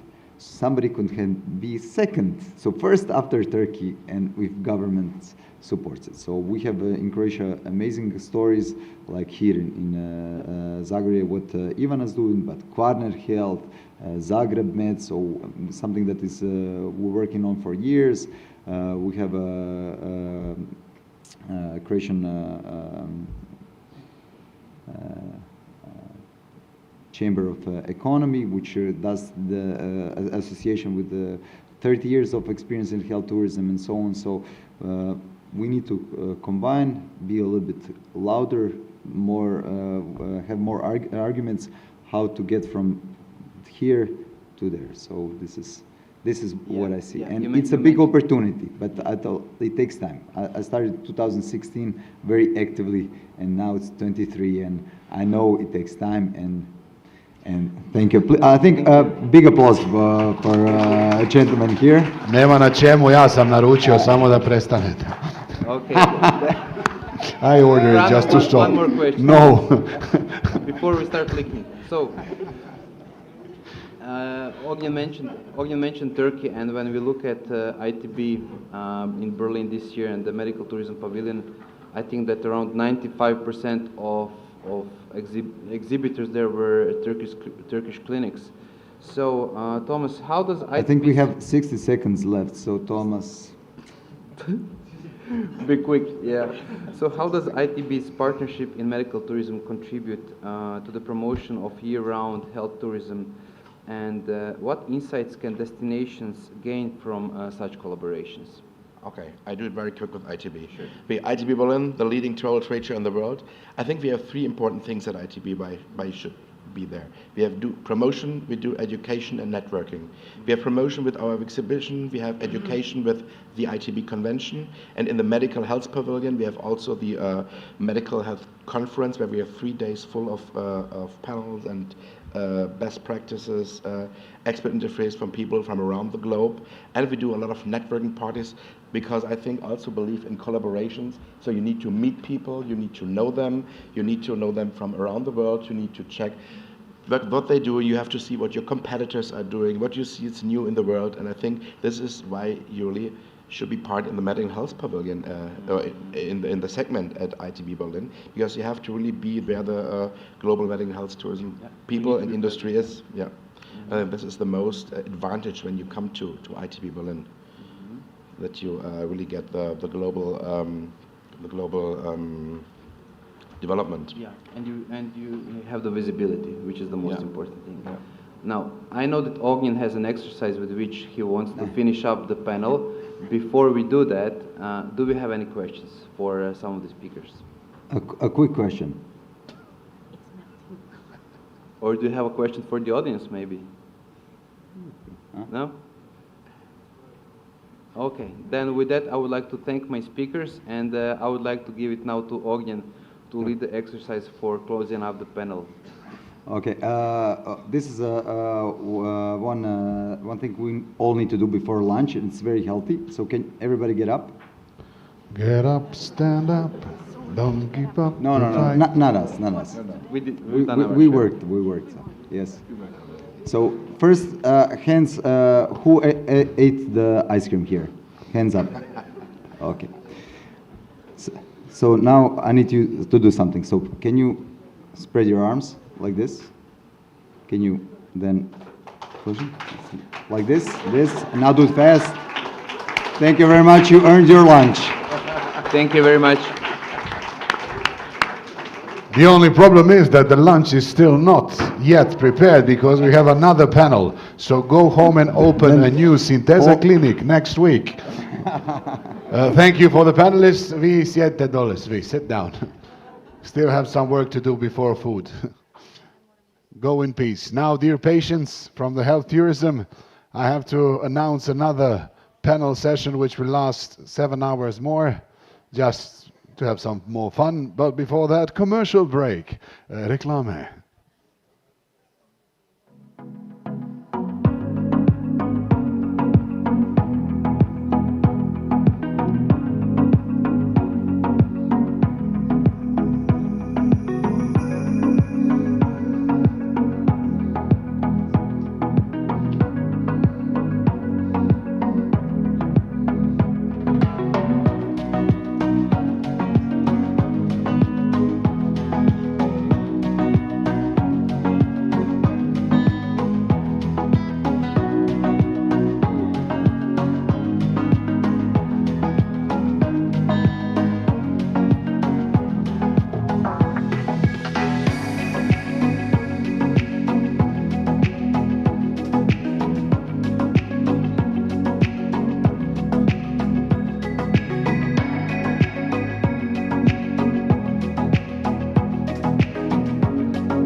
Okay, all of us guys are waiting for you in front of the hall. You can arrange maybe some nice vacation for the summer or for any part of the year you prefer. But I found actually the only one brave guy that separates you from a lunch break. He is a guy who is with us few years, as he already said at the beginning, and he will be now doing something never done before in the history of panel discussion. Panel discussion with no panel. And it will be more like speed dating than panel discussion because they have not a lot of time to do. Tomorrow I'll be the time Nazi, so I'll be hitting everybody out who goes over the time. So now he only has 32 minutes to do a job which almost lasts for 2 hours. So if he does it in 20 minutes, he will be probably hangover till tomorrow. So you do your job as what you prefer. Ladies and gentlemen, this is Tine, the moderator. You know him, naš jedini Slovenac koji gre gdje god hoće. Are you ready, Tine? No pressure at all. Your time first, started. 15 minutes, my introduction speech. No problem. We have a vicious plan now, me and Frano, so we'll do this very quickly, although we have amazing 5 or 6 guests. So idea is that we pull out of our box now something that's out of the box. So we had all this tourism serious things today, and tourism shouldn't be really serious. It should be ice cream and having fun and being outside in the sun. But there are some examples that we will present today which came from other industry or maybe merged with tourism, and they made an amazing product out of it. So first one, Filippo, come to the stage. Andiamo, italiano, vero? Eccola qua con l'azienda. Filippo De Migolis Angelini, if I did this right. Please, you can stand here or sit, whatever you prefer. I will give you time to speak about what you do and how you succeed. I mean, I was told that you run like an eco-farm in Italy, which made it become so successful that even the fashion industry wanted to tap into this world and want to learn more about how to merge the beautiful virgin olive oil and the countryside with Dolce & Gabbana suits. So please tell us like few stuff about. I come here because I have a presentation. We try to go very fast. First of all, thank you to all. Thank you to Ivana for this invite. Thank you for your time that will be very short. Please, if you can go with the presentation. I'm Filippo De Migolis. I'm the owner of a farm. Now I will explain a little bit our experience, that it's also a family experience. We start from the idea to do agriculture, multifunctional activity, and sustainability. We start renovating a masseria. What is a masseria? It's an historical building built 400 years ago to produce oil and to defend the oil against the attack of foreign domination and the pirates. Can be strange to imagine that a farm needs to be fortified. It's because we think oil just like food. No? In the past, the oil was exactly like the petrol today. They produce oil to make light in the city and the houses, to produce soap, to produce cosmetics, to produce grease for the engine during the Industrial Revolution. Was very profitable, very interesting for pirates. Of course, when arrived the mineral petrol, electricity, most of the masseria were in abandon. No? The case was also of the masseria that we take in 1986, was totally abandoned. Also for the area start degradation, immigration. When you have no income in agriculture, you have mostly migration. We start with a project of multifunctional activity, really because we understand immediately that was an opportunity for the territory. Really, in 1985, Puglia had the first law for agriturismo. Really, also before the national law for agriturismo, it was a big opportunity. Also, if we don't have income, we don't have helps by the state and the EU. We started just with a lot of debt. I was young, my mother and my father mostly. Our vision was to do agriculture. Agriculture giving means we don't want to change the natural destination of the place. We want to give authenticity. That means traditional Italian hospitality that is made directly by the owner, authenticity in the food, in the experience, and also was immediately clear that was the best way to increase the selling. Before the agriturismo, we sell product through the co-op. With the agriturismo, we start to do direct selling. What we do? We do farming, and experience for us it's the key. If you see the olive tree around the masseria have the same age of the place, 400 years. We have around 100 hectares, around 14,000 olive tree. We employ 50 people in agriculture all the year, and we do approximately 5,000 testing per year. That is one of our first income. We produce cereal, we're pasta producer, we produce vegetables, we produce tomato sauce, almonds, wines, natural cosmetics, jams, and conserve. For us, for each product that we make, there is always an experience to sell. For us, when we start a new production, we think always also on the touristic part, how we can involve the tourists, how we can sell also the experience. Sustainability for us don't mean only environment, means also less cost. You will see that it was absolutely a very important choice. First of all, we are 100% organic. We have 120 kilowatt of solar panel, and we are trying to increase to 200, because now a new challenge is to give electricity to electric cars. That it's quite complicated, I can tell you. We have a solar panel for water, and we also have a system that we use for the heating system. We use solar panel and also the seed of the olives and the skin of the almonds. We win also a prize in O9. This means that we are more competitive during the year. For example, for us, during the war of Ukraine, the increase of energy was not a problem.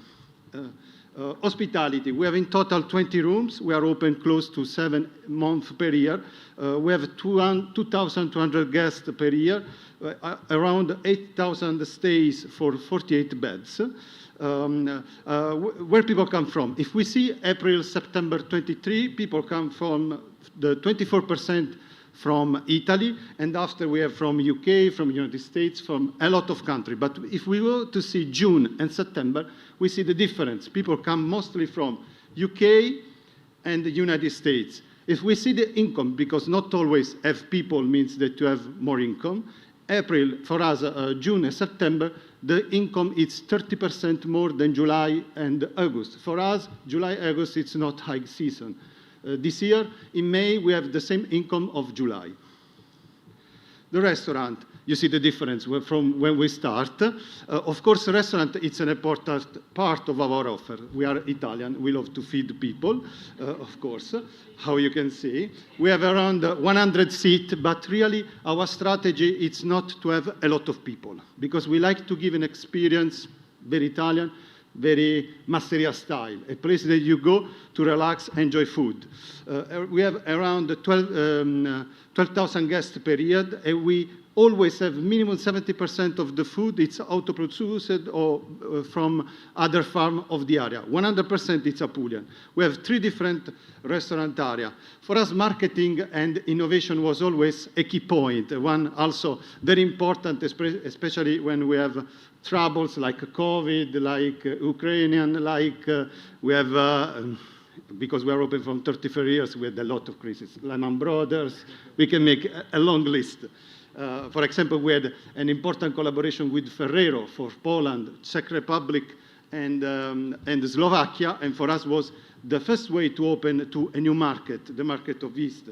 But really, for us, one of big success was all the opportunity of the media, starting in 1993 with the New York Times that make an article of our farm. We were at the beginning, was very important, and we started immediately with the American market. In 1995, we started to do the first website, because in the past, send a confirmation by fax in United States cost 15,000 lire. The cost of a room was 90,000 lire. Like the 20% of cost just to send a confirmation, no? And also if you send a deadline, arrive after 2 weeks. For us, this was a very important boost to arrive before on a technology. But really, in the last present, what make a big help was Instagram. Also Facebook, but Instagram really make a big difference for us because we start to involve people in communication. We can really repost what they see, what they like, in our place. Of course, you can follow us. And reputation is important. We go on 95% of people that like the place, food, and rooms. Reputation is very important because your customer always can give you a different view on what you think is correct and what not. The Masseria, it's also a location for cinema. Really, there is a very good strategy for Puglia from Apulia Film Commission, because Puglia Film Commission gives money for who wants to produce a film in Puglia. We have Malaya that from Philippines. We have A Promised Land that was a film from UK that will exit this year. We had The Sposo Rosso that it's a film from Italy. We had also commercials. For example, for Keith, that it's an American brand with Adrian Brody. We have a lot of shooting for fashion, that it's always important, and we arrive also to collaborate with Dolce & Gabbana.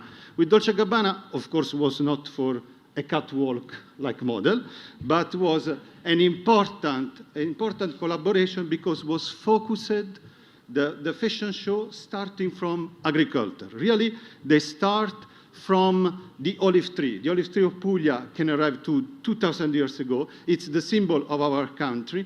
And really, what was very important is because now we have a big disease on the olive tree. Approximately 10 million olive trees are died. And the collaboration with Dolce & Gabbana arrived in a very important period for us. Absolutely, we try to explore all the opportunity of agriculture.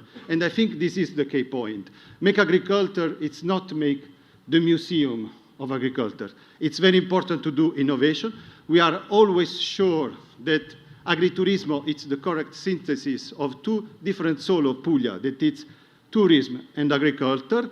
Also with COVID and the new challenges, really, we see that it's a good model, perfect. We have, of course, 45% income less in 2020, but in 2023, we are arrived to do double of 2019. I hope it's fine in timing. Thank you for your attention. Grazie per l'attenzione. One more just one question. No, you can stay here. So Lo just prego, one grazie question. a te. I mean, you presented it like a proper case study how agriculture, tourism should go. But what would you put forward as like the one most important thing when, let's say, a similar agriculture can start like you and move forward, like especially in the contemporary trends of sustainability and everything. So if it would be one thing, what would be the most important? What do you think? You need to start from agriculture, of course. Well, You yes, need to as start this kind of to close the chain. This is very important. The tourism, it's an opportunity to close the chain for us. Also because in Italy we don't pay taxes for agriculture. For us it's very important to close the chain. Ma è vero? Really? And this is why we understand immediately that the problem for us in the past is that we don't have control on the price. When you close the chain, you can close the price. You don't have the variability of the prices. And if you wanted to have an agriculture project, it's important to insert agriculture into the touristic system. This is the key of a territory. When agriculture is on the touristic system, it's a plus for everyone. Fantastic. Thank you very much, Filippo De Mioculis Angelini. Thank you. Wow. So moving forward quickly now, Tomislav Pamukovic is here from Zagreb. I knew before that business can be illusion. I had a lot of business ideas that become illusion, but that illusion can become a business, that's a new for me. So please, welcome to the stage, Tomislav. What you see is what you get doesn't work at their place, you know? So I believe you have a short presentation as well, don't you? Kind of. Kind of. Yeah. 40 pages. First of all, I thank Ivana for inviting me here today and for organizing such a nice event. I hope it would be helpful and it would get you all what you wanted from it. My name is Tomislav Pamukovic, and me and Roko Živkovic are the founders of the Museum of Illusions. Currently the biggest museum franchise in the world. Currently we have 45 museums around the world, and this is a short story just for the beginning. So, where I can see what I'm... here. So, Museum of Illusions began in 2015. We started in Zagreb, and we noticed the gap in increasing number of tourists coming into Zagreb and what to offer them. So the thing is that we noticed the gap, and my colleague and my partner and my best friend Rocco was on one meeting, and he saw how the people react on optical illusions, how are they excited about it, things like that, and he came to me with an idea: let's open something with illusions. We didn't know what we are doing, and I said, like, you're crazy, we will not do that, and we have our companies and things like that. But as the time went, I don't know, you know, there's an expression, buba u glavi. It didn't, I had no peace. I was always thinking about it. What can we do? What can we do? And decided to open a museum of illusions. We didn't know what exactly that is, but we said, okay, we need something that is from 3 to 99. We need something that is all year around, and we need something that is for Zagreb, let's say.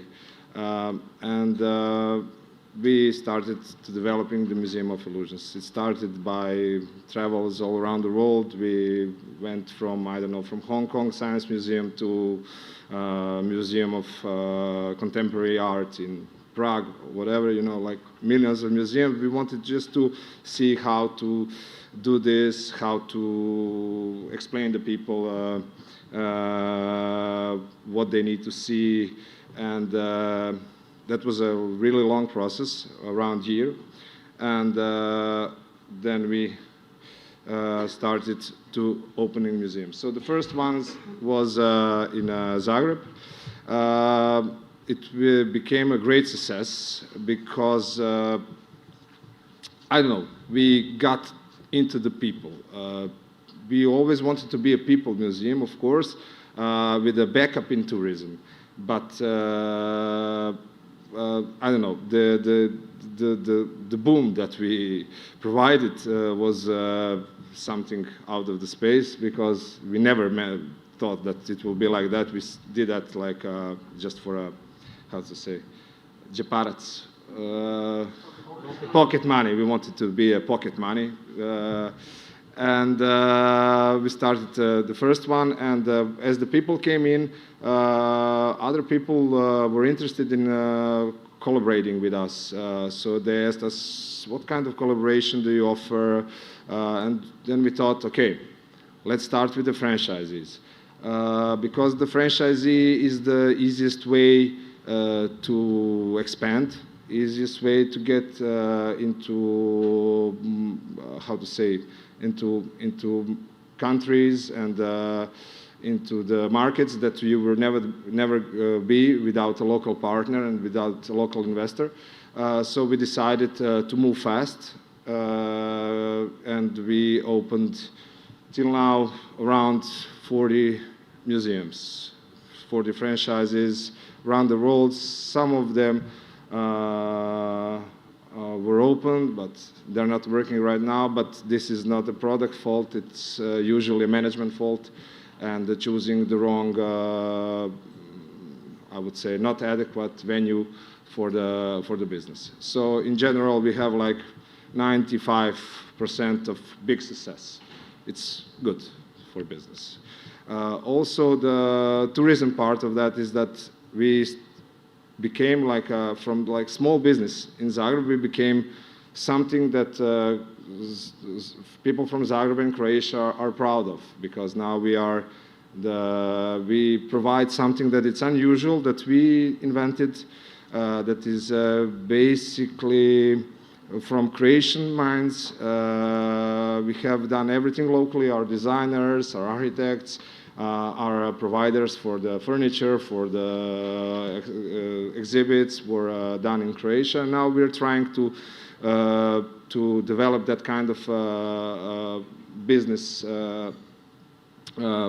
till now, of course, now we are spreading around the world. We have a lot of more partners that are doing things for us in R&D and production, but like the main parts stay in Croatia, and also that was the one of the, how to say, one of the things that we wanted to achieve when we started the business. So here are the museums. The first one in Europe after Zagreb was Zadar and Ljubljana and Vienna. So the first three, and we started then in the first one in MENA was in Oman, in Muscat. So we eased ourselves with partners, let's say like with sub-franchising. We found some partners that are doing business in the parts of the world that we are not in, that we will never be in. So we wanted to get, how to say, more reach with those kind of partners. Now we are opening in Africa. Africa is still not opened yet. We will see what will happen, but I think the first one is Johannesburg, so I don't know, hope for the best.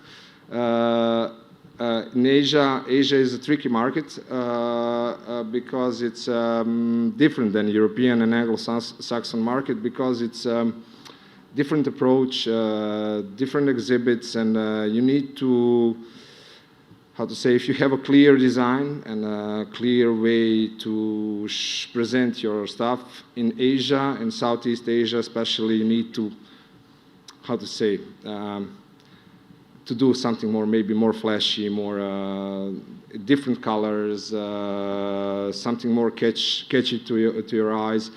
So this is a tricky market, really, for us. It's been a tricky market, but Europe and North America are like something that I would not say we cannot miss, but we try not to miss, and we succeeded till now. It's fun way that we from Croatia, that has 4 million people, without no money, without no political connections, without, I don't know, nothing except our will and brain and hands, could do this in 8 years. With a people of 8 and 1 architect and designer. So I would just say that our story is the story that you can succeed if you try. If you don't try, you will do nothing, you know. So every tourism story has the idea first, and then how to do it and things like that. But let's say that there are no tourism like hotels and rooms and things without giving the people something else. We cannot give them only the nature and the food, because they have nature and the food. We are special, but we are not so special. I've been around the world. I saw things, you know, like, so there are millions of beautiful things around the world. The thing is that we need to provide, in Croatia, we need to provide much more things like Museum of Illusions, like Museum of Broken Relationship, or like, I don't know, adrenaline parks, whatever, because we will not be where we deserve if we don't do that. Everybody is concentrated on the rooms and hotels and things like that, but when you go out from the room, what will you do? So, I don't know, I can watch the sun one day, but second day I want to do something. So this is the main problem that we have in Croatia, that we are not 365 days in a year tourist destination. Still, some towns are, but we still have the peaks. As you listened before, the panelists, like, if you don't organize it well, you will get, I don't know how many people in August, and you cannot accommodate them rightly. So these are the things that we need to focus on, and to do everybody together to get more things like this. I don't know. This is like I can go on. Yeah, maybe just a question. It's a fascinating story, and thank you for sharing this with us. I think it's an eye-opener for everyone. My only question is, I mean, you started this from scratch, obviously. It's an illusion, and there must be other stuff as well. So do you believe that somebody can replicate, even here in Croatia, even here, something like this? That's because your story works for local people, for guests. I hope they will not replicate my museum, but there is always.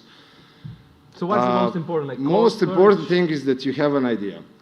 They always say, like, when you have an idea, go for it. I would say, when you have an idea, work for it, no go for it. So, how to say, I had an idea with health tourism, and because my company name is Metamorfosa, and we opened 2009 because of the health tourism, but the government and everybody was not ready for it. You know, you have, like, I don't know, Bura in Vodice, and that's all that you had like regarding health tourism. So I don't know. Courage, knowledge, a little bit of luck, of course. And I don't know if I can tell this here because it's public, but you need to have the walls, you know, to risk it all. Thank you very much for sharing your story. I think it's very fascinating, and he will be with us later on as well. So Tomislav Pamukovic, thank you very much for bringing this to you, and we'll bring, I think, our international guests to your place tomorrow as well to see. Yes, I hope they will like it. Even I agree that museum became something that is recognizable, that is something that we need to show to the world, we need to show to the young entrepreneurs, that we need to show to the people that work in tourism, because tourism is such a big open space. It's such it has so many content inside, and I don't know. I think that we here in this region are like more stuck to the old way how to do it. We need to open our eyes, open our brains, open our arms, and everything to give the opportunity for the new things to come. And I don't know. I'm not. I don't know. I'm a manager. I'm not in tourism every day. I'm just now speaking as a common. I don't know how to say.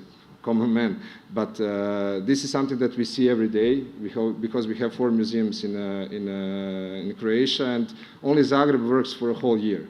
Every other museum works for 3 months, 4, and if we have rainy days, then we are happy, but the bars are not, and so those are the things that we need to change, and those are the things that can help tourism, and that's why I'm bringing this story today. So let's try all to be together and to do whatever we want to provide people pleasure, amusement, education, and we will not be wrong. Thank you, Tomislav. Very nice. Thank you. Thank you. Looks like it's not an illusion. It works. Yay. It works. The biggest one, Las Vegas, or? Is in Las Vegas, and you're all welcome to come. The city of illusion. So the next one with us is Vladimir Šimović. Where is he?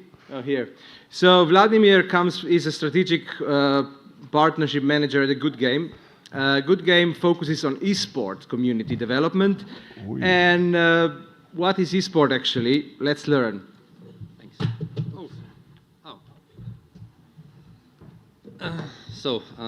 Hello, my name is Vladimir Šimović. I had a presentation ready, which I'm not sure if it's ready. Let's see. Well, I can start without it. Oh, great. I was hoping I would not improvise, but that's okay. So I decided to come here today to present to you what's esports, what does an esports agency does, and how does that fit into, let's say, tourism in Croatia potentially. So let's first, I figured out the clicker, that's good. So first of all, let's clear some misconceptions. Gaming isn't esports. So in traditional terms, I would compare gaming to football, and esports would be competitive football. Gaming is something that is done all around the world by many people on their PCs, on their consoles, on their phones, in public transport, or with their tablet on their bathroom. This emergence of mobile devices has also led to the increase of gaming all around us, and essentially almost everyone today is a gamer of some sorts, whether it's a casual or, let's say, someone who's enthusiast. Esports is a niche, as is competitive football. Like, a lot of people have played football. They've kicked around the ball, but well, in football, a large amount of people watch football, but for other sports, not a lot of people watch professional sports. It's the same with esports. The number is rising. It's becoming a global phenomenon, but it's still not as large as some people would pretend it was. We like to compare it to, let's say, professional handball. Let's say we're there. Maybe not in Denmark, but across the world. So, where does an esports agency fit in? So we're Good Game Global. We're a Croatian esports agency. And in short, we facilitate moments like these. These are 4 pictures from our event here in Croatia. It was done here in April. So it's a surprising type of event. It's a business-to-business CSGO tournament that's being held from 2016 till now. Essentially, company pay for the employees to kill each other with guns, but it's all based on an employer branding / team building type of event where they collect money for good causes. Up till now, for 8 years straight, we already donated 56,000 euros to different charities and good causes, of different types. So that's one example. This is us, and the things we do are the following. We do esports events for clients or for ourselves of different scale and different types. So, for example, we do something called Telecom Esport Championship for Deutsche Telekom. That's a collaboration between 3 Deutsche Telekom subsidiaries to bring a tournament online and in person for 9 countries. This is the Telecom Esport Championship that you see in the middle. On the right corner, or in the upper right corner, you can see Ultimate Gamer, and that's a YouTube gaming show that we have just recorded this weekend, the 2nd season, also for Hrvatski Telekom. We do interesting things that people would not maybe connect to esports and gaming. When Corona hit, since our core product was the B2B event, which was an in-person event, we had to get creative to stay alive. So we made an influencer web shop. Surprising to many, there are actually quite a lot of regional gaming and esports influencers, and they like to sell their merch without designing it themselves or selling it themselves. This is where we come, and this is where we have our shop that actually helps them do that. For our other projects that we've did, I can tell you we've done the IPCO Uni tournament, which is a tournament for, it's a collegiate student tournament in Kosovo. That's the first esports event in Kosovo that was done for IPCO Telecommunications. AGL is an Accenture Gaming League. It's a league for Accenture. Accenture is the biggest consulting company in the world, and they decided to connect their employees by having them play games between each other. But it's also a very cool employer branding project, because in order to get a team ready, you have to get a student outside of Accenture and get him on your team. This works as a great employer branding tool and also a hiring tool, because they get to inform students about the company. SET is our baby. It's the Student Esports Tournament. It's our collegiate tournament here in Croatia that we do for 20 colleges around Croatia. Hrvatski Telekom E-Liga is obviously a tournament. It's a e-football tournament for Hrvatski Telekom.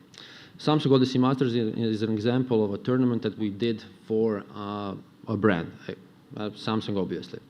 So these are some of our partners and clients, but what you want to know is how does tourism fit in this? So it's actually, esports tournaments are quite simple in a way. They have offline and LAN events. They need infrastructure.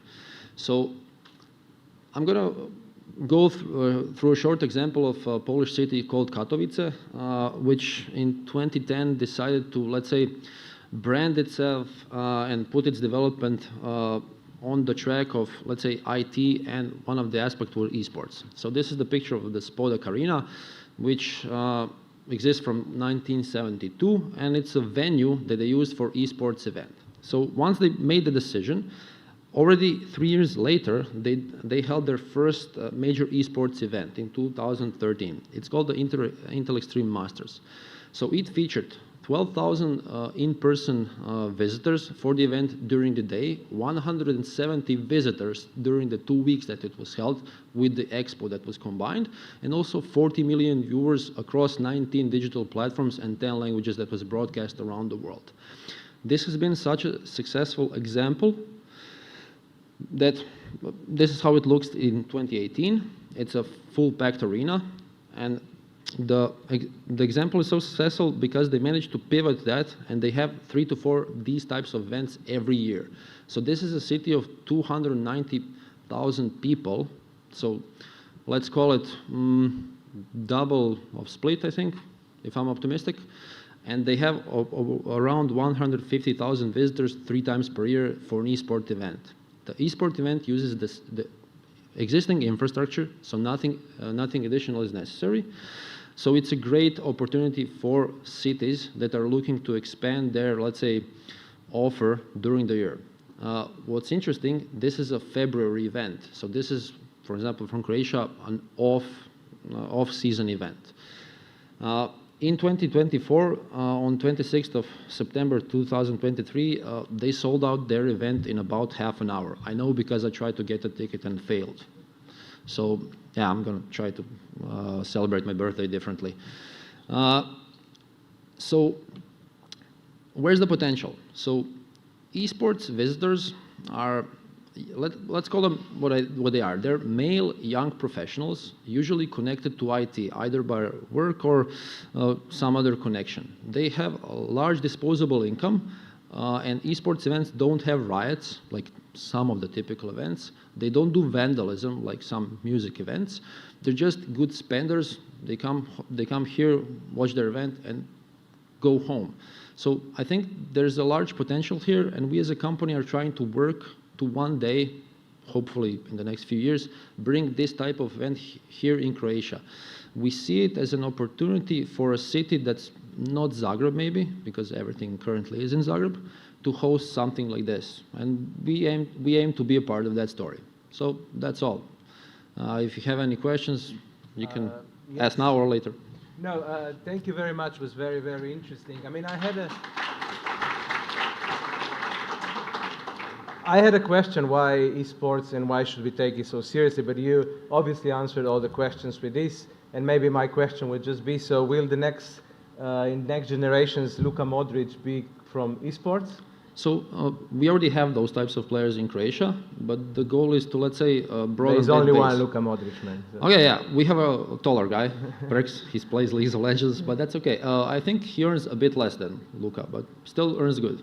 Yeah, and merchandising works as well. Yeah, a lot. Also, there's a lot of it in esports as well, but the base is much smaller than football, of course. Okay.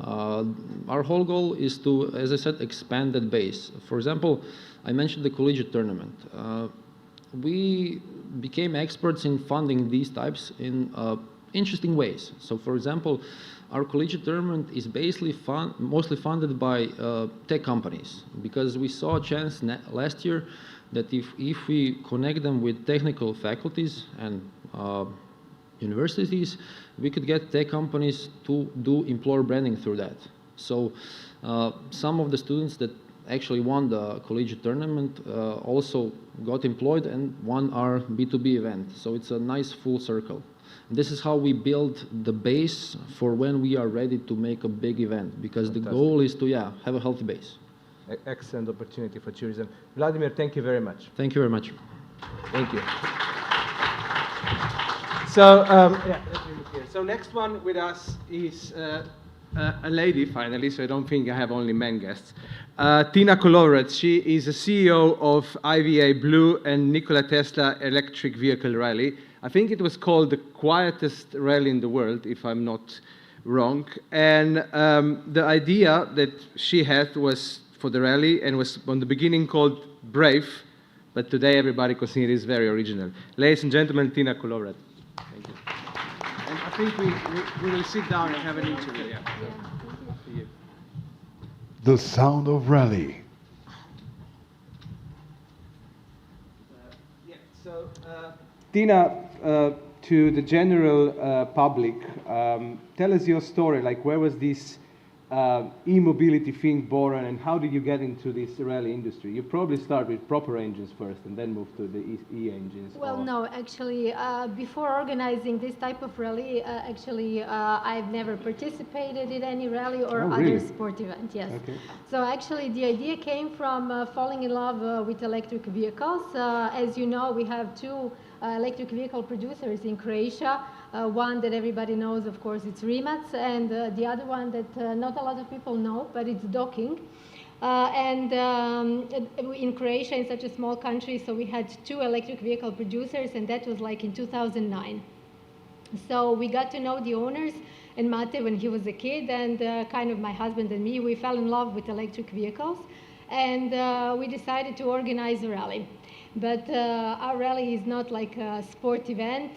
We always say that actually it's a platform to promote e-mobility, ecology, and actually that everybody's been talking about last few years, it's sustainability. So in 2009, actually between 2009 and 2011, we decided to organize rally, and we were thinking about how to do it. And from the beginning, it was very clear that it should be connected with tourism. Why? Because back then, Croatia had 3 electric vehicles and 1 charging station. So when we came up with the idea to organize electric vehicle rally with like 50 or 60 electric vehicles, you can imagine that people told us that we are crazy, that how can you organize a rally in a country without no infrastructure, no electric vehicles. And actually, those 2 stories that's been shared before me by Tomislav and the other ones, what he said, balls, I would have to say that if you want to do something really out of the box, something that is really new, to innovate something, then you have to be a little bit crazy, because I think being logical and responsible and realistic at that moment, it will not get you anywhere. So we kind of decided, okay, let's organize the rally, because e-mobility is amazing, electric vehicles are the future. And also, Croatia is a tourist country, and 85% of our tourists actually are coming with electric vehicles. So at some point, some percentage of those motor vehicles will actually be electric vehicles. So that was kind of the first shape of the event that we have today. And that was actually the idea behind it. And I have to say, when we started doing it, you know, not that we had any help. We had like people trying to stop us, and I don't know, they just didn't think it was a good idea. And actually, we were kind of stepping into some serious sectors, because we recognized if you want to do electric vehicle rally with electric vehicles, you have to charge them somewhere. So we approached HEP, but they were not very happy about that.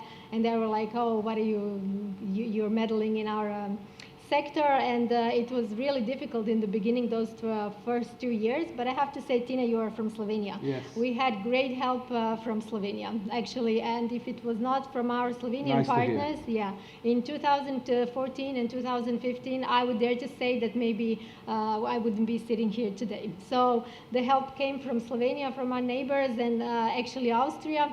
And then, like in Croatia, you know, I think that we are all aware of that, that we are kind of slow in some areas, you know, and then Croatia followed. But, you know, it was very interesting. You said the quietest rally.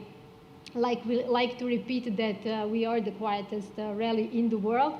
In 2014, when the first rally was held, no magazine, the bigger one, wanted to publish us. They didn't want to give us any space for PR. But then the slap came from Los Angeles Times. Somehow they found about the rally, and they published a big online article which said Nikola Tesla would be proud Croatia held the most beautiful and quietest rally in the world. Yeah, I wanted to mention before, it's also Tesla is from Croatia, so it's a lot of history and presence here at the moment. Well, we were lucky, actually, maybe in that segment, you know, the Tesla, the car producer, actually it was just starting to become big, and we recognized the opportunity to brand Croatia as homeland of Nikola Tesla. So in last few years, you can hear everybody talking about Nikola Tesla in Croatia, but when we started in 2011, nobody was mentioning Nikola Tesla. So why I'm mentioning all this is because our project is still very unique, even 10 years later, when you have a lot of charging stations and much more electric vehicles, and you have similar car events. But we are still the only one that is organizing charging for our participants, and this is something that we are unique in the world. So nobody's done it until now, and we are still the only one that are doing it. And can you say that, like, obviously everything that comes out of the box and try to fit in has a challenge to maneuver around, then did eventually the local governments, the tourism boards, the tourism industry, people around you understood what you're bringing, and it did eventually give you support? So in Croatia, I mean, not from outside. Yeah. Some of them followed. For example, we are a partner project from Croatian Tourist Board, and I have to say that Mr. Christian Stanicic, I think, is the best tourist board director ever.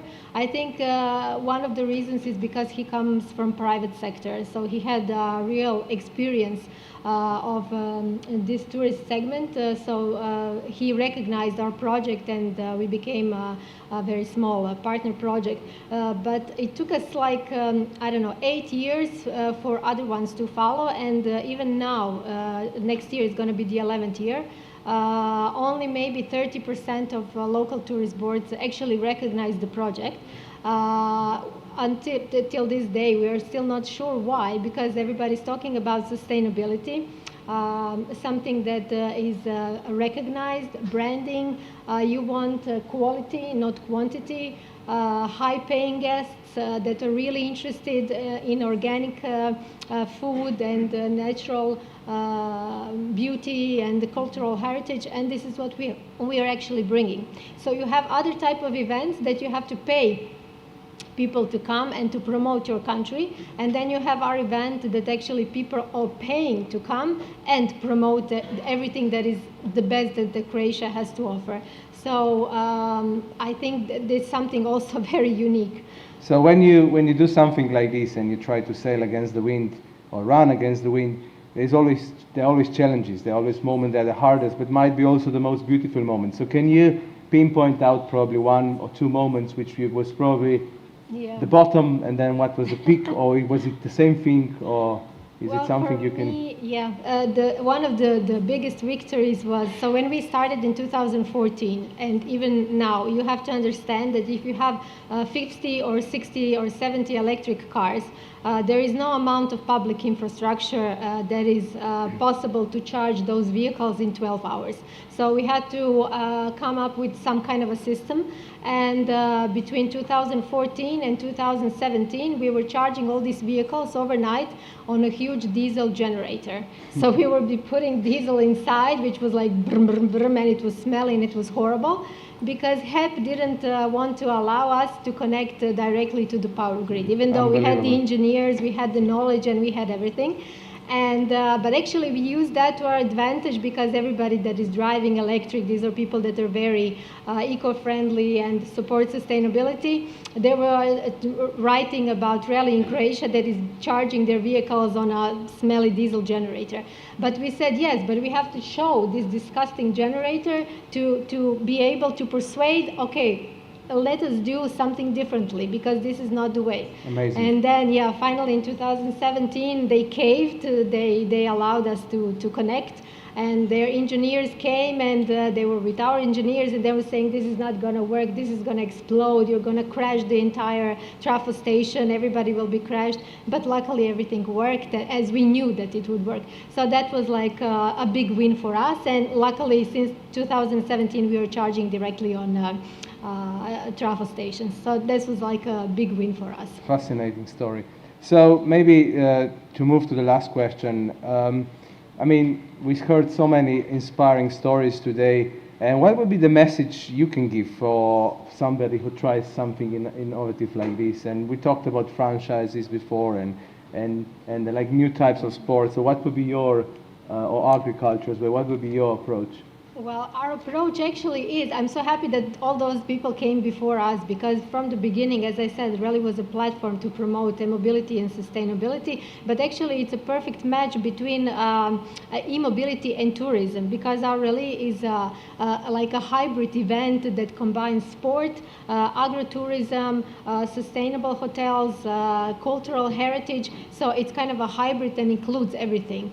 But I would like to finish maybe with this one thing, and if you really have an idea and if you want to do something, you have to be a little bit crazy and you have to be fearless. And the most important thing of all is not to stop. So when you think that you cannot push anymore and that everything is going down, you cannot quit. If you believe that this is the right thing, you just have to push forward, and eventually you will succeed. I think that's the recipe for everyone that succeeds in any type of project. Ladies and gentlemen, Tina Kolovrat, the only woman that leads an e-vehicle rally in the world. Thank you very much.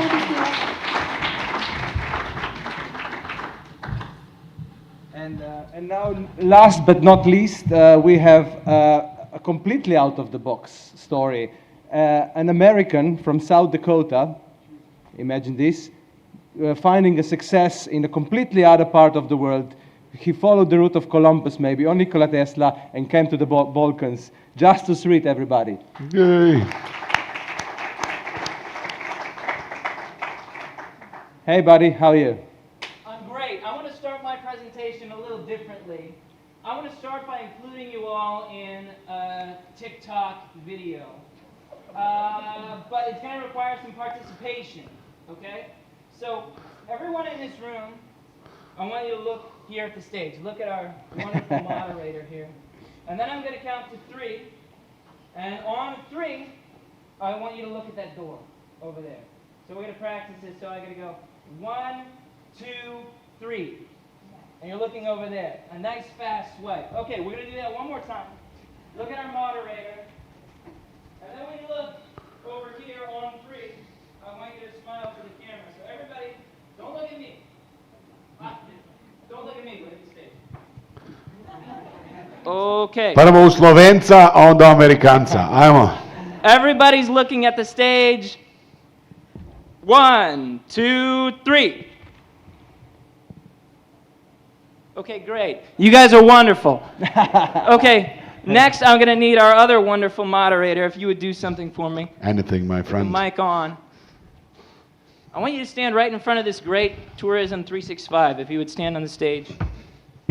Okay, and he's going to introduce me. He's going to, like, I don't know, like I'm a pro wrestler or something. Introducing Okay. Justus Reed! And then you guys are all going to clap. Like you mean it. Okay? And I'll count you in on 3. 1, 2, 3. Ladies and gentlemen, live from South Dakota, America, 72 kilos of weight and 23 years. Oh, the lovely and adorable wrestler. No, TikToker. No, a good guy. Justus Reed.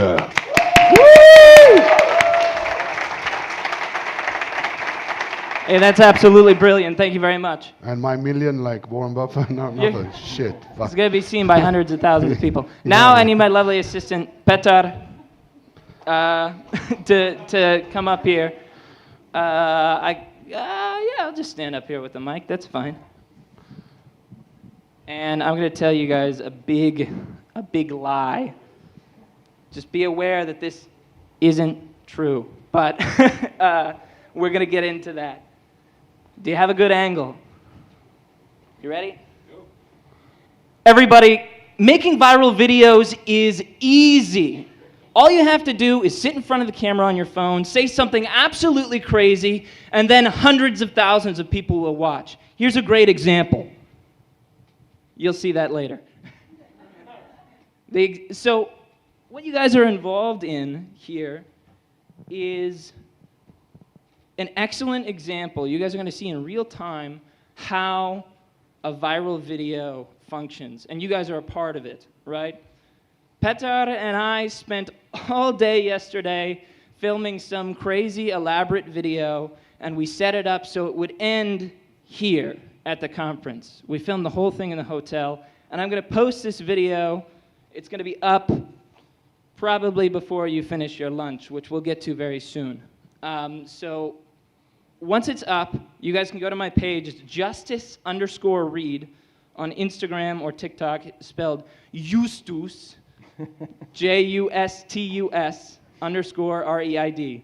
Justice Reed. That's where you can find it. I'm going to tag Tourism 365 in it, and you're going to see from the time you sit down for lunch, by the time you get up, tens of thousands of people will have seen it. And by the time you wake up tomorrow, hundreds of thousands of people will have seen it. And that's very exciting. You guys are going to see what that looks like. And when you watch this video, maybe you won't understand it.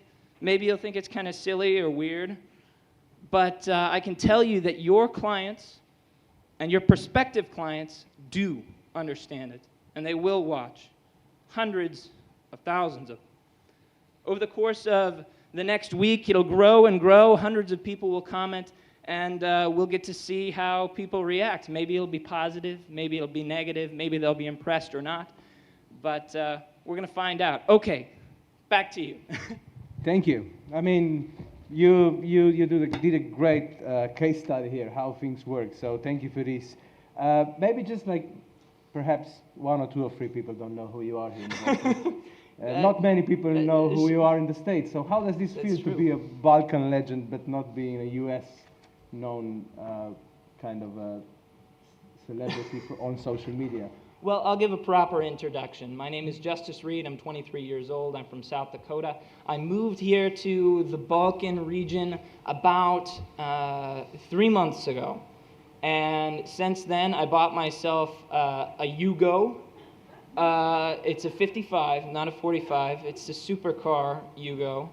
And have been basically living out of the trunk of it for months now. Going all over Croatia to Slovenia, down through Macedonia, Montenegro, Serbia, everywhere. I've been everywhere, and I've seen all the tourist destinations, seen all the cool places, whether it be in Split or Dubrovnik. I was on the island of Hvar, beautiful Kornati, Plitvice. I'm terrible with pronunciations, but I hope you understand. I've been all over and spent a heck of a lot of time here in Zagreb. So. But I mean, it started from your love with cars, don't you? Didn't it? Like you true. didn't know much about Yugoslavia a couple of years ago. It's because Yugo, the economical car. Yeah, it's crazy. You know, the Yugo is a really famous car in the United States. Actually, I know. Yeah. But it's famous for being the worst car ever made, and so. The cheapest, the worst. It's always a joke, isn't it? Well. Ultimately, it was the cheapest car ever sold in the United States. Adjusting for inflation, it was even cheaper than a Model T was when that came out. So you get what you pay for. Yeah. Cheapest car, worst car, they go hand in hand. Anyway, but it was very popular and successful in the United States in the 1980s. Thank you, Bruce Willis. Yeah. In the 1980s, just about everybody knew somebody who owned one. So I, using my viral video making skills, made a video about the Yugo for an American audience, but Americans didn't see it at all. It was mostly people from this region. And I go, where is Croatia?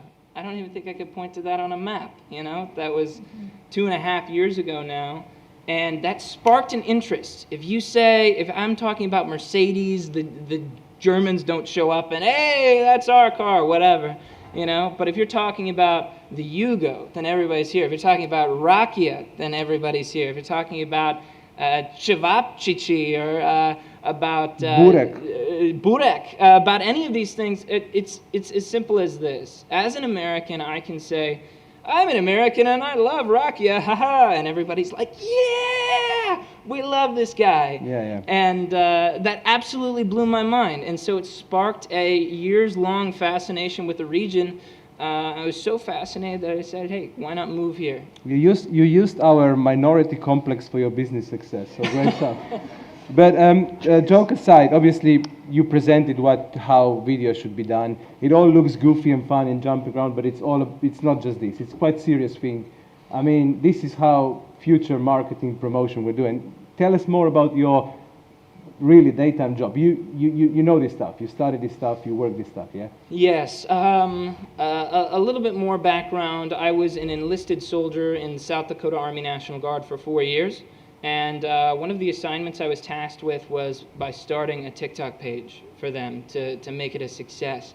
And within 3 months, we went from not having a page to me building it to having 250,000 followers. Wow, congratulations. And wow. over 30 million views in 3 months. And then the federal government shut us down.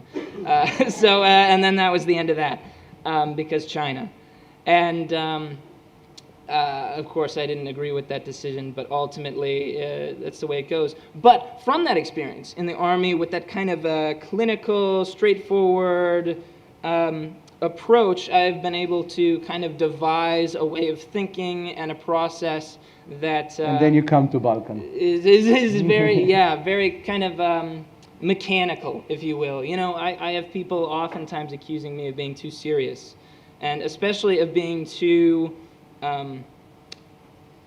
much of a perfectionist when it comes to this content and how it is, and you know, you have to say it that way, you have to look this way, you have to dress that way, you have to whatever.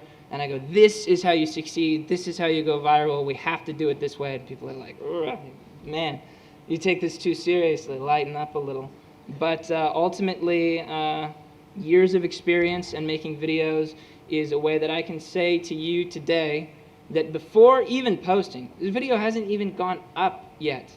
I film a video with you at the end of this conference, and this video will be seen by hundreds of thousands of people. And that's my guarantee.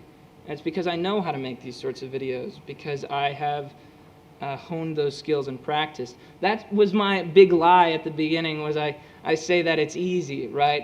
It's so easy to make content. I'm sure you hear that all the time, especially from maybe the social media people you hire, is you have a social media team and they go, this is easy. We just do this and we do this and we do this and then we do it.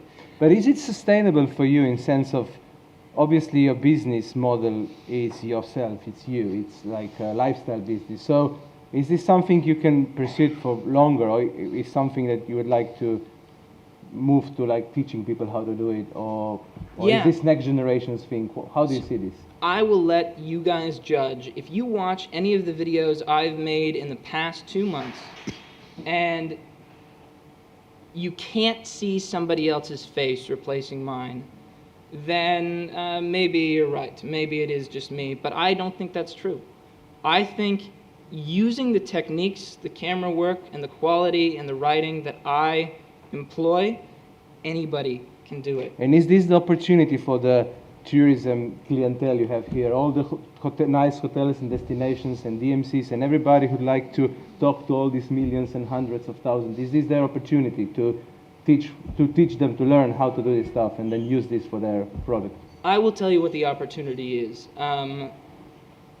Because this isn't easy, there are, it seems to have not quite reached this region yet, but I can tell you that there are tens of thousands of businesses in the United States who get all of their business, all of their tourism from social media, all of it. They don't have a marketing strategy. They have a guy who's an expert and he makes awesome organic content, and that brings them everything. Yeah, I know. It's brought me everything for my personal brand, but it also for the South Dakota Army National Guard. I wasn't the face of that page.